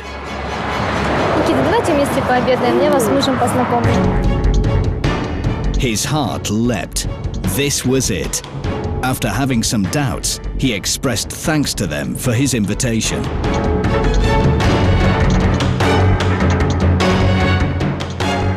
The Kremlin's corridors were safeguarded. Nadezhda opened the door with her own key. Tatka, это ты? Tatka. This was the name Stalin gave to his wife when they were at home. He heard about a prospective party member, Khrushchev, from Nadezhda, and also from his faithful assistant Kaganovich. It was the beginning of the 30th year. The old party members, Leninists, headed by Trotsky, created a tough opposition, and the position of the General Secretary became increasingly precarious. He needed devoted people, and Stalin gave heed to Khrushchev.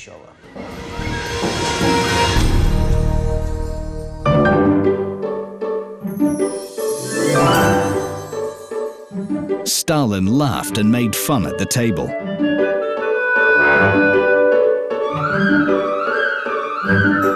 While pouring wine, he entertained with the finest Georgian dishes. The emotionally strained Khrushchev felt weak. Ну, Никитка, попробуй наше сетеви.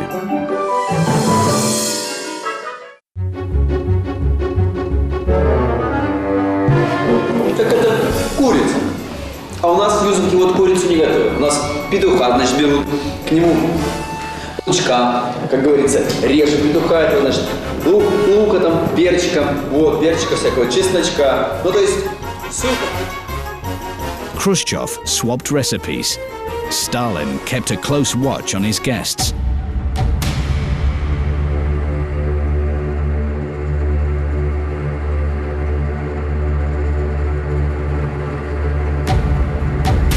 Khrushchev был, на такой случай, первый, это послушный исполнитель, абсолютно надежный послушный исполнитель. И, во-вторых, Сталину импонировала та народность и тот, я бы сказал, та непосредственность, с которой Khrushchev общался с массами. То есть как руководитель, при всей своей и невысокой образованности, и, может быть, недостаточно широком кругозоре, Khrushchev вместе с тем воплощал в себе, ну, я бы сказал, такие лучшие черты народного характера. Не лез за словом в карман, всегда умел отшутиться, всегда умел как-то ярко и образно подать, порой достаточно сложные там какие-то партийные построения.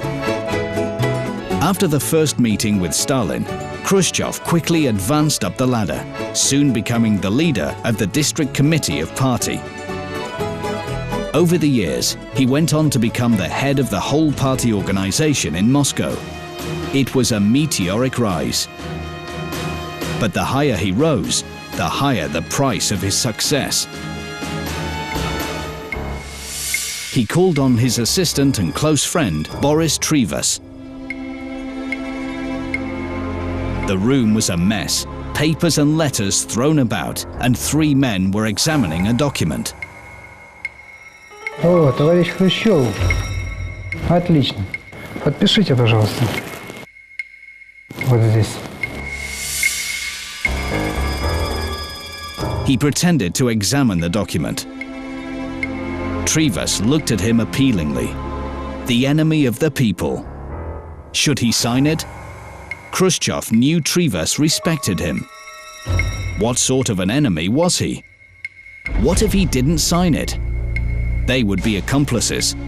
Khrushchev was terrified. He closed his eyes and signed the document.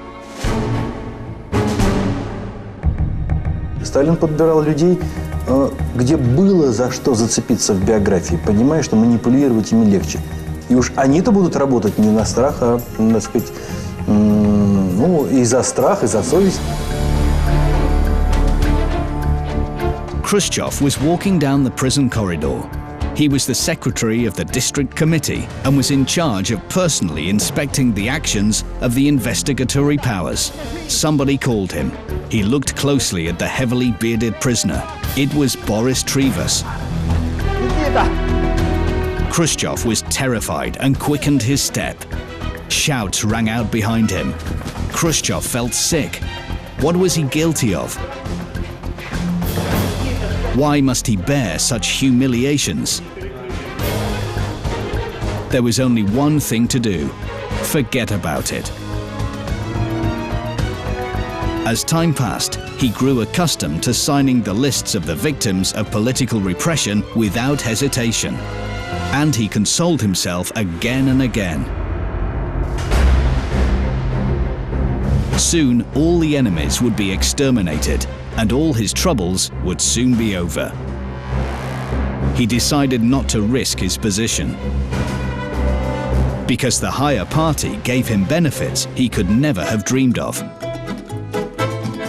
But he felt guilty being part of the high-ranking apartment. This is the famous house on the riverfront. Right here, the Khrushchevs settled down in a 4-room apartment. It's a real Soviet paradise. It had an oak parquet floor, marble bathrooms, and ceilings painted by artists from the Hermitage Museum. It also had a clinic, a cinema, and a kindergarten. The inhabitants ate in the dining hall free of charge. They could pay with special coupons. If there was communism in the Soviet Union, it existed here.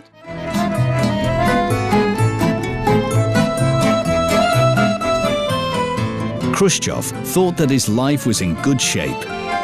The housekeeping and the children were in Nina's safe hands. He was in a good professional standing with excellent prospects. So the criminal case that landed on his table, addressed to Nikita Khrushchev, came out of the blue. A band of robbers were arrested.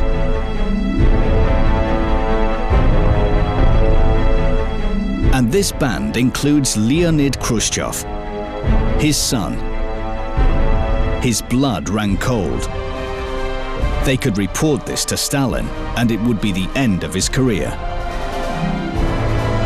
Khrushchev decided to confess and promise his deep devotion to the leader.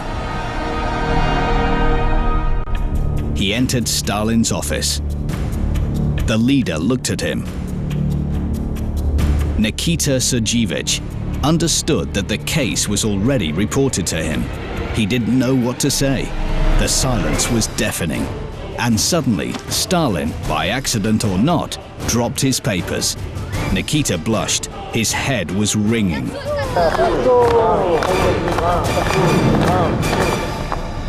He threw himself at the leader's legs, picked up the papers, and handed them over. Stalin looked at him. Nikita felt that the tension in the office was lifted.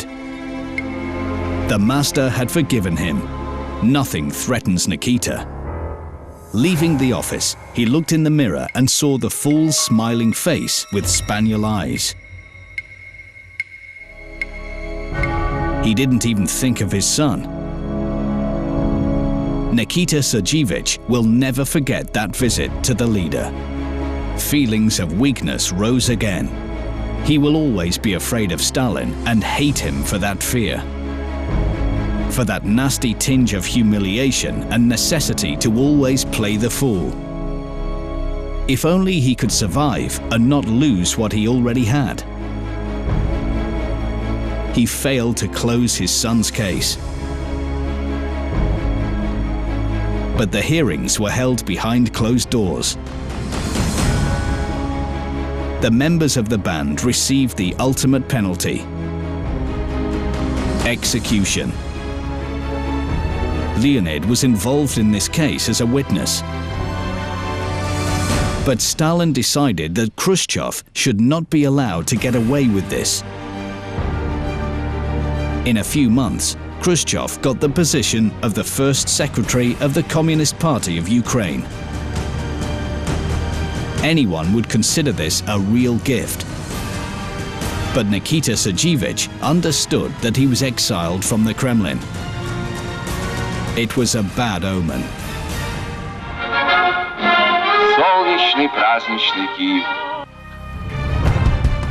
When leaving for Kiev, Khrushchev was determined to win back Stalin's favor at any cost. And with this in mind, he flooded the Ukraine with blood.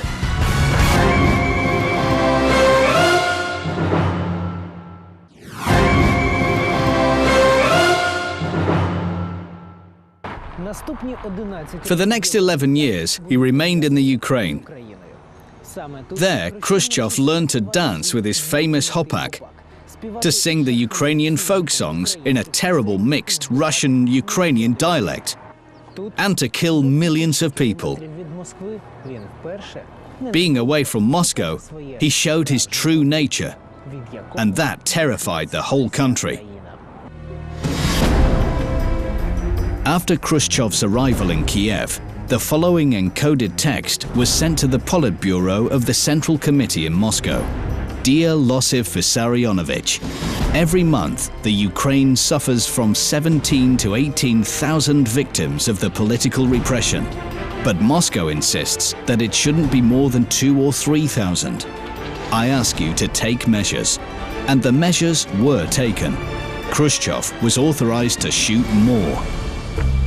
The party meeting had been going on for 4 hours. The deputy chairman of the Vinnytsia District Executive Committee, Kozis, while sitting in the hall, felt that he could hardly keep his eyes open because of the monotonous speech. He tried to stay awake, but couldn't.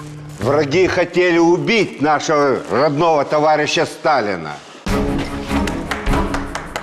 On hearing Comrade Stalin's name, the sleepy Kozis jumped up and began to clap loudly. Я не хотел, товарищи, я не хотел. The agents of the People's Commissariat for Internal Affairs, NKVD, were behind him. They took away the spy and the enemy of the people. Khrushchev was informed about the incident.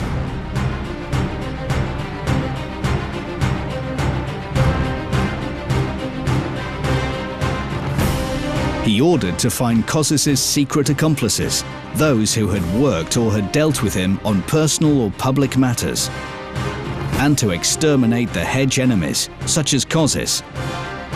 35,000 people were subjected to repression in Vinnytsia alone in 1938. Stalin was satisfied. In 1941, at the beginning of the war, he appointed Khrushchev as a member of the War Council as a sign of gratitude. Khrushchev couldn't believe it. Nikita Sergeyevich was triumphant. But he didn't know what would later happen to him that would threaten not only his career, but also his life.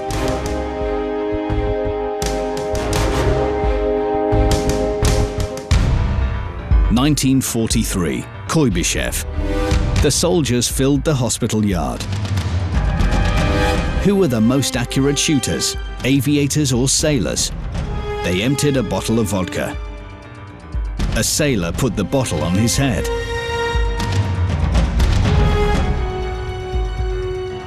A pilot took aim and shot. The sailor silently fell to the ground. Blood ran down his forehead. Leonid sobered up in a flash. One word ran through his head. Tribunal.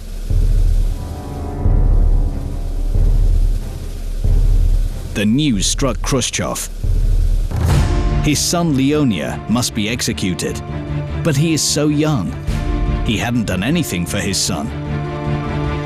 No warm words, nor any parental care. Tears choked Nikita Sergeyevich. He had betrayed Frosya and didn't protect their son. But he can save him. He marched into the leader's office to explain. He looked at Stalin's eyes and realized that there was no hope.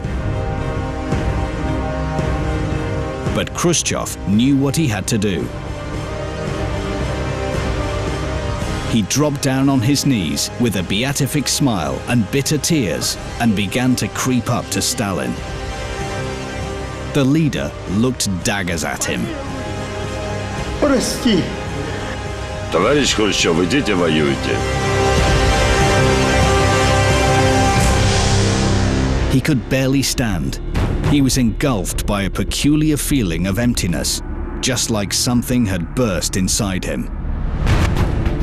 Stalin apologized. Nothing else mattered. The most essential thing is that he managed to save Leonia. Now he could go to the front and come back a hero. And when the war is over, they will meet and he will make amends. Leonia will apologize to him. Stricken by grief, he sat in a shelter next to Major Zamorin, his son's comrade.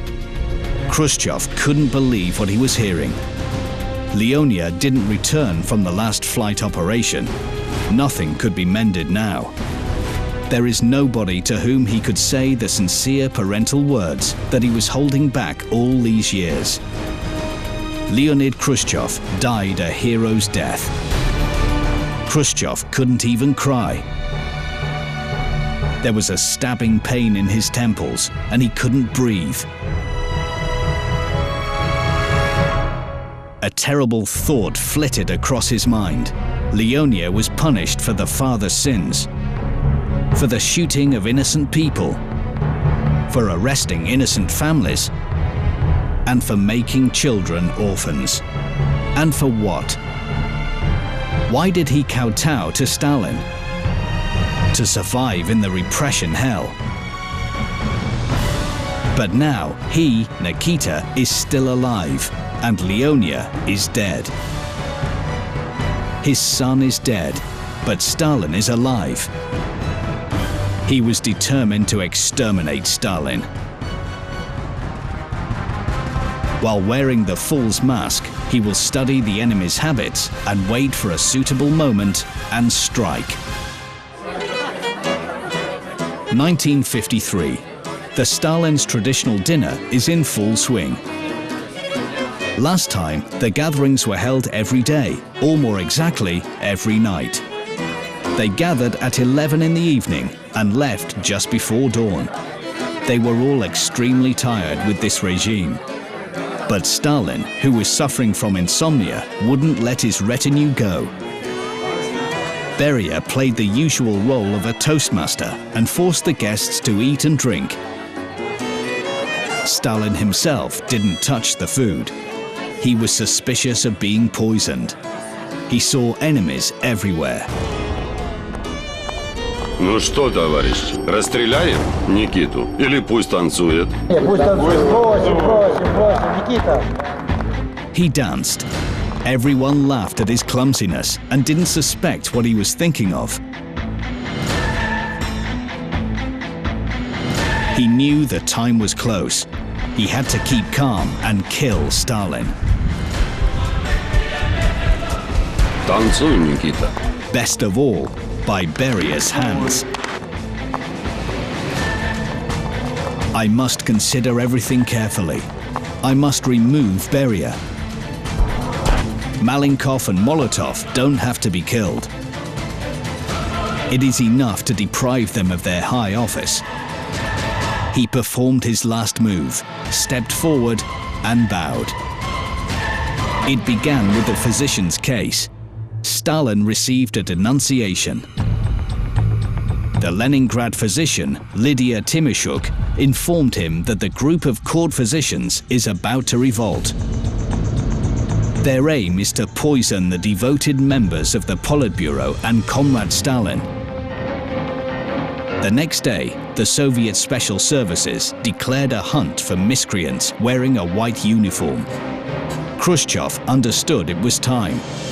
He convinced the suspicious Beria that Stalin must sign the order of his arrest. That would do the job. Then he could move aside and observe. Khrushchev saw Beria removing Stalin's entourage, and he replaced them with his devoted people. Firstly, the physicians, then the household servants, and lastly, the leader himself. He had prepared for him a terrible death, using a virulent poison made in the secret laboratory of NKVD. Это не просто отравление. Отравление было, как говорится, по всем направлениям. Кровоизлияние было настолько страшным, что когда вскрыли желудок Сталина, то все было как будто посечено дробью. Как будто вот взяли в желудок внутри и выстрелили из дробовика. Все, вот такие кровяные пятнышки, такие кровоизлияния, все, желудок весь кровоизлияние, все, весь кишечник в кровоизлияниях.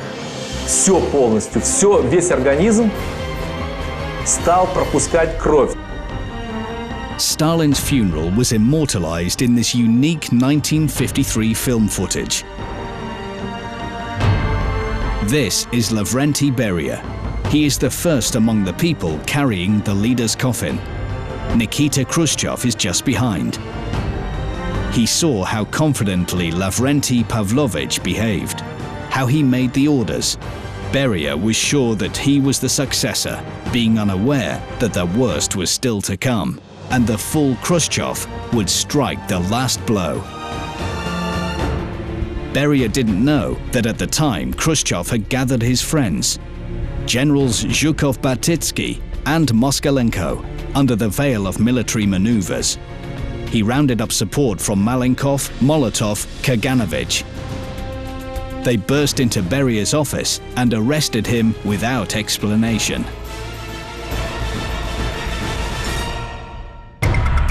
The former chief of NKVD was executed at Lubyanka.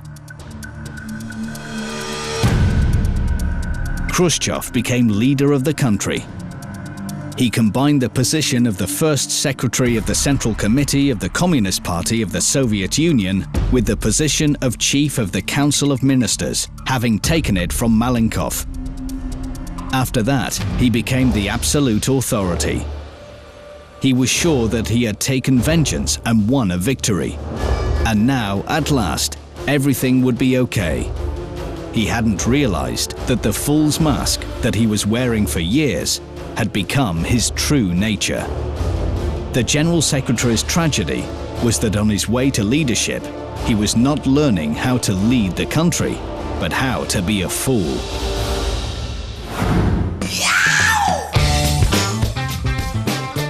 The reception on the occasion of the Soviet leader's visit to the United States of America was in full swing. All the American movie stars were there. Marilyn Monroe, Harry Copper, and Frank Sinatra. On the Soviet side, Nikita Khrushchev and his wife Nina Petrovna, and a few ambassadors. The delegation watched the new blockbuster Can-Can. And now Nikita Khrushchev commented in his usual manner about what he had watched. His indignation had no limits. Why did the actresses shamelessly kick their legs and show their underclothes? How could anyone like it? Just look at this. How? In order to make it more convincing, he pulled up his coat and danced something like a can-can.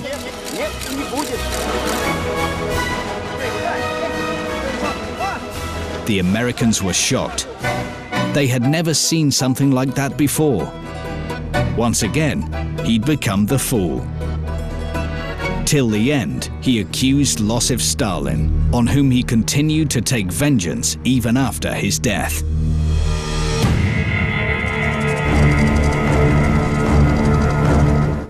31st of October 1961, at 6 p.m., the militia blocked Red Square. And as night fell, the searchlights illuminated a plot behind the mausoleum where Stalin would be reburied. The grave was dug at 9 o'clock in the evening. And late into the night, the 8 officers carried Stalin's body out of the mausoleum and buried him near the Kremlin's wall.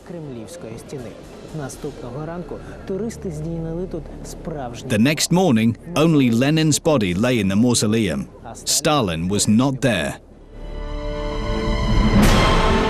When, due to the Khrushchev's reformatory activities, the people in the USSR were on the brink of war, the former comrades of the General Secretary removed Khrushchev. Since then, he lived in the camp. His name disappeared from the pages of the great Soviet encyclopedia. 1971, the country celebrated the day of cosmonautics. The modest pensioner Nikita Khrushchev was watching again and again the famous frames. He remembered that day very well. Вот они, покорители космоса. Gagarin was advancing along a red carpet to report about the first human spaceflight. But something was missing in the picture. If one looked closely, he could see a little spot next to Gagarin. And it's not a faulty tape. That day, they were advancing side by side, 2 happy conquerors. The first cosmonaut and the first man of the best country in the world. Later, Khrushchev's picture disappeared even from the film negative. His face was erased in order to erase his name from the national remembrance forever.